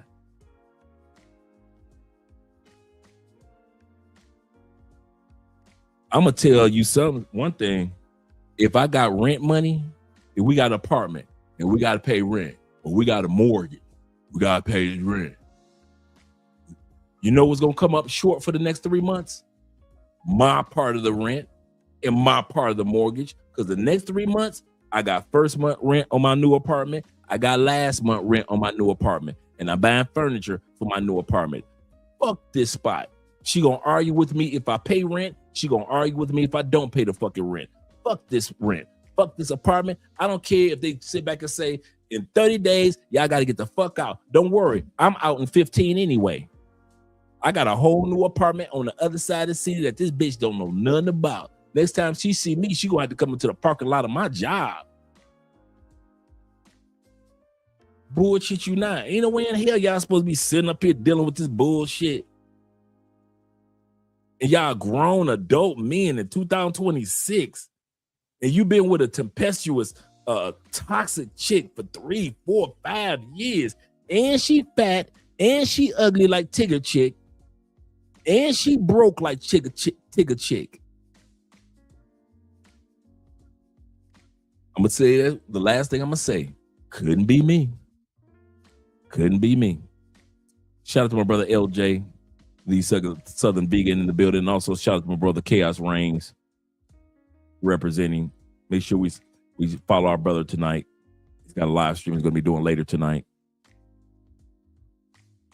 Somebody who run a business from their phone, no, you're not just gonna snatch my phone and run. It ain't got nothing to do with cheating, baby. No, you're not gonna snatch my shit and run. That video between Big Tigger and his wife, Alicia, you would have thought that he had the formula to the Krabby Patty in his phone. She said, you would have thought he had the formula to the Krabby Patty in his phone. Shout out to Lil Mama. Let me bring that back. She said you would have thought he had the formula to the Krabby Patty. No day should you ever be doing some shit like this. And mind you, after this, Tigger went to jail for assault because she said that he assaulted her. And somebody who run a business from their phone, no, you're not just gonna snatch my phone and run. It ain't got nothing to do with cheating, baby. No, you're not gonna snatch my shit and run. That video between Big Tigger and his wife, Alicia, you would have thought that he had the formula to the Krabby Patty in his phone. So a few weeks ago, she comes on the internet bruised up with an eye looking crazy, stitches, claiming that he put his hands on her. If he did, that's a big no-no. We don't hit women, right? Now today there's a video of them tussling for his phone. He's like, give me my phone. She's like, no, they're tussling on the floor, wrestling over the phone. Somebody's there recording. Mr. Tigger, leave her alone. Get off her. The person that's recording is going crazy. She's going crazy. And you would have thought, based on what you hear from the video, that he was like strangling her for the phone. No, they were just tussling for the phone. And now she is arrested for kidnapping, and she is a suspect in her own daughter's disappearance. What the fuck is going on here? Kidnapping, kids, phones, domestic violence. What the fuck? This shit is crazy. And this is why you never know what's going on in someone's house. You just never know what's going on behind closed doors. Y'all, let me just tell you this, because I done been on both ends. I've been the person trying to hide my phone, and I've been the person trying to see somebody else. This might be a transformer right here. Let me know what y'all think. This might be a transformer right here. That voice is too deep. This phone. If somebody doesn't want you to see something in their phone to the point you're fighting with them, then 9 times out of 10 you do not want to see what's in their phone, because it's going to hurt you. So give them back their phone and proceed from there. Either move on with the relationship, or you do you. I love toxic women. I do. Just, that's a confession. Like, there's nothing else. Like, I try to stay away from them, run from them, hide from them. But that's the pull. That's the gravitational pull right there. And I think we all do. We all love. No, Negro, don't put all on us to make you feel good. You like toxic women. Don't put that all on the rest of us. A little bit of toxic. And I'll define it so you understand. I don't want to get stabbed or nothing like that. I'm talking about most interesting women, at least to me, are toxic. That's you, bruh. And that's the problem with the world. These dudes try to convince other dudes to follow what they do. Ain't no way in hell you're going to try to convince me that it's cool for a woman to have a little bit of toxicity. No, I want, you know how you look on the back of a milk carton and you look at the or can of whatever it is, and you look at the recipe and it says 0 carbohydrates, 0 fats, 0 toxic. That's what I want. On the woman that I would deal with, on a goddamn label, it says when they put all the ingredients and all the health benefits, I want it to say 0 trans fats. See what I'm saying? 0 glucose, 0 toxic, bitch. That's what my 0 toxic, bitch. Yeah, I thought that was a transformer more than reached the eye. Yeah, man. No. That's what's interesting about them. When you go to the zoo, you want to see those animals that could kill you. The reason why men love toxic women is the same reason why men respect their football coaches or basketball coaches the most after they yelled at them and ripped their asses a new one in order to be able to perform better. Men perform the best when they are under pressure. This woman compared your football coach, your basketball coach yelling at you, to your woman yelling at you and insulting you and putting you down. Y'all do know that there's a difference between your football coach telling you, get your ass out there. You know you can do this. Focus. Go out there and win the game. What the hell are you doing? Get back on track. Compared to a woman telling you, your daddy wasn't shit, your mama ain't shit, and you ain't gonna be shit.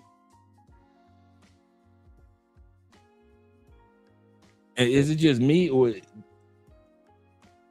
I ain't never heard a woman yelling at a man and it sounded encouraging like a basketball coach or a football coach? What the?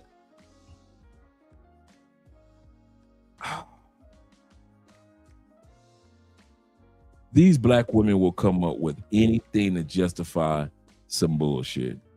Okay, hormonally, it does a lot for them when they are put under a toxic situation. When someone is yelling at them, when someone is screaming at them, when someone is demeaning them, when somebody is humiliating them. And they really believe that. But here's the part. There are a lot of men that believe that. There are a lot of men that love toxic women. They love that toxic love, that tainted love. They love that shit, bro. They live for it. Me? Fuck out of here. The reason why boring turns people off, women and men, there are men who run from boring girls, is because people love toxic. That's the thing. That's why he liked me, because I kept him on his toes. Why would a man ever be interested in a woman like that? Sirens like a Cleopatra or a Marilyn Monroe that I talk about, they really could destroy a man. They would make them fall so deeply in love. Why did Caesar fall for Cleopatra? Why did Mark Antony?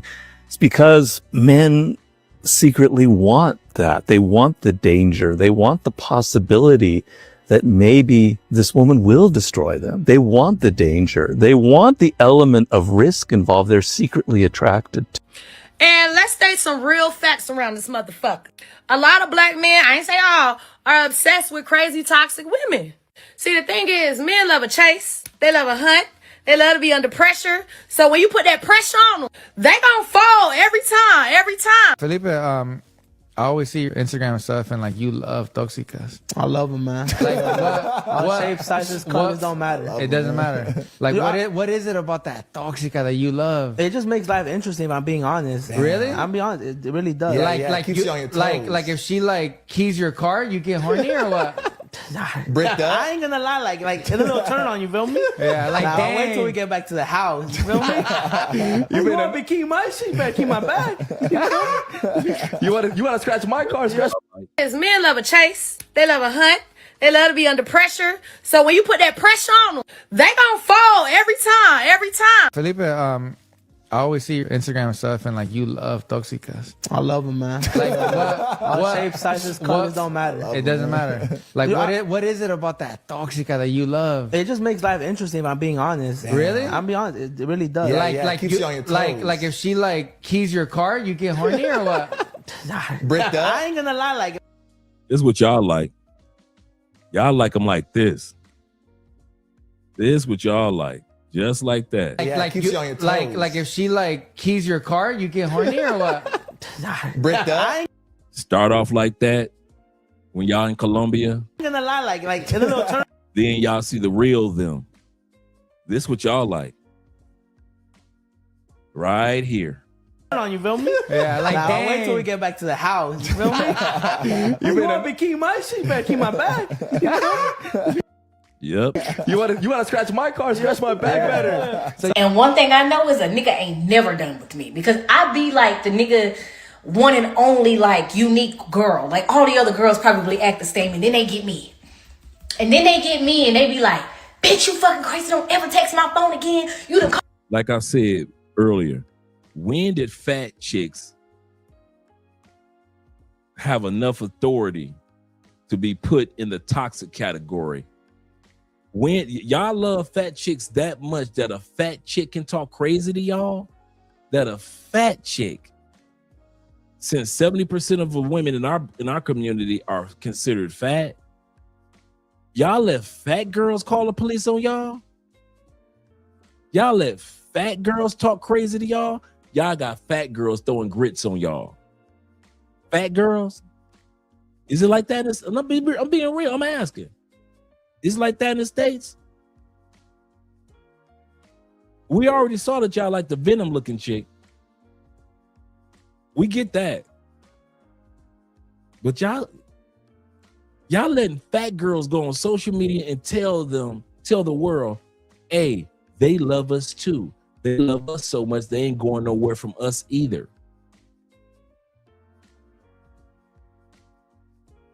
So the fat girls can get y'all locked up too.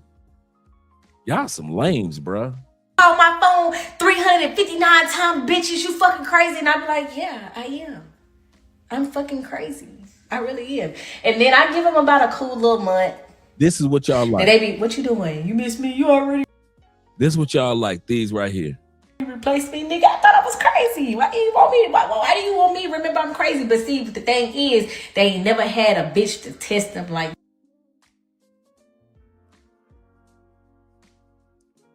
Come on, fellas. Y'all like them like this.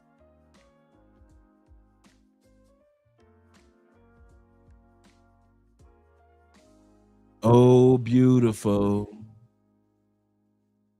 For spacious skies. Or amber waves of gray. America, I said, America. God shed his grace on thee.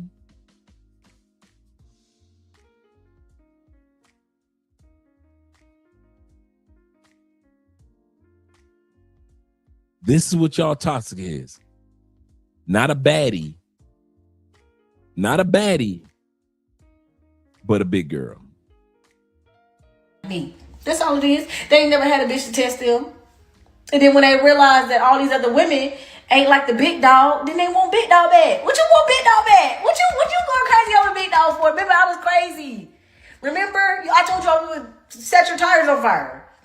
Remember, I'm cuckoo. But niggas like cuckoo bitches. I keep telling y'all that. Quit acting all so sweet and so kind to these niggas. The moment you act. When you're his prettiest problem,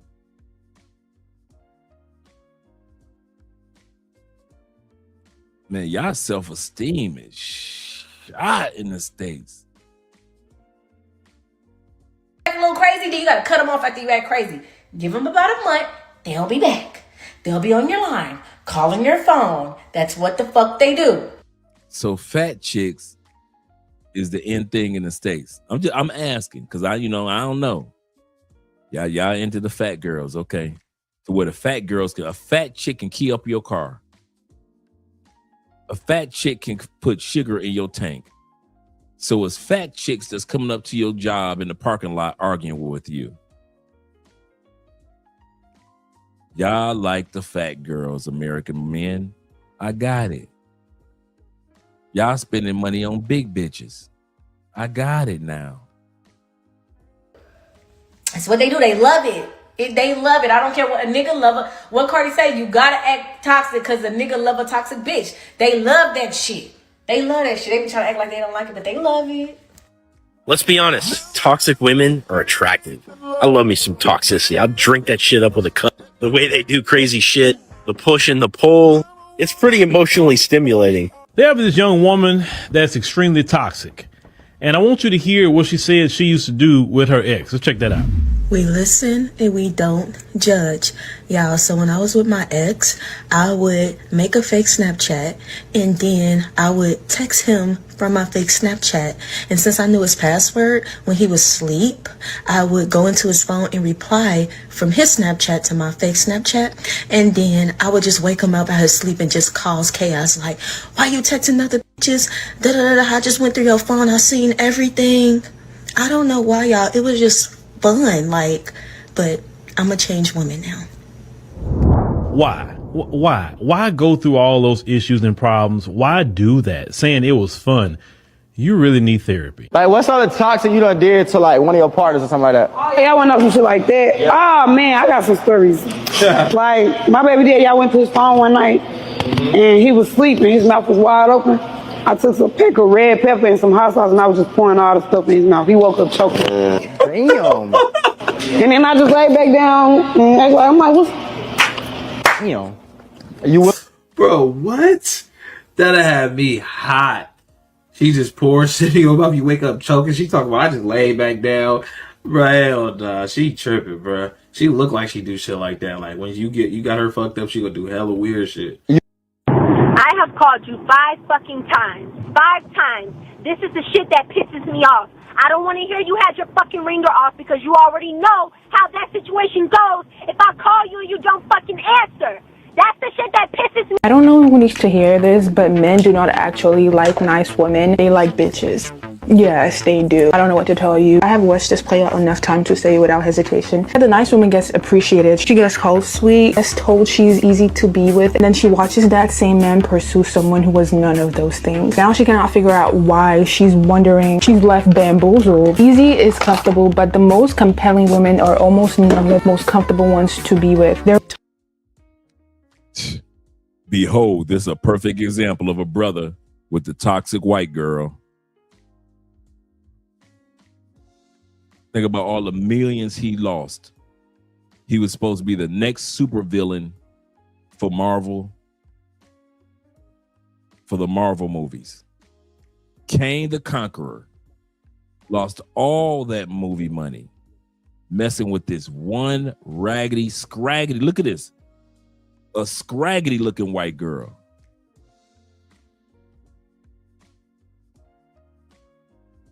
That's why I say having money does not mean that you have self-esteem. Some of you dudes got money and your self-esteem is shot. Shot to hell, bruh. My brother says this. He says, stay away from these toxic, dirty foots, folks. Absolutely correct.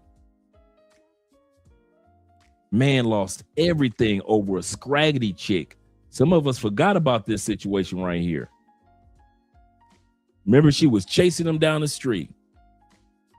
He got this raggedy looking girl right here, looking like she on all type of crack on his arm.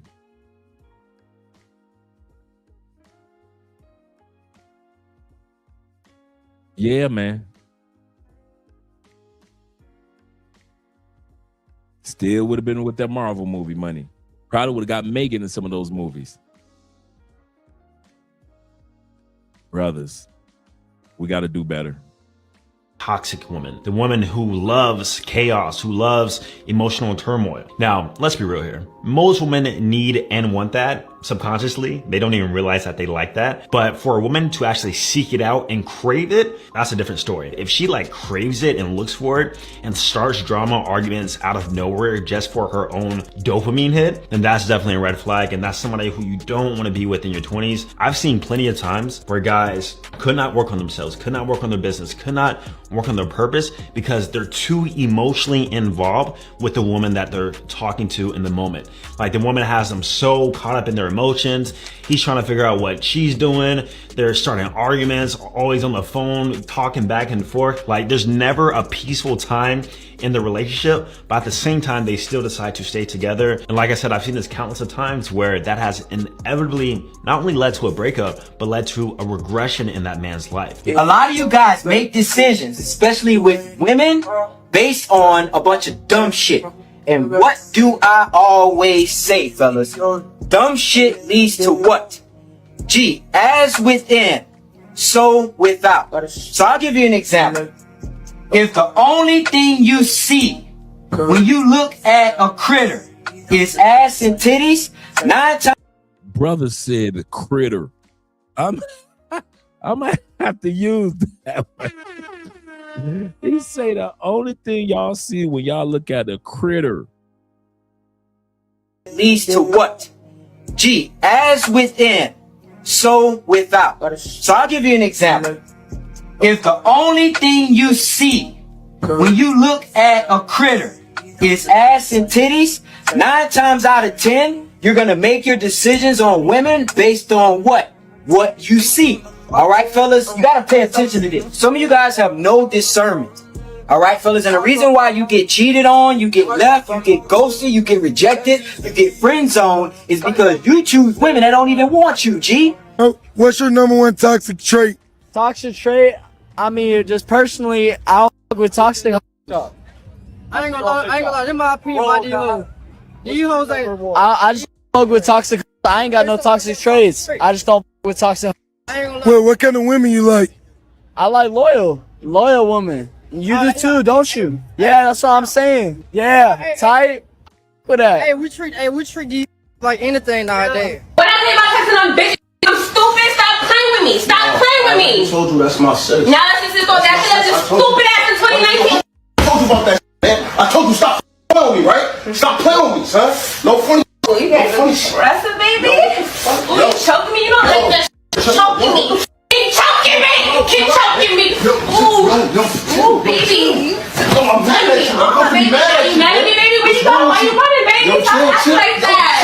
Oh, baby. Let me tell you something, fellas. If you with a woman who needs that, you're in trouble. Because there's only 2 ways a relationship like that ends. You in jail or bloodshed. You pick, because you're going to have to pick one of them. They need this type of friction for them to feel good. Y'all keep playing with these women if you want to. Now, if you're the type of guy and you like that type of friction, go for it. Knock yourself out. The police may come to your house here and there, but you two will be fine. Can't I just buy you some roses or clean the house or something to turn you on? I should not have to fake cheat on you for you to get aroused. I don't want to have to do that. To my fellas out there who's into that, good luck with that. But me personally, I am staying as far away as I can from a woman like this. And I'm gonna be straight up. Anytime a man ends up with a woman like this, she told him who she was. He just wasn't paying attention. There's key words you can listen for to stay away from these type of women. She may have disguised it a little bit, but you should have known. If you hear her say stuff like, I'm a firecracker, stay away from that. I love hard, that's trash. I'm spicy, you don't want nothing to do with that. I'm fiery, that one too. When you hear these things, fellas, run. All of those are keywords to crazy. And I don't want any parts of that. Good luck, brother. Make sure you have 911 on speed dial, because that's what you're going to need messing with a girl like that. Absolutely correct.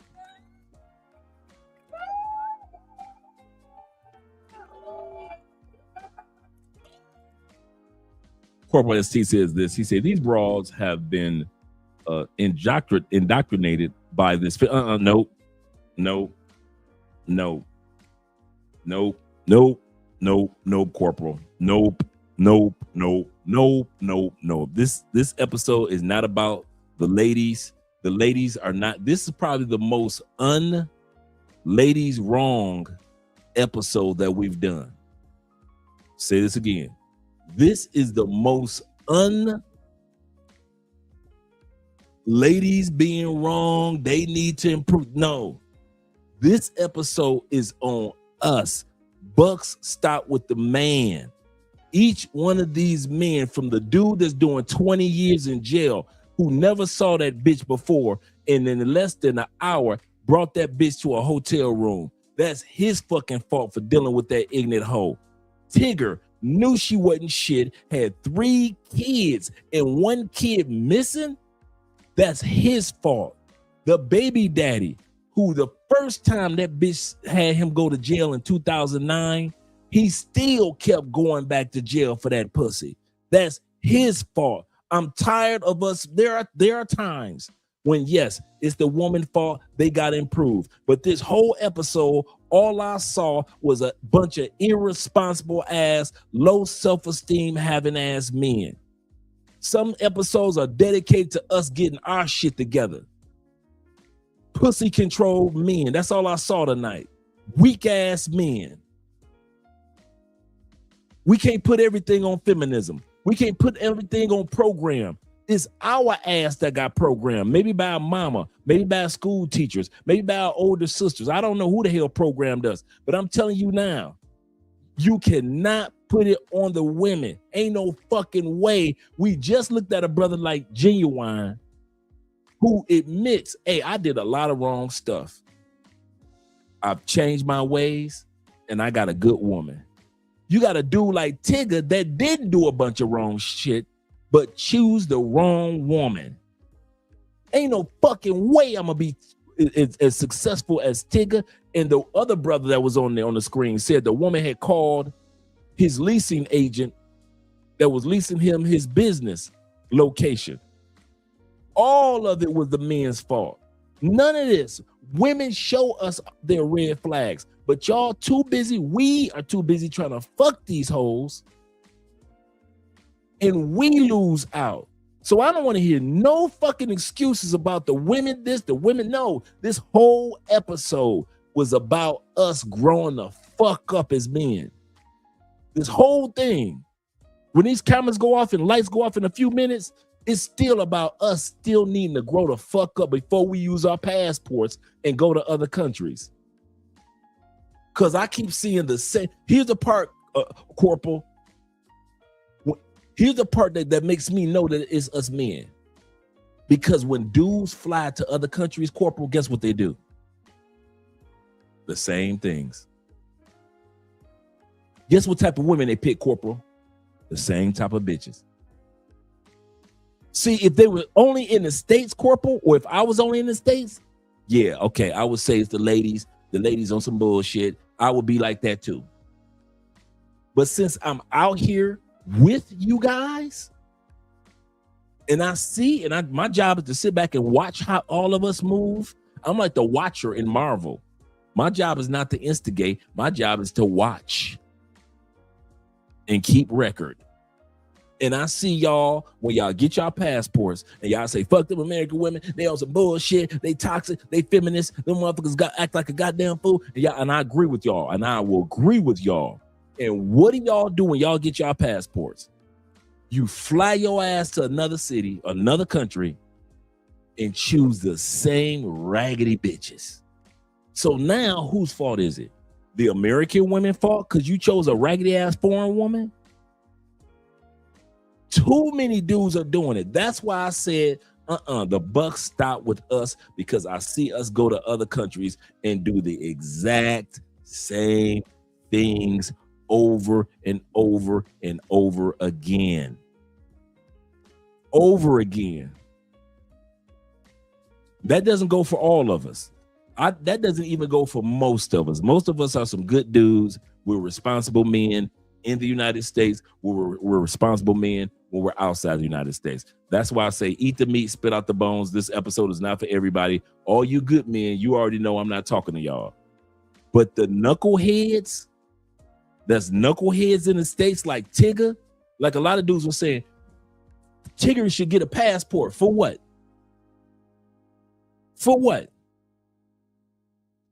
Sometimes I used to say that all the time. Man, if he only had a passport. And then I start really watching. I kept my mouth shut Start really watching and stop saying that. Because I used to be, man, if he only had a passport, see, you need to get your passport. Man, if he only had his passport, that used to be me, right?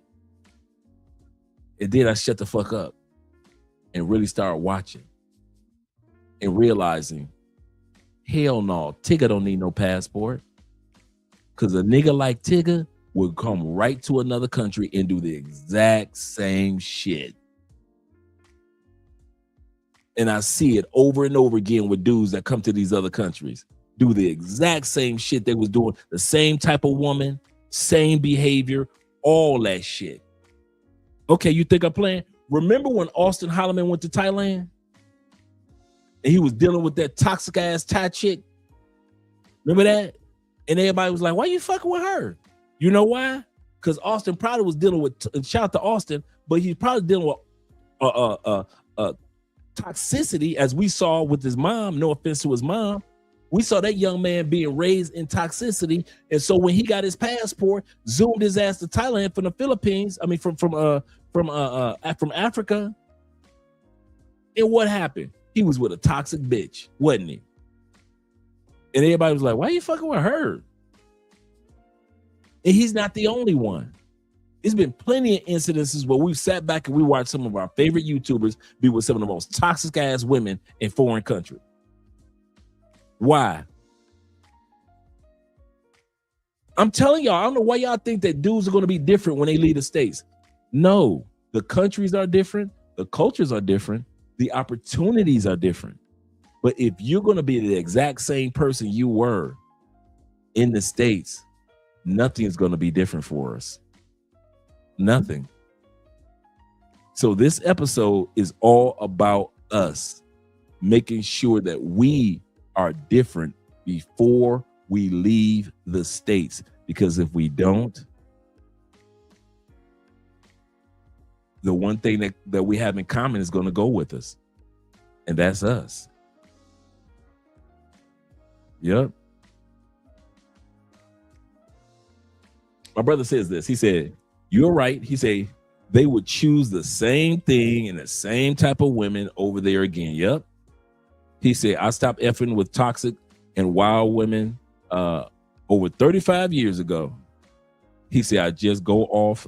He said, I just get off the phone with the lady.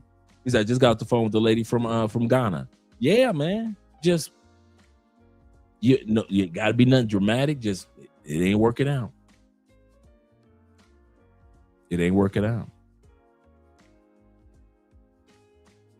I just don't do toxicity, brother. I know a lot of you guys are like me. You just don't do that rah-rah. They yelling back and forth. I don't need no makeup sex. Some of y'all think makeup sex is the shit, right? No, I don't need that. I don't need to start a fight with my wife just so we got some makeup. Get the fuck out of here. While we fighting, we could be having sex. Why we got to do it for makeup? Because we got in an argument, and then all of a sudden we look at each other like, yeah, we're going to have some makeup. No, fuck that. A lot of you dudes love some makeup sex. So your woman will start a fight, your Colombiana starts a fight just so y'all can have some makeup sex. And you think that shit is amazing.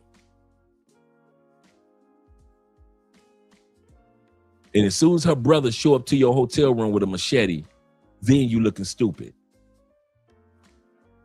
When he show up to your hotel room with a machete and a suitcase, then you wondering, what happened? When her two brothers show up to the hotel room, show up to your Airbnb with the machete and a suitcase, what you gonna do? Because she done told them a barefaced lie about you. But hey, it's okay. You like the makeup sex. When they got your ass chopped up in that suitcase and they throw that suitcase in the river here in Colombia, then what you gonna do? Y'all got this, man. Okay. But hey, this live stream is gonna be over in a few seconds. So afterwards, you ain't got to hear Andre talk about this no more anyway, because you are the shit, right? Okay. I'm not black, I'm OJ. Okay. Okay. He says she looked like the woman from the Wicked City OVA. I don't know what a Wicked City OVA is. Let me know what OVA is. Maybe I do know. Yes, yep. That's why I put that clip in there, Ronan, because a lot of dudes don't realize they be dealing with them demon chicks. They on demon time. Absolutely correct. They on demon time because the men up. Preach.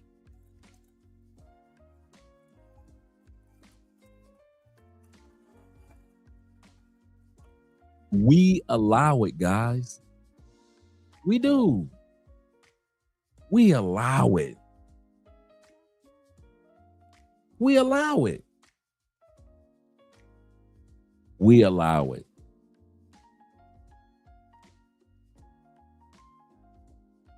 She pretty.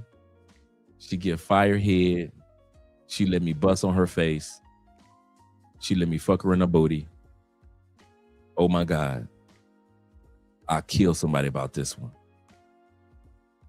She ain't got had no other good traits, but if she got great traits in that bedroom, bruh, I'll let her slap my mama. I would let her slap my mama and look at my mama like, well, what did you say to her?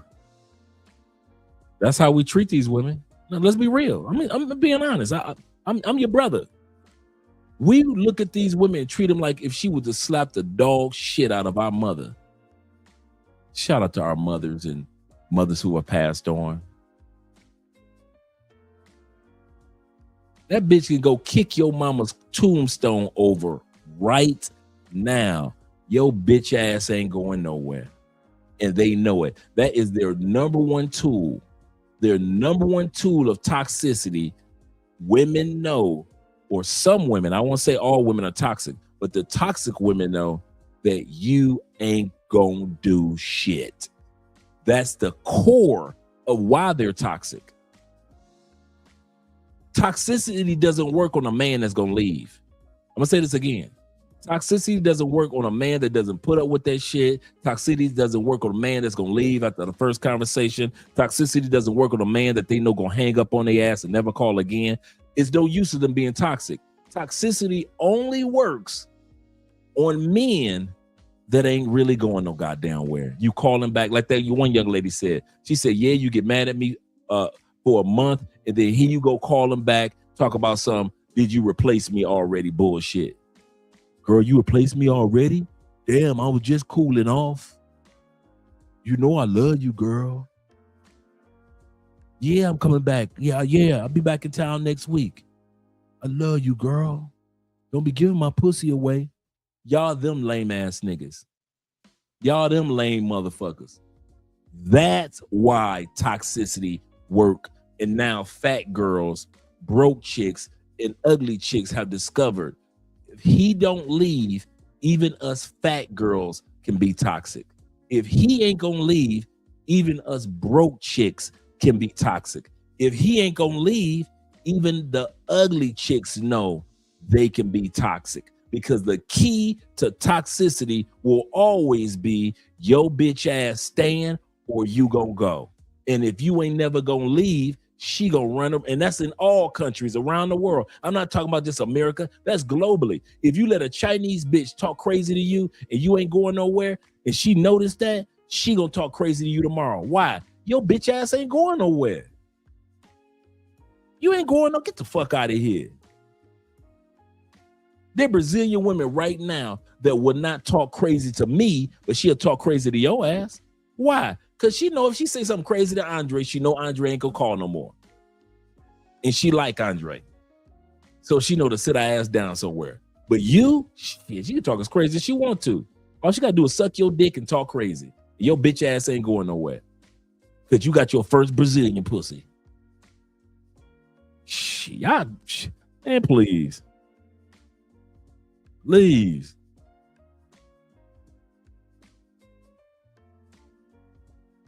Run to that pass. Not everybody, Wade. Not everybody. Not everybody. Some dudes need to keep their ass right where they are in the States. You ain't built for passports. You are not. I love y'all brothers. I'm gonna tell y'all something. there is a pool of us. The majority of us are great with our passports. That I've seen. The majority of us are living our best lives with our passports. No problem. No matter what race, color, creed, height, economic status, we doing big things, fellas. But it's that pool, that small pool of dudes that travel among us. They need to take their ass back to the States. They don't know what the hell they doing out here. They don't know what the hell they doing. And they don't know how they ain't got balls enough to ask you guys for advice on how to do it right. And so they keep going back to country to country. And this is the funny part. I watch them and they think it's that country. I ain't going to Colombia no more. It ain't the shit. Then they go to DR. I ain't going to DR no more. Them bitches ain't shit. Then they go to Brazil. They never think that it's them and they don't know what the fuck they doing. So then they watch Richie Mack. I'm zooming to Thailand. Then when they get their ass to Thailand and they get scammed, man, fuck Thailand. I'm going to the Philippines. Bruh, it's not the countries. It's you. You don't know what the fuck you doing with your passport. And instead of being a man and asking the other men that are in Thailand or in Colombia or DR for some advice on those countries, you just get up and run to another country, and you live that J Rillo life that ain't Rillo. Get it real low? But at the end of the day, guys, most of us are good, but that small pool, they need to take their ass home, bruh. They need to take their ass home. You say, stay away from these toxic American women. This is true. Now that I can concur with. I can concur with that. He said that spider lady. He said the spider lady from Wicked City. Okay, cool. I got you now. Yeah. The critter woman from the Wicked City anime. Yep. I know exactly what you're talking about. Okay, cool. Original video animation. All right. Well, let me let you gentlemen go for the evening. We got a good one tomorrow. We got a good one tomorrow. Check it out. Y'all ain't gonna believe this. Let me take this down. Remove this. Let me give you a little preview of tomorrow's show. A little preview of tomorrow's show. This is crazy. Y'all something so crazy, but I am Let me pull that down. Let me take this removed from studio. stranded because I let this guy. I am about to. This sister is stranded in Singapore. Tell y'all something so crazy, but I am currently in Singapore stranded because I let this guy named Omar Ba Diallo stuck on the beach fly me out for a vacation, and he thought that I was going to talk shit about him to my mom. So this man kicked me out of our hotel, threw all of my stuff outside, canceled my flight, and then left me stranded here, and I have been by myself in Singapore ever since. So yeah, we're gonna be watching her story as well as other story of women getting stranded, getting flued out, and getting stranded, thinking that they flexing, and they getting flued out ain't all what it's cracked up to be. So that's tomorrow episode, talking about getting flued out is not all it's cracked up to be. The truth about getting flued out. Yeah, I believe that she finally made it out too. Because I'm gonna be looking for the part 2 of her video as well. And for guys that were asking me about the books on Patreon, I'm going to do that right now. I'm going to create a collection section for the books. So you guys will be able to go to collection tomorrow morning, and the books will be right there waiting for you of all the books that I've published so far.